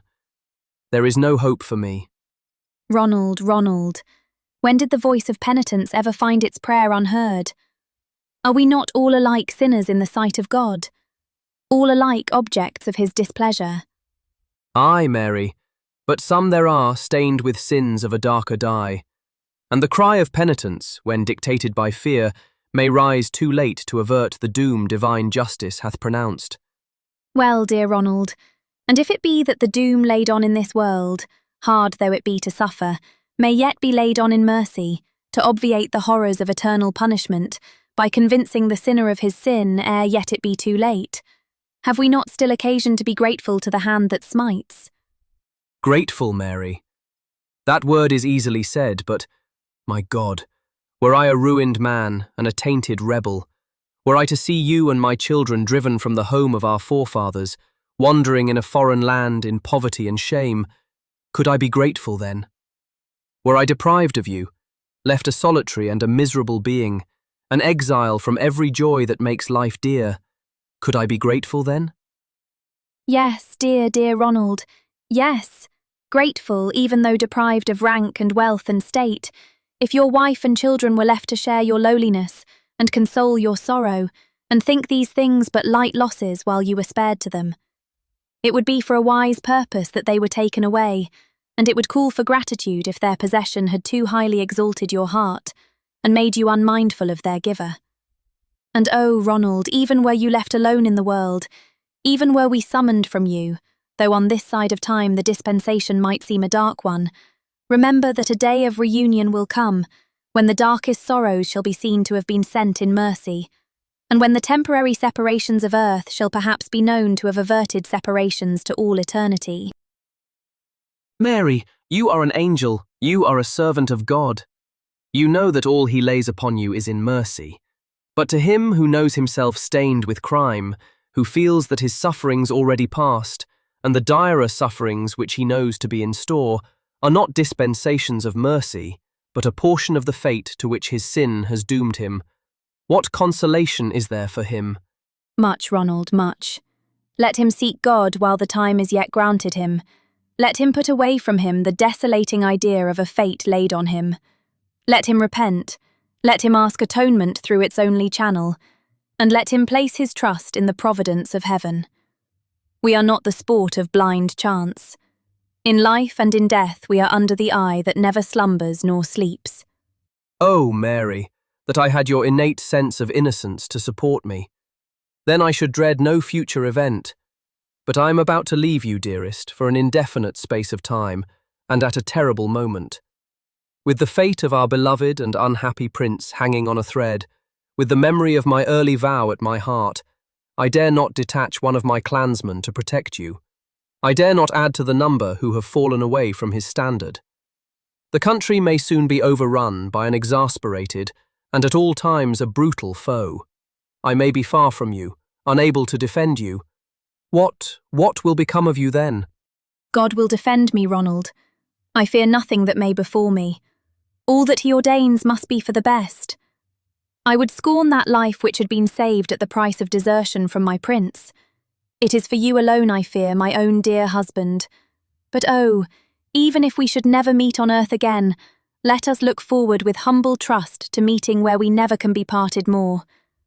And in the meantime, do not let us darken our last hours together by gloomy anticipations. Who knows but God may yet be pleased to avenge the wrongs of the royal Stuarts, or how soon you may return to us a conqueror, to smile at the memory of former dangers. Well, I replied, God grant it. Meanwhile, let what will betide. My arm is pledged to fight for Prince Charles while it can draw claymore in his cause, and I will not flinch from my duty so long as life is spared me. The night was far spent when we retired to rest, and my sleep, as may be imagined, was neither calm nor undisturbed. I was perplexed by confused and disagreeable visions. I dreamed that I stood in the room which had been my uncle's, and that I saw him there, as I last had seen him, stretched upon his bed, in the habiliments of the grave. And even while I gazed, the stiff and senseless corpse seemed to become endowed with life and motion, and it rose slowly up, and fixed its cold, glassy eyes upon me, and waved its hand for me to depart. And methought an irresistible power compelled me to obey the mandate, and to leave its presence. Then immediately I was at the gate of Ardnacoran, and there, within the hall door, stood Mary with her children. And they stretched out their arms to me, and implored me to take them away with me, and I rushed forward to do so.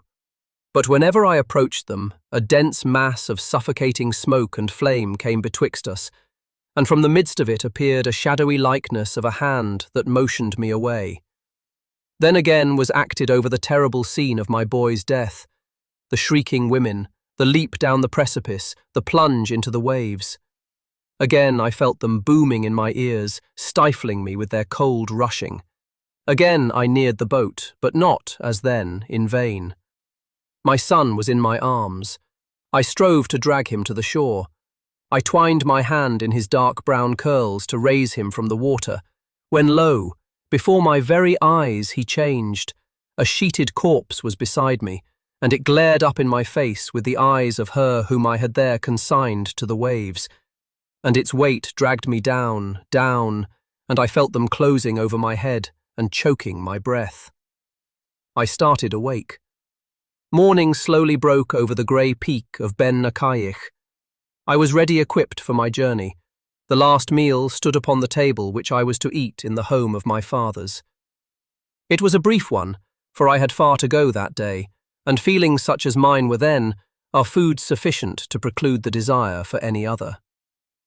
Ronald MacAlpin was awaiting me, his mother's parting tears still wet upon his cheek. I could delay no longer. "God bless you, Mary," I uttered in a stifled voice. "God bless my children." I clasped them to my heart. She did not weep nor utter a word, but with white, cold lips she clung to me in a last kiss. My boy's warm tears were on the hand he hung upon. One more embrace, one half inarticulate farewell, and I left them. Chapter 11. A field of the dead rushes red on my sight, and the clans of Culloden are scattered in fight. They rally, they bleed for their kingdom and crown. Woe, woe to the riders that trample them down. Proud Cumberland prances, insulting the slain, and their hoof-beaten bosoms are trod to the plain. Campbell. The evacuation of Inverness by the Earl of Loudoun's troops and the subsequent surrender and destruction of Fort George enabled our army to take up their quarters there in February, and, notwithstanding the difficulty of our position, hemmed in to the south by the Duke of Cumberland and the Prince of Hesse, and to the north by Lord Loudon, our courage was in no whit daunted, nor our activity repressed. Nay, on the contrary, we rather seemed to feel the gloomy appearance of our affairs an additional incentive to exertion. Among various expeditions undertaken and succeeded in by our forces, the most remarkable were the dispersion of Lord Loudon's army by the Duke of Perth, and the surprisal, in one night's time, of 30 posts of the Royal Army in Perthshire, which latter enterprise was performed by Lord George Murray. These successes contributed not a little to keep up the spirits of our troops. But as the spring advanced, provisions began to fail in the country around us, while the interception of the French ships sent with supplies of money reduced the army to great distress and difficulty. The storm, which was so soon to burst upon us, darkened over our heads. In the beginning of April, the Duke of Cumberland put his army in motion from its headquarters at Aberdeen. They crossed the Spey upon the 12th, and on the 15th encamped at Nairn, within 16 miles of us. A battle was now inevitable, and both parties prepared for it accordingly. The sound of the pipes and the beating of the drums, on the evening of Monday the 14th of April, announced to our army that we were about to be formed for action. So soon as our various troops were assembled in the streets of Inverness, the Prince appeared, and, perambulating on foot the front of the lines, addressed to each a few words of encouragement to the approaching combat. He was accompanied on this occasion by those gentlemen who formed the suite more immediately attached to his own person. They paused almost directly before where I stood, and I had thus full leisure for observing the expression of the Prince's countenance while he was speaking, the lofty courage which kindled in his cheek and animated his eye as he uttered the few but emphatic words in which his exhortation was couched. "Gentlemen," he said, "we are now on the eve of a combat on which much depends. We are opposed to an enemy greatly our superior in actual numbers, but of whose inferiority in other respects your own gallant deeds at Preston and at Falkirk have ere now given ample proof. Let the approaching battle stand forth to the eyes of posterity your last and proudest victory. Let tomorrow's sun rise upon a field which is to behold you fight and conquer, as you are wont to do, for the honour of your country and your clans, and in the cause of your rightful king." We received and answered this address with the loudest cheers and acclamations, and despite all the privations under which our troops had suffered, and were still suffering, it was in high spirits that they marched out of the town to the wide and level park around Culloden House, where it had been resolved that we should bivouac that night, in order to be ready for action by daybreak on the morrow. Having seen my men laid down in the situation assigned to them, I returned to the spot which I had selected as my own resting place for the night, and, wrapping my plaid around me, stretched myself beside Glenfinniston, who shared it with me. Neither of us felt at all inclined to sleep. The combat so immediately to be expected, the vast stake which hung upon it, and the terrible disproportion which we could not conceal from ourselves as existing between an army, on the one hand, reduced in numbers and exhausted by privation and hunger, and one, on the other, fully provided and equipped, far exceeding ours in numerical strength, and fresh from a long rest, during which it had been completely and constantly supplied with the necessary provisions. These considerations weighed upon our minds in our own despite, and hindered us from all desire of rest. "I cannot tell how it is, Torquil," said I, "but when I think of tomorrow, I feel a strange depression upon my spirits, for which I can in no way account.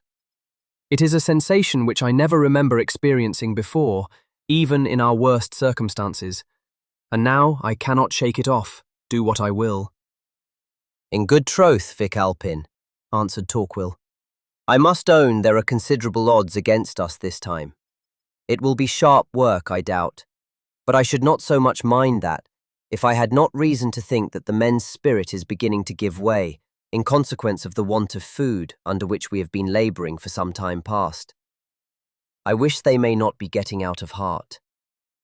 "Nay," said I, "these very privations, in my opinion, should only tend to make them fight with more desperate courage."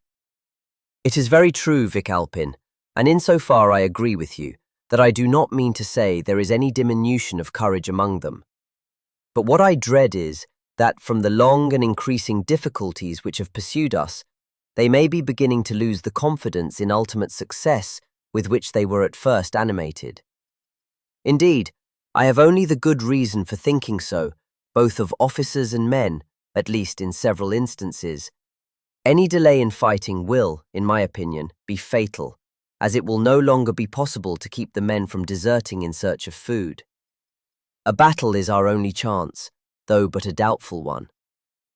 "That," said I, "is also the opinion of Lord George Murray, as expressed in council today, and it is therefore decided that we engage the enemy at all hazards.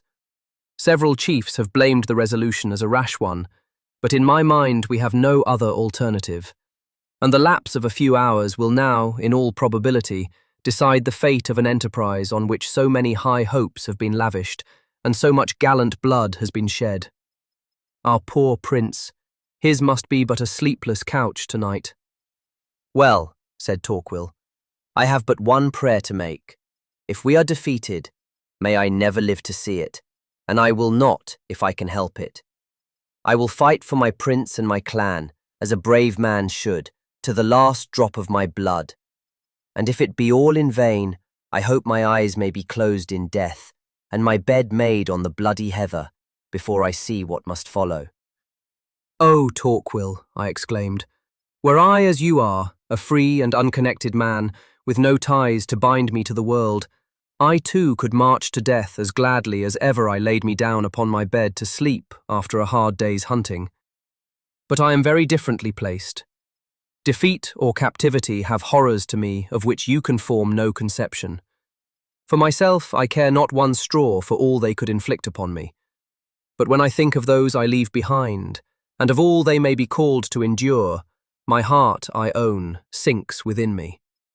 Even should my life be spared in case of defeat, I cannot desert my prince, and to think, in the meanwhile, of what they may be exposed to, in a country which will be overrun by these human bloodhounds, thirsting after the destruction of all connected with their opponents, particularly of a name so well known in the annals of our cause as mine. Torquil, it is enough to unman the stoutest heart that ever beat in man's bosom. It is enough to make me pray for death in the approaching battle, but that, I know, will not answer my prayer. I am too well aware of the fate reserved for me, and I now feel that its crisis is drawing near."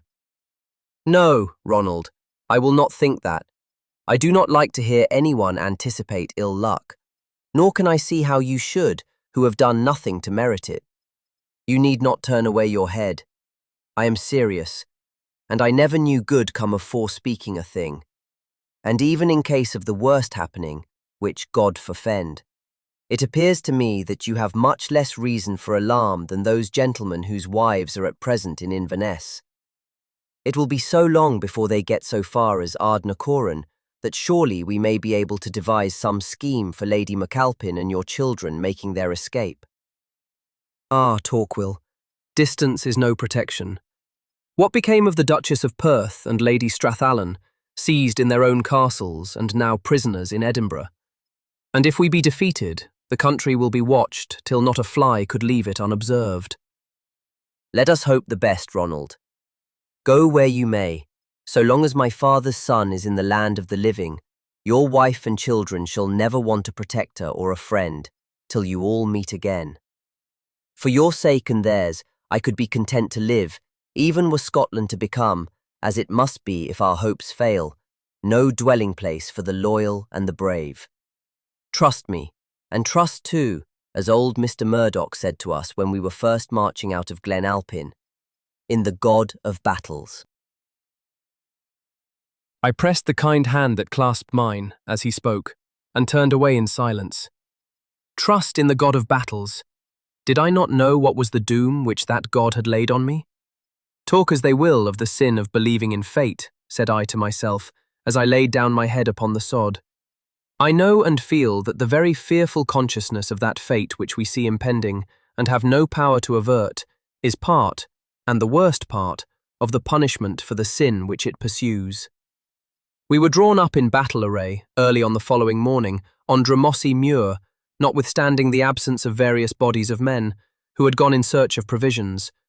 But as the afternoon wore on, and we learned that the enemy had remained all day at Nairn, many of our troops, unable longer to support the want of food, straggled off to procure it wherever it was to be found. Towards evening, the prince, having resolved upon a night attack of the Duke's camp, gave orders to recall those who were dispersed, and, notwithstanding the small number who could obey the summons, we set forward so soon as daylight faded. This expedition, however, was destined to failure.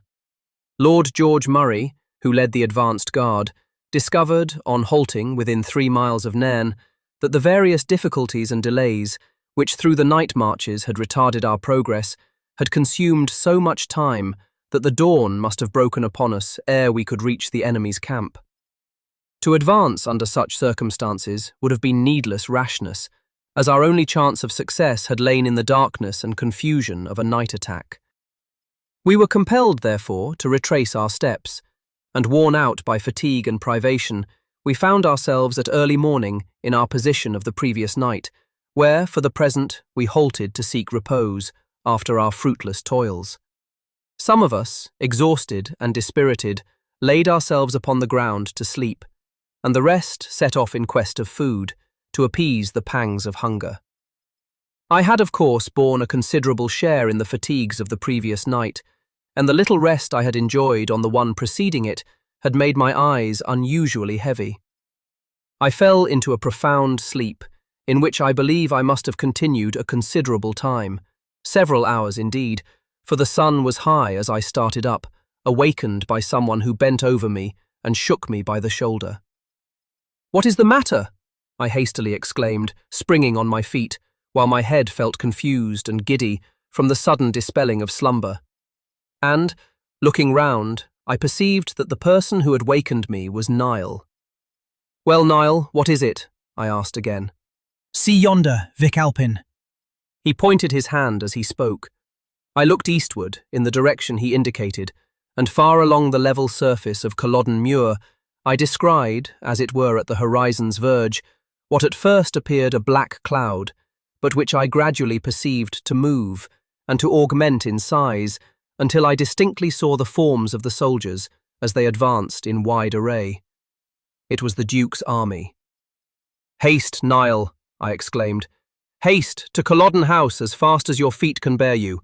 Warn the prince, then return, and let us get the men together." He stayed no farther words, but set off like lightning. I hastened to collect my scattered regiment, and shortly after, the report of a cannon, fired by the prince's orders, began to bring in the wandering troops. After the lapse of some time and the overruling of the conflicting opinions of several officers who advised retreat instead of battle, we began to form our troops under the direction of Sullivan, extending them in 2 lines from a farmsteading on the right towards a bog near Culloden House on the left. My clan was stationed not far from the right of the foremost line. In this position we stood awaiting the approach of the enemy. Onward came the columns of the English army, in firm, calm and compacted order, with the long, loud rolling of their drums heralding their approach. They halted several hundred yards from us. At that moment, a pelting shower of sleet and snow began to fall, and drifted in our faces. There were various endeavours, on the prince's part, to manoeuvre so as to bring his troops round to windward of the royal army, but without effect. Both finally remained in their original positions. Just before the engagement commenced, the prince once more rode along the front of our lines, exhorting the soldiers to do their duty. He was greeted with loud and enthusiastic cheers, which followed him to the rising ground on which he had taken up his station. Immediately after this, on a given signal, our batteries opened up a fire on the enemy, which had little effect among them. It was answered, after a few minutes' delay on their side, by a tremendous cannonade. Their fire did fearful execution. We had been ordered to stand still in expectation of the Dukes making the first attack, and we remained immovable in our places, while every fresh volley of that deadly battery tore up whole ranks among us, and stretched at every instant some lifeless body at our feet. It would be impossible for me to describe the feelings of indignation and of pain which swelled our bosoms at that moment. To stand there like dogs and be shot at, to see, or rather to feel, for the masses of rolling smoke precluded aught like seeing, our friends and kinsmen falling unavenged around us, to know that with every new pile of slain fell another portion of the fabric of our hopes. It was a terrible half-hour. It seemed an age in wrath and agony. At last this state of inaction could no longer be endured. I believe that Lord George Murray, who commanded the right wing, was about to order an advance upon the enemy's lines. But ere he could utter the command in words, the Clan Mackintosh, placed in the centre, and among whom a frightful slaughter had taken place, unable longer to support it, quitted their ranks, and rushed forward with a tremendous cry.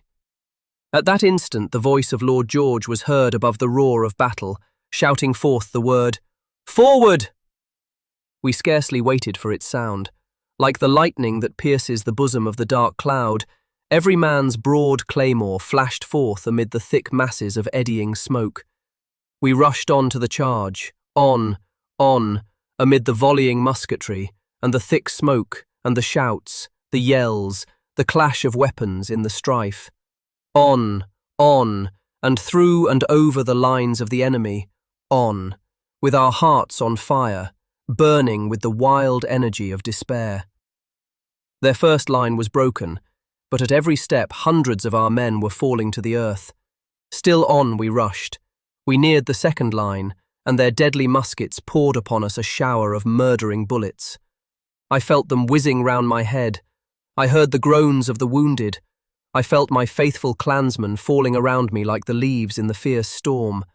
Still on I went. I cheered them to the charge. My foot mounted over the heaps of the dead and dying that blocked my way. And now I was almost alone, yet still on I rushed. But our foremost ranks began to give way. They tottered. They turned from the terrible fire that was sweeping them. They fell back like retreating waves, and bore me away in the midst of them. I would have pressed forward, and met my death where almost all my clansmen lay. But even in that wild hour of mortal combat, the hand of destiny was upon me. Thus gloriously to die was not for me. I have said that I was forced back among the retreating survivors of that daring charge. The field was now a scene of flight, of carnage and despair. The Highland lines were completely broken, yet still the surviving officers were endeavouring to arrest the steps of the flying, and to rally them once more to the support of the prince, who had put himself at the head of the lowland troops, which yet remained steady. The MacDonalds, who had refused to engage in the conflict, now fled with the rest. A body of dragoons commenced a pursuit after them, but was checked by an Irish regiment. I strove the while to collect the scattered remnant of my clan. I rallied around me the few survivors. Among these was Glenfinniston, bleeding from numerous wounds, and Niall, my gallant foster brother.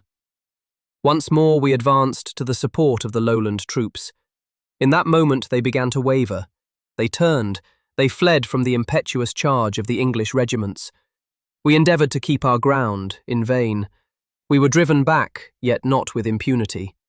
Many fell before us, for we fought with the courage of desperation. At last, we too were forced to turn and flee. Slowly and in bitterness of heart did we withdraw. The plain was covered with our flying forces. We approached the mount where sat the unhappy prince, on horseback, surrounded by his own more immediate followers. He remained immovable in his position, notwithstanding the spectacle of carnage and desolation which spread out before his eyes. He seemed fixed in the stupefaction of despair. As we drew near, I descried various officers among those who surrounded him, who seemed speaking as if making use of the most urgent entreaties for his flight, but it was without effect. He remained as though rooted to the spot. At last I heard him say to Sullivan, "It is in vain, Sullivan. Urge me no more. I will not flee. I will not thus abandon the cause to which I am pledged. Leave me, gentlemen. Leave me if you fear for your own safety. Seek refuge if you will in flight, but for me, my part is taken." "Nay then," replied Sullivan firmly, though sadly, "if your Royal Highness be thus determined, I must be pardoned the means I take of performing my duty." He seized, as he spoke, the bridle of the prince's horse, turned him forcibly round, and striking spurs into his own, his example was followed by all the gentlemen around him, and in an instant the whole troop was in rapid motion. We of the foot followed them in their retreat. Hitherto we had not been pursued by the enemy, but now the English dragoons, who had been occupied in dressing their scattered ranks, suddenly burst forward in a united and terrific charge upon the fugitives. The foot, who were in the rear of the retreat, were in an instant overwhelmed. The fierce soldiers mingling among us did fearful work with their sabres, as well as with the hoofs of their horses. We fought, retreating while we did so, with desperate energy. Those of my remaining clansmen who had rallied around me conducted themselves in a manner worthy of the name they bore. We were separated from our companions in flight and enclosed by a body of dragoons double our own number, while every instant, by augmenting the distance betwixt our retreating friends and ourselves, diminished the possibility of rescue or escape. Yet we closed together. We presented an undaunted front to our fierce foemen. Hemmed in on all sides as we were, we stood firm as rocks in the foaming ocean. "Fight on, my gallant clansmen," I exclaimed. "Let us strike a good blow for the honour of Clan Alpin." And we did strike a gallant blow. But what availed it? Numbers, not force, overwhelmed us. One by one I saw my kinsmen and my followers sinking on the bloody sod. Torquil was no longer there. I had missed him from my side before we were surrounded, and I concluded that he had fallen. But this was no time for lamentation. I fought till my claymore seemed to cleave to my hand, and now I was nearly alone. Ronald MacAlpin had fallen at my feet.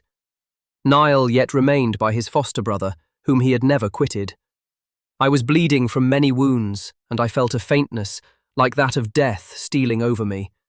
I made a desperate effort to rally. Just then our foes pressed forward upon us, for we were no longer able to keep them back. The sword of a dragoon was descending on my head. I could ward it off no longer, but in that instant Niall flung himself before me. The stroke cleft his skull in twain. He lay, a corpse, at my feet. Even in that terrible hour, a fierce pang of mingled grief and fury darted through my heart as he fell.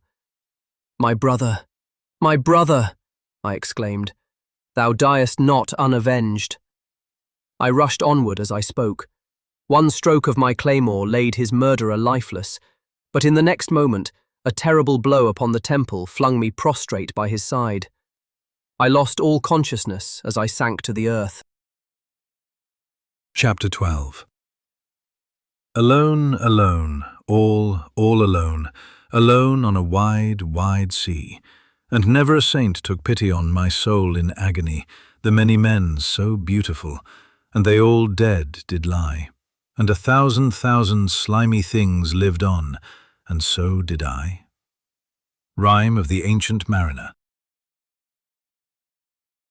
How long I lay among the slain, myself apparently as lifeless, I cannot tell. The first sensation of returning life which I recollect was that of a feeling of oppression, which seemed almost to stifle me. And this was combined with a numbness in every limb, as though I had no power to free myself from the weight lying upon me. I well remember that my first confused idea was that I had fallen from a great height, and that some immense body had fallen above me. I had no recollection of the events immediately preceding, and I remained for some time perfectly still, endeavouring to collect my strength, that I might endeavour to free myself from my confined position. At last, in struggling to shake off a weight which lay over my right arm, my hand came in contact with something deadly cold and clammy. It was the hand of a dead man, firmly clasped over a sword hilt. The instant I felt its horrible touch, an electric shock of awakened memory ran through my frame. But oh, the tide of despair, of anguish, of unendurable misery that rolled its black waves over my prostrate spirit in that moment. All the sufferings of years seemed to concentrate and condense themselves into one overwhelming whole to crush me.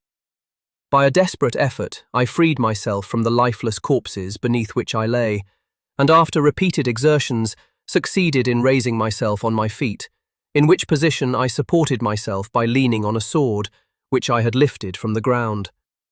I looked around me. It was on a desolate scene. I had fallen when that plain, though thickly strewn with the dead, was yet swarming with the living. When the noise and the tumult and the roar of battle were around me, the clamour of the pursuer and the flying. Where I stood had stood the remaining sons of Alpin, to form a barrier before their chief. Here I had been surrounded by as gallant hearts as ever beat in a human bosom, all devoted to me. Where were they now? Where, indeed? They were beside me still, not one had fled. Faithful unto death, they had bled and fallen for me. There they lay, heap above heap of slain, and not one of those lifeless countenances but had once glowed at my approach. Not one of those hands but had wielded its sharp weapon for me. Not one of those hearts, now fixed in the stillness of death, but had left country and home, and all life's dearest and holiest ties, at my bidding, and for my sake. And this was their reward. And I was living still. I knelt on the bloody turf by my foster brother's side, for he had fallen close by me. I raised his head. I put my hand upon his heart to try if there were any pulsation left. One dying word from the mouth of any living thing that had loved me would have been balm to my desolate heart. But no, no. The work had been too surely sped. Among all who strewed that fatal spot, I was the only breathing man. The cold grey morning light just sufficed to show me all the extent of the slaughter, and a heavy rain plashing on my stiff and wounded limbs and drenching my bloody tartans added, if aught could add, to the desolation around me. I felt at that moment so utterly desperate, so reft of all for which I had hoped and prayed and striven through my life long, that I could willingly have lain down there, where my faithful clansmen lay, and welcomed the death which would have released me from my misery. Where was my prince? Where were the devoted bands whom he had erst led on to victory? Where my friends, my brothers in strife and danger? Gone, dead, or vanished from the scene of their undoing, fugitives doubtless, wanderers in their native land, with the avenger's footstep behind them, perhaps ere now prisoners, awaiting a destiny compared to which a bed on Culloden's gory heather had been peace, repose, and happiness. And yet I lived on. I had more to live for yet. I must not linger there, other duties called me thence. And with the thought, the agonizing thought of my wife and children, came a temporary accession of strength. I turned from the spot. Farewell, I said. Farewell, true and faithful followers. I leave ye where I would gladly be lying, partaker in your glory and your rest. Farewell, brother of my heart, too faithful friend. Where shall I find thy like in all the wide world again? The light which guided my reeling steps over the field displayed to my abhorrent gaze the work of brutality which had been wrought by the bloodhounds who had triumphed over us. The bodies of our slain soldiers were mutilated, hacked, trodden almost out of the semblance of humanity by the very horses' hoofs, which seemed to have been purposely urged to the horrid work after the battle was over, as it was the same, or worse, among those who had fallen in a contest with the English foot. Words cannot express the full hideousness of the scene that met my eye wherever I turned. While I slowly sought my way among the dead and the writhing forms of the dying, for many of the wounded were yet alive, I looked in vain for the body of Torquil. I could find it nowhere, and I durst not linger there. I perceived that the slaughter of the fugitives seemed to have been thickest on the road leading to Inverness. I therefore avoided it, and took the southwest direction towards the hills. During all that long day, I struggled on, with pain and weariness every instant on the increase. I had received many wounds, some of them very severe ones, and the agony of my mind so augmented the fever and irritation consequent upon them as to render every additional movement a torture scarce endurable, while the want of food, the numbness occasioned by my terrible midnight couch, and the dripping state of my clothes from the heavy rain still added to my sufferings. Yet I forced myself to proceed. I felt certain that any of my clansmen who had been involved in the retreat before our last terrific struggle began would find their way back to their own country, and every consideration rendered it imperative upon me to follow them thither, and, having taken measures for the preservation of my family, to seek out any of those chiefs who might have banded together, and still, so far as in me lay, to hold by the cause of my unhappy prince. These thoughts heaped fuel on the fever of my mind and body, and, with the very consciousness of the necessity of speed, came added inability to make it. I passed many dead bodies of the wounded wretches who had taken this road and dropped by the way, and some who lay by the wayside still alive and praying for death to deliver them, but I could not discover any of my own people among them. The evening was now fast approaching, and a bitter wind searched my aching wounds, while hunger and faintness fast gained ground upon me. Hitherto, on the lonely track I had followed, I had passed no house save one or two miserable cottages, and the dread of involving their inhabitants in my misfortune, should my steps be traced, had deterred me from requesting their hospitality. But now, as night began to fall, I thought that during the hours of darkness my resting place would scarce be discovered, even if there were any pursuit, and I looked anxiously around for some human dwelling, as I felt that I could proceed no farther. There was a little cottage, deep in the hollow formed by two bare and rocky hills, whose curling smoke, ascending against the height on which I stood, first warned me of its vicinity. Cautiously descending, I approached the door. It stood ajar, and I looked into the interior. A woman sat alone in the room, engaged in spinning. She started up when I entered, in evident alarm, which my dress and exhausted appearance speedily changed into compassion. She willingly and kindly acceded to my request of shelter for the night. I would not permit her to give me a bed in her house, in case of any surprisal from the pursuing army, which might possibly have detached troops in that direction. But she spread a couch of straw and heather in a little shed opening out between the back wall of the cottage and the hill, and with a gentleness such as only blesses woman's hand, washed the blood from my stiffening wounds, spread soft plaids upon the bed she had made me, and brought me the best food her simple store afforded, to refresh my weariness. I found that her name was Fraser, and that her husband and her son had followed the Master of Lovat, and she wept bitterly when I told her the fatal event of the battle, of which I had brought her the first intelligence. I consoled her, however, by assurances that, to the best of my knowledge, the Clan Fraser had not come up in time to engage in the fight. Alas! I thought of another wife, who that night was probably weeping for her husband, and had no one to comfort her. Fearful, wild visions were the companions of my restless bed. The morning found me in a burning fever. It was in vain that I attempted to rise and prosecute my journey. The effort, with the consciousness of all that depended on my doing so, only served to augment my earnestness into delirium.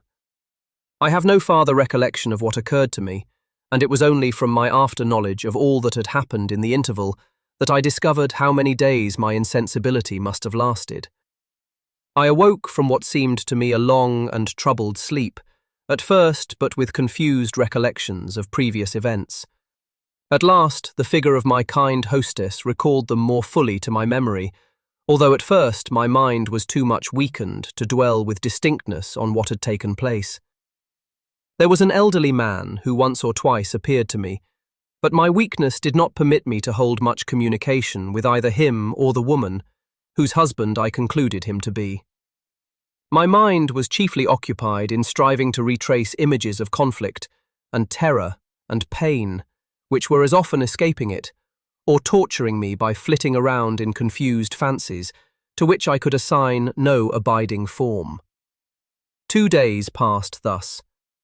On the evening of the 3rd, I was lying on my bed in the little shed already mentioned, and the door communicating with the cottage was standing open.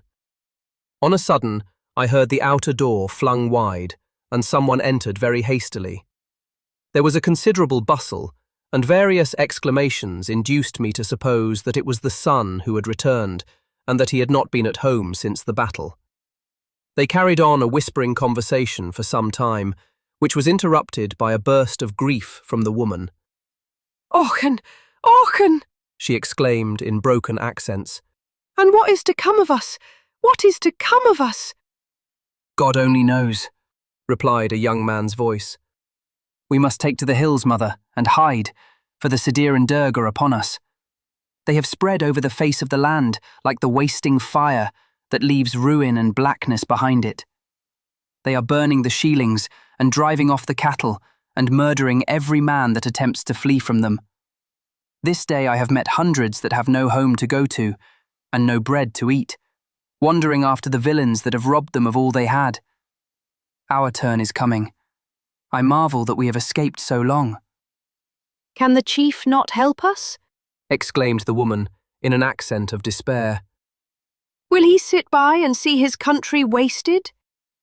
Mother, the chief can help nobody. I wish he may be able to help himself ere long. 600 grants have been marched into Lovat's country to do the work of butchers and fire-raisers upon us. There is no help for us, and it is the same everywhere. They are burning the house of the chief as well as the humble sheiling. They are slaying the lord and the bondsman alike. They tell me that some of the chiefs have banded together to defend each other, but that they dare not meet to leave their own countries defenceless. There was a body of the Sadir and Derg marched off for MacAlpin's country yesterday. There is a price upon his head, I hear, for he was known to be a keen friend to the prince. A body of the Sadir and Derg marched into MacAlpin's country, into my country, and I was lying there like a crushed worm. And where, oh God, where was the hand that should protect my wife, my children? In one instant, the clouds of weakness and of stupefaction rolled of my senses. I awoke to the full burst of horror and of despair with which this intelligence overwhelmed me. In another, I had started from the couch that too long had held me, and while every limb shook with emotion and with weakness, I hastily arranged the blood-stained apparel which I found placed near me. That done, I advanced into the room. "My friends," said I will not expose you to the certain death which my discovery here would draw down upon you, neither must I linger here another hour away from my own country. I am the chief of Clan Alpin, whom your kindness has protected, and who now has naught to give in return for the kindness but his poor thanks to you." They gazed on me in amazement. Then one and all united their entreaties that I would not leave their roof that night. They besought me to consider my own state of weakness, the darkness, the difficulties of the road. With a noble disregard to their own safety, they protested that I should not quit their house with my wounds unhealed and my strength unrestored. But I remained firm to my resolution of instant departure. My brain was on fire. I scarce knew what I said, but I felt that I might not rest there, and I would not have done it if I could, to add to the dangers which already threatened them. Then the son insisted on accompanying me, but of this I would not hear. I told him to remain to defend his parents. I knew the country well and could find my road. I bade them farewell, kind and generous beings. I left them to the fate from which my presence could have been no protection. Ere next night, I doubt not that their peaceful roof lay low in the ashes of desolation, that their little stock of cattle was a prey to the brutal foe, and they themselves perhaps at rest in the arms of death, or wandering forth homeless fugitives, with ruin behind and an unpitying world before them. Such was then the fate of the good, the loyal, and the brave. It is strange what strength despair imparts. I, who, the preceding day, could scarce have raised my head from my lowly couch, now moved along, a traveller beneath a cold midnight sky. I felt no weakness, no pain then. The pain of the heart is a thing so strong that it leaves room for no physical sensation to be perceived. I was scarce conscious of the lapse of time, or of the instinct through which I guided my course by the stars, which, fortunately, were visible. I merely felt a wild impulse urging me on, and I obeyed it with a steadiness which I now regard as little short of miraculous. As morning broke, the same instinct taught me to conceal myself in the most difficult and inaccessible paths. All day I kept on my course, avoiding various parties of soldiery which I descried, sometimes very near the places where I was then forced to hide myself. And thus passed another night, another day, for in spite of the excitement that supported me, my progress was but slow. I had found some cakes of oatmeal bread in a deserted shieling, the inhabitants of which, an old man and woman, were lying dead near the door, the same shot appearing to have struck both, and the instinctive feeling that guided my steps taught me to preserve the food. It was well that I did so, for the country which I was now traversing was utterly deserted and desolate. Nothing met my eye, far or near, save black and fire-scathed walls, or still smouldering ashes, while here and there I came upon the body of a man, murdered by the agents of destruction, who had been at work all around. These were fearful presages, but I know not how they did not strike me then as they would have done at another time. Whether it was owing to bodily weakness, or that my mind was wound up to that pitch, beyond which nothing can inflict either pleasure or pain, when the whole faculties are stretched on the rack of suspense, which deadens every other feeling, so it was. I journeyed on as one in a dream. I never slept. I often sunk down for a few minutes from weakness, but at these times I felt as if my eyelids were chained back, and as if I could not have closed them, had I been willing. On the morning of the third day, I found myself among well-known objects. I perceived, rising before me, the dim and misty head of Ben Nachillich. At sight of that grey peak, over whose majestic brow the morning haze was just rising like a rolling curtain, a haze in like manner seemed to roll off my spirit. The full tide of memory and of perception rushed back upon me with redoubled energy. I recollected all that had occurred, the fearful intelligence which I had heard, the purpose that had brought me thither. I became endowed, as it were, with supernatural strength. I felt all my faculties bent up to the encounter of what lay before them, and I strode on, with a firm step and a resolute heart. I had entered a narrow glen that wound down towards the house of Glenfinniston. Here, midway down, used to stand a shieling, which was inhabited by a young man and his wife, who had the charge of some of Ronald MacAlpin's herds. I recollected that, on our northward march, Ronald had told me that this man, Ronald MacAlpin, had gone home ill of a fever, and as I had reason to know that he never returned to Glenfinniston's troop, I supposed I should at least find that his dwelling had been spared. I approached in full expectation of seeing the house still standing as I had last seen it, when, on shooting down this glen with Ronald, we paused to admire the smiling gambols of his eldest child on the grass beside the door. I looked forward to discover it. There it stood indeed, but how? The walls alone remained. They were black with smoke, the roof had fallen in. There was not a sight or a sound of living thing to be seen or heard all about it. My heart died within me. I gazed on it a moment in silence, then turned the corner of a rock, against which it partly stood. I heard a feeble moan. I advanced more nearly. A woman was sitting on the earth, her back supported by a projection of the rock. Across her lap lay the corpse of an infant. By her side was a boy somewhat older, whose eyes were closed, and the only tokens of whose existence were the convulsive twitchings of his outstretched limbs, and at intervals a faint moan, the sound which I had heard. A little way from them lay the lifeless body of a man, grasping a broadsword in his hand. I stopped before this group, arrested by an emotion of horror which seemed to check the very pulsations of my heart. The woman slowly raised her dim and glazing eyes as I approached, and in her ghastly countenance and death-struck lineaments, I recognized the young wife of Ronald MacAlpin. "Merciful heaven," I exclaimed. "Katrine MacAlpin, what means this? How came it?" She seemed to gasp and struggle for utterance. She looked at the corpses, at her dying child, then to me, then in a hollow voice articulated the words, "They are all dead but he, and he is dying." "Dying? And of what?" "Of hunger." And as she said the fearful words, she looked in my face with a ghastly smile. Oh, that smile, that corpse light of despair. When will it pass from before me? Dying of hunger, and I had nothing to give them. I struck my hand upon my forehead and groaned. She looked feebly up again.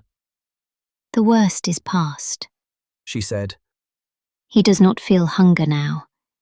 He is almost at his rest." She spoke calmly, for the apathy of death was on her. "Katrine, when? I could utter no more. "The Sadiran Derg came down the glen 2 days ago, and they shot my husband, and set fire to the shieling, and drove our cows away, and there was no help anywhere. They have not left one roof standing among all the glens of Alpin, nor a cow nor a sheep upon the hills. I took my children, and went to see if I could find food for them, but there was none.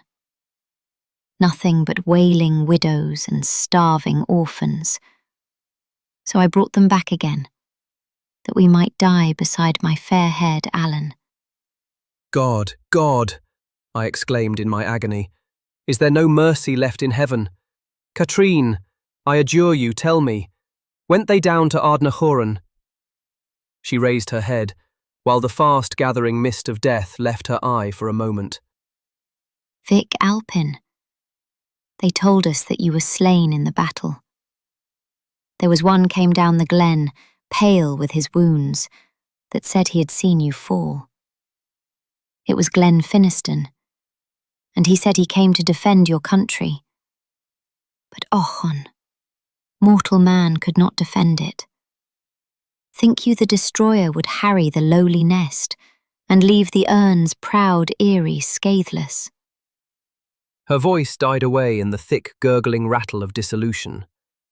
I looked for a moment on her changing face, then turned and sped down the long glen with the rapidity of lightning. I ran as if the fiends of hell were chasing my footsteps. I reached the bottom of the glen, where the burn ran into the water of Finiston. Here, on a sudden, I heard shouts on the hill above me, loud, coarse laughter, and voices speaking in the lowland tongue. I looked up and descried, winding along the height in the contrary direction to that which I had taken, a party of 5 or 6 soldiers, stragglers probably from the main body, who were driving 2 cows before them. If I continued in the path, there was imminent danger of their looking down and perceiving me. There was no time for deliberation. I plunged instantly amid the thick underwood that clothed the rocky sides of the precipitous and lofty banks which here overhung the water. I scrambled with difficulty to the bottom, and there picked my way along the channel of the little river, which was at that time very low. It was a slow and toilsome path, for the rocks were obstacles to advancing, and the banks here approached so close as merely to afford room for the passage of the stream, while their height and steepness, combined with the overhanging trees and matted shrubs that covered them, rendered it almost dark at noonday. It was, in sooth, an unblessed spot, the corrie of the Bodach Dhu. Even amid the fearful turmoil of my spirit, a pang of recollection, rather felt than expressed to my mind, shot across it as I entered its precincts. I struggled on as swiftly as the nature of the path permitted, till, on a sudden, I came to a place which bore marks of a recent strife having taken place near it. The bushes, the whole way up to the path above, were torn and rent aside as if by the descent of some heavy weight. Midway down, I descried something like the body of a man, and as I came nearer I perceived a dense mass that lay half in the water, half upon the bank. A huge raven, startled by my approach, rose slowly up from beside it with a long croak as I drew nigh, and remained hovering not far above my head. I perceived it to be the corpses of two men, firmly locked in each other's arms, who seemed in the death struggle to have fallen or dragged each other over the precipice. Their heads lay almost touching the water. He who was uppermost had his face turned from me, but his dress was that of a royalist soldier. The undermost, who lay with his back to the earth, was a Highlander. I descried the colours of my own tartan, and I bent down upon my knees, and with a strong effort raised the lifeless head. It was as I thought. The corpse of Glenfinniston was in my arms. I gazed on his pale, disfigured countenance, his dead, fixed eyes, which no kind hand had closed, the clotted blood that was in his light brown hair. The memory of the days of old swept across my soul. One moment's space served to place before me all the love he had borne to me, all the devotion he had shown me. It was but as yesterday that he had been by my side, exulting in the pride of vigorous manhood. And now?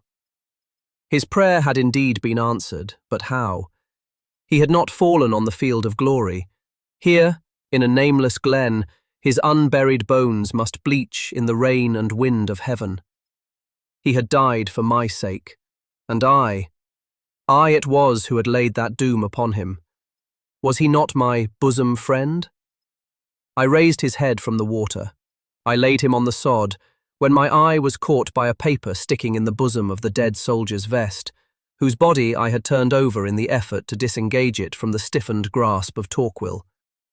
I cannot tell what instinctive feeling prompted me to take hold of it and draw it forth. It appeared to be a letter written in a scrawling, illegible hand, and so stained with blood as to have rendered its decipherment a hopeless task, had I been inclined to attempt it. I was about to fling it from me in disgust, when the address caught my eye. I looked at it more closely. The name of the regiment was obliterated by a deep red blot, but the direction, to Alpin McNiven, private, remained distinct before my eyes, as though a pen of fire had traced it. With the eager, trembling anxiety of one about to convince himself of the truth of an appalling suspicion, I raised the dead man's head and looked. The countenance was livid and distorted, for they both seemed to have been many hours dead. The features were those of a lad of 20, but strong and marked. The hair was jet black, the wide, open, glaring eyes were of the same dark hue. Those eyes, that face, the imprint of wrath and animosity, strong even in death, which they bore, whose face, and when beheld, did they recall to me? Her child's name was Alpin. Yes, I could doubt it no longer. The son of my murdered enemy had been spared to bear a part in the work of vengeance, to be the slayer of the friend of my heart. These things take a long while to relate. Who can describe the rapidity of thought? It could not be 5 minutes from the time when I first discovered Torquil's corpse to that in which I started to my feet and sprang up the precipice with the haste of one who flies from a mortal foe. Not all the hosts of Cumberland encamped upon its summit could have forced me to remain another instant in that glen. I scrambled up the rocky steep. I swung myself up by the branches and the roots of trees, and I reached the path above in safety. It bore evident marks of recent and bloody conflict. The ground was red and slippery. The prints of men's feet were stamped deeply into it, as if inch by inch the passage had been disputed. The bodies of about 14 men, in the tartan of my clan, lay heaped together, on the spot where they seemed to have made the most desperate stand, and 3 or 4 soldiers of the hostile army were stretched among them. Here had perished the last brave defenders of the glens of Alpin. I have no distinct recollection of the remainder of my journey. I think it must have been performed with incredible speed, for I had much ground to traverse, and yet the sun was still high when I stood upon the shore of my own blue loch. It was not at a point whence I could distinguish the house. I had still nearly 2 miles to coast round it. I remembered having heard the shouts of soldiers again, near the dismantled house of Glenfinniston, and I kept close beneath the shadow of the woods that fringed the winding shore. I have at this moment before my eyes the images of the quiet water, in which the broken sunbeams were playing as it rippled upon the pebbles, and the woods with their first clothing of tender green, and the deep blue sky, in which some large masses of white cloud were resting motionless. These things struck upon my external senses at the time, as I hastened on, with restless agony at my shuddering heart, and whenever I recall the thoughts of that dreadful day, whenever they arise, as they do ever, uncalled and unbidden, these images of peace and loveliness and tranquillity arise along with them, as in mockery. On, and no sound reached my ear. All was unbroken stillness and silence. And now I was beneath Ochfruin Wood. A choking recollection of the last time that I had passed it was at my heart. Then I was going to my wife and children. Now, what was I about to learn? At that moment a sound struck upon my ear. It was a feeble, wailing cry. It seemed to come from a spot near me in the wood. I paused. I thought of Clan MacAlpin. Then, drawing a long, deep breath, I plunged among the trees. A few steps brought me to an open space, surrounded by hazel bushes, which used to be a favourite resort of my boys in the autumn. There, stretched upon the grass, was the body of a large dog with stiffened limbs and a deep wound in its side, on which the blood lay stagnant. It was Lufra. It was my faithful hound, and beside her lay the figure of a boy with one little arm flung over her shaggy neck, while his face was buried upon her breast. The pulses of my heart stood still for a moment as I advanced, then throbbed as though they would burst my bosom. It was no illusion. I was looking on the form of my son. I knelt down on the turf beside him. Just then he uttered a low, shivering sob. Relieved from my first intolerable apprehension, I stretched out my trembling hand and laid it upon his shoulder. I could not have spoken then had my life depended upon it. At my touch he shrank together and uttered a cry of terror. "Lewis," said I, forcing myself to articulate, "my darling boy, it is I. It is your father, Lewis. Speak to me, dearest, speak to me." "Go away," said he. "Go away. My father is dead. You want to kill me. Oh, mother, mother." His voice sunk in convulsive sobs. "My child, my child!" I snatched him in my arms. He shrieked loudly. Then, as I turned his face round to me, he looked wildly at me for a moment. Nature asserted her claims. He flung his arms round my neck. He buried his head in my bosom. He clung to me with the grasp of a drowning person, sobbing out the words, "Father, father!" my boy, thank God I see you in life, but come home." My voice died away at the word. I attempted to rise, but he held me with a convulsive grasp. "No, no, father, not home, not home. They will kill you, they will kill you. See, they have killed Lufra. She followed me, all bleeding, and she is dead." Almighty God, for what am I reserved? Lewis, where is your mother? Where is your mother, boy? "Father, oh father, do not look so terrible upon me." "Torquil came home, father, and he said you were dead, and my mother cried every day, and she never rose out of her bed again, and whenever I saw her, she cried, and she used to kiss me and put her arms round my neck and tell me that she was soon going to leave me, and oh, father, do not look at me so. I will try and tell you." Torquil was very kind to me, and when he had been here a week, they told us that the Sidiran Durg were coming down the glen to waste and burn our dwellings, and Torquil bade us hide in the house and said he would get all the men that were left and go to meet them. And he went, and he never came back, and it was dark night, and I went to my mother's room, and she was lying in her bed, and little Alice was beside her, and she took me in her arms and kissed me and held me fast, and I felt her tears running down my neck. And then old Morna came into the room, and she cried and sobbed, and said that Donald Begg had come home all bleeding, and told her that our men were beaten, and Torquil was killed, and that the soldiers would be down the glen ere morning.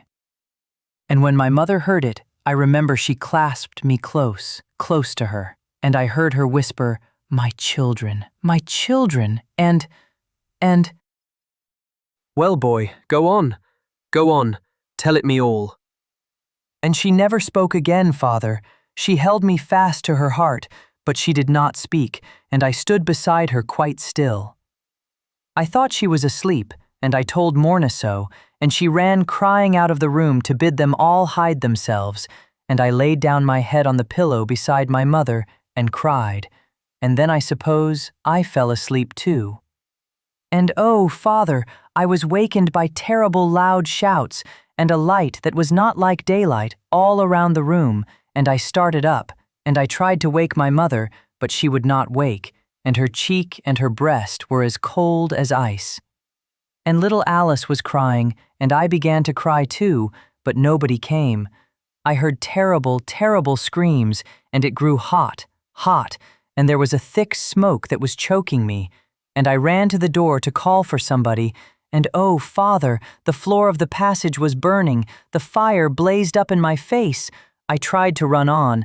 I called for somebody to come and wake my mother, and then, all at once, a man rushed through the smoke and caught me up in his arms. I tried to bid him go to my mother, but he never heard me, for the smoke choked me, and I could not speak, and I felt him running, and then I felt the cold air in my face, and then there was a loud, horrid yell, and I heard a great gun fire, and the man that carried me fell down gasping, and I saw that it was Dugald Menzies, and he said, "Run, Lewis, run to the wood." I saw the soldiers coming, and I ran, oh, father, I ran till I fell upon the ground, and I don't know what happened, but when I remember again, it was dark night, and I lay here on the grass, crying, for I was very cold and hungry, and I thought about my mother and Alice, and then I felt something warm and rough that came up creeping to me and licked my face and laid down something beside me. It was Lufra, and she had brought me a piece of oat cake that was all black and burnt, but I eat it, and I lay down beside her, and she kept me warm all night. But when morning came, she grew cold and stiff, and then she stretched out her legs and died. I had heard him to an end, and calmly. There are some points beyond which the heart can feel no more. When he had ended his narrative, I rose, still clasping him in my arms, and we left the thicket. I began to ascend the steep bank, carrying my boy. "Father, father," said he, "where are we going?" "Home, boy, home, to find your mother and sister. Come along, we shall be there directly." We were at the summit. I looked where I last had seen them, for the towers of my forefathers. I beheld a blackened ruin, walls scathed with flame and tottering to their fall, heaps of smouldering ashes, no living thing was there. I set down Lewis on the ground. I took him by the hand. I calmly advanced towards all that remained of my home. Near where the door had been was the body of Dugald Menzies. Still farther on, the corpse of a woman, in the garb of a menial servant, lay half consumed by the flames, which had scorched her face to a cinder, and only spared her woolen dress. We entered among the ruins. I sought long around for some trace of all that I had lost. There were several small white bones, the fragments of some incombustible articles. These were all. Enough was there to tell me that, except that beloved child now weeping by my side, no heart beat in the living world which claimed kindred with mine. I was alone. The ashes of my wife, my children, my friend were indeed scattered on the waters and blown to the winds of heaven. I looked up to heaven, and there were the blue, peaceful sky, and the sun westering to the mountains, to earth, and there were the budding woods, and the springing grass, and the tranquil water, and the ruins of the home which was no longer mine. The red September sunset sunk upon a father and his child, roaming among the wilds of Moidart. For many a long day and weary night, we had endured hunger and toil together. So long as that last remaining pledge of love was left me, I felt that I was not entirely alone in the world. We had wandered far and wide, hunted like savage beasts in our own native land. We had escaped from snares and dangers innumerable, and now we had hoped that not many days would close the toilsome scene and bring to us the long-looked-for hour of deliverance. But alas, the frame of my child was not formed to endure privations and fatigues such as had lately been our portion. He strove to bear up manfully. No word of repining ever passed his lips. A gentle smile was on them when he looked upon his father's face.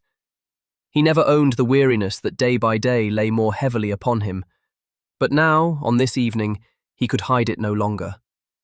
All the day we had skulked in the savage wild, without food or repose, alarmed by the vicinity of some of the troops who were tracking the footsteps of the prince and his adherents. As night drew near, I lifted him in my arms and sought in vain for some human dwelling, some roof to afford shelter and refreshment to his exhausted frame. There was no house near. I stood still in despair and leaned my back against a rock without speaking. The faint voice of Lewis broke the dismal silence. It sounded hollow as he spoke. "Father," said he, "will you lay me down on the grass under that birch tree? I am very tired. I should like to sleep." I complied with his request. I made a soft couch for him of my plaid, laid him on it, and sat down beside him. He took my hand and held it in his, and as I looked on his face, I thought that I now first perceived, in all its extent, the change he had undergone. Alas, was that my pretty boy? Was that the countenance of my little laughing Lewis, his mother's darling? How pale, how sunken those round and rosy cheeks, how dim those large dark eyes, how matted and neglected that black curling hair, once so lightly twining over the fair young forehead. Could his mother have looked up from the dead? Would she have known his face again? And even while I fixed my heart-broken gaze upon him, I could distinguish an alteration in his appearance, a strange shadow creeping over his countenance. I felt his little hand growing cold as it grasped mine. The ice bolt of despair shot to my heart. "Lewis, my darling boy," I tremulously articulated, "will you lie still here and let me go and search for a house where I may procure you some food? Do so, my dearest. I shall not be gone long. There must be houses here somewhere." "No, no, father," answered he in a feeble tone. "I cannot eat. I am not hungry. Don't go and leave me, father. It is so cold and dark." He drew my hand closer to his bosom. I lay down beside him. I pressed him to my heart. I put my cheek close to his. I felt his lips touch mine in a feeble kiss. Then he lay very still. Oh my God, the unutterable agony of that dark and lonely hour. The cold night breeze went sighing through the branches, and I drew him yet nearer to my bosom. He did not feel that breeze. Gradually, I felt him grow more stiff and cold in my embrace. Gradually, his breathing became fainter, fainter. It ceased. I laid my hand upon his heart. There was no pulsation there. He was gone. My latest link of existence was severed. In the wide, cold world, I was all alone. All alone. There was nothing left me now to remind me of the past. I could never read again in a living eye the story of what had been. A gulf was between the time bygone and that which now was, and love and hope and all which redeem our mortal life from the desert were buried on its dismal brink. I did not weep. I did not vent my grief in frantic shrieks. I would have given the price of worlds for the power to shed a tear. There was a chain of ice bound about my heart. I dug a grave for my boy in the morning, with my sword, beneath the tree where he died. I lay upon it all night, where I had lain the night before with him in my arms, and on the next morning I rose up and went forth alone on my pilgrimage.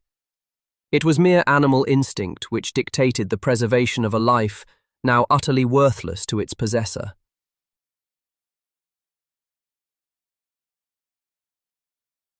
Of all the eyes that took a long last gaze of their native land, from the ship of Charles Edward, mine alone were dry.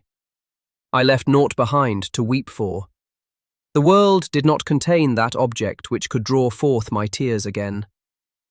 Years have passed since then, and the memory of what I was seems to me now like a troubled dream.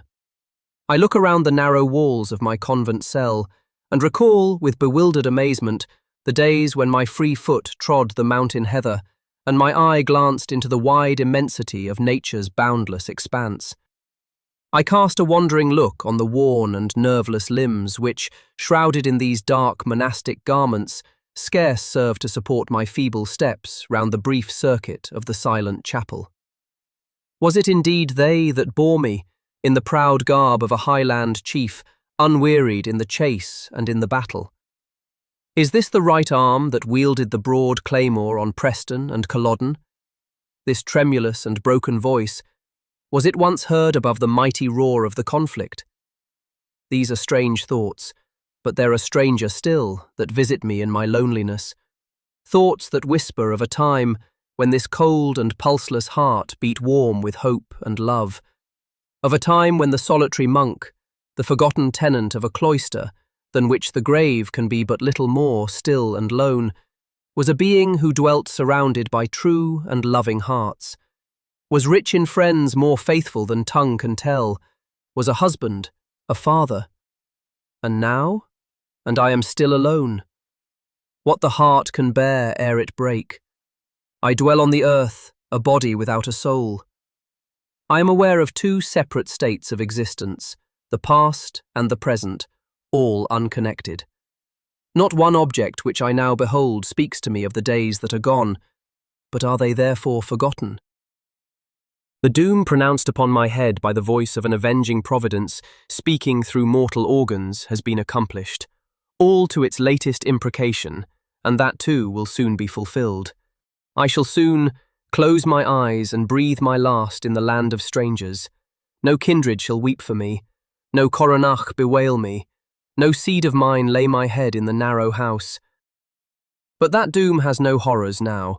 Rather has a light from on high arisen over the desolation of all that once made earth beautiful, to bid me look forward with humble trust to the time when, freed from that earth with its guilty stains and its clinging curses, my ransomed spirit may rise to be reunited with those, the hope of whose blessed society in another state, its fiery pangs here have been the means of procuring it. Note by the editor. The manuscript of this tale, in the state in which it was left by the unfortunate writer, is now in the possession of Monsieur le Comte Armand de Mirbel, to whose father, when a very young man, it was presented by the superior of a monastery in Avignon, of a peculiarly strict order, in the course of a visit which he paid to that city in the year 1779. Monsieur le Chevalier Charles Casimir de Mirbel had a particular interest in the fate of the Scottish adherents of Prince Charles, his mother being the daughter of a gentleman of that country who distinguished himself in the War of 1745, and at its conclusion took refuge in France.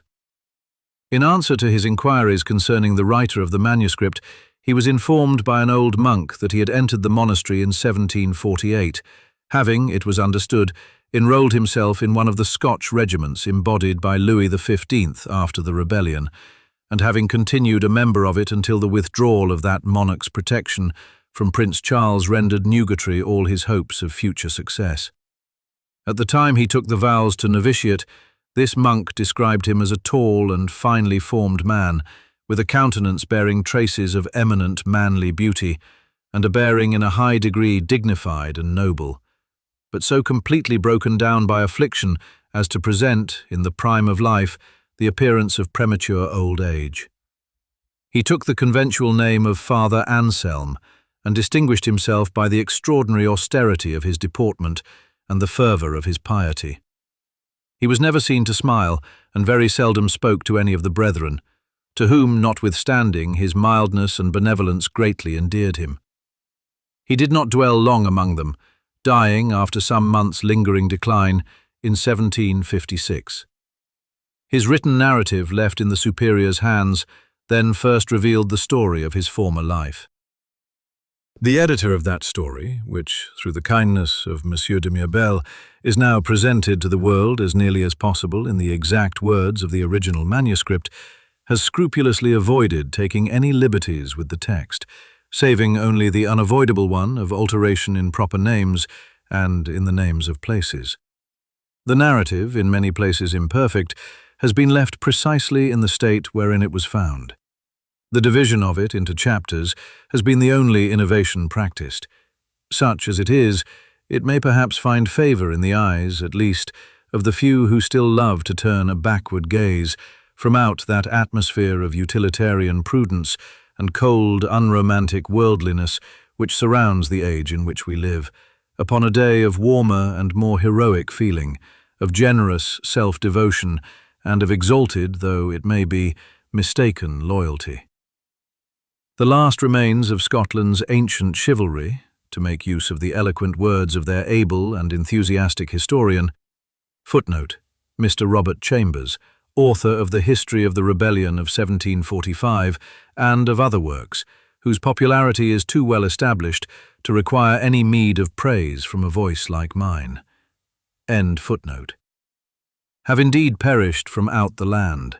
Day by day behold some farther trait of our national individuality passing away from us, and, with all due deference to the wealth which we have acquired and to the civilization in which we have made such rapid progress, it may still be permitted to a descendant of those who served king and country from purer motives than, it is to be feared, many will be found to do nowadays, who lived in times when patriotism did not mean the love of place, when men clung more fondly to a sinking cause and a ruined leader than ever they had done in that cause, and that leader's best days of triumph. Times when chivalrous sentiment and unselfish feeling were something more than subjects of sneering incredulity or marks for the shaft of derision. Times, in short, when money was not the one chief good, nor self the only god of man's idolatry. It may still be permitted to a descendant of the Scotchmen of these times to question whether, with all that we have gained, we have not lost more by the amalgamating principle of modern days.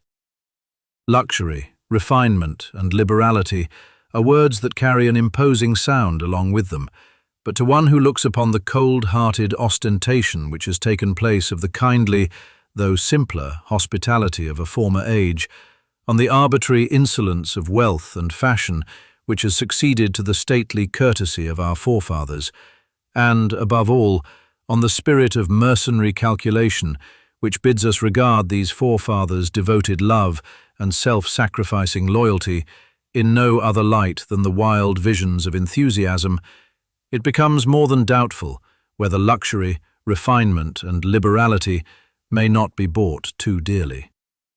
To those Scotchmen who may still be so far behind the age as to dare, undeterred by the fear of ridicule, that terrible bugbear of modern minds, to entertain sentiments such as these, this simple and unpretending narrative of former times is offered by one who has been induced to rescue it from oblivion out of a passionate admiration for anything tending to throw a farther light upon the motives and actions of those heroic men who sacrificed life and liberty and name itself in the cause of the last of Scotland's royal Stuarts.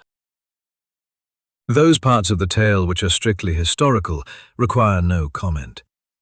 The memory of the monstrous atrocities practiced by the army of Cumberland after the fatal Battle of Culloden is still fresh in the country which groaned beneath their infliction, and it is well that it should be so. Let it live to the everlasting infamy of the perpetrators. With regard to the remainder of the narrative, the editor can only observe that, strange and improbable as some parts of it may appear, there are those yet alive who could corroborate their truth.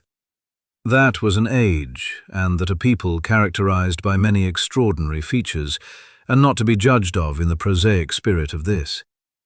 It is now, moreover, the fashion to cry down and to overwhelm with derision anyone who presumes to avow a belief in aught connected with the mysterious links existing between a material and an immaterial world.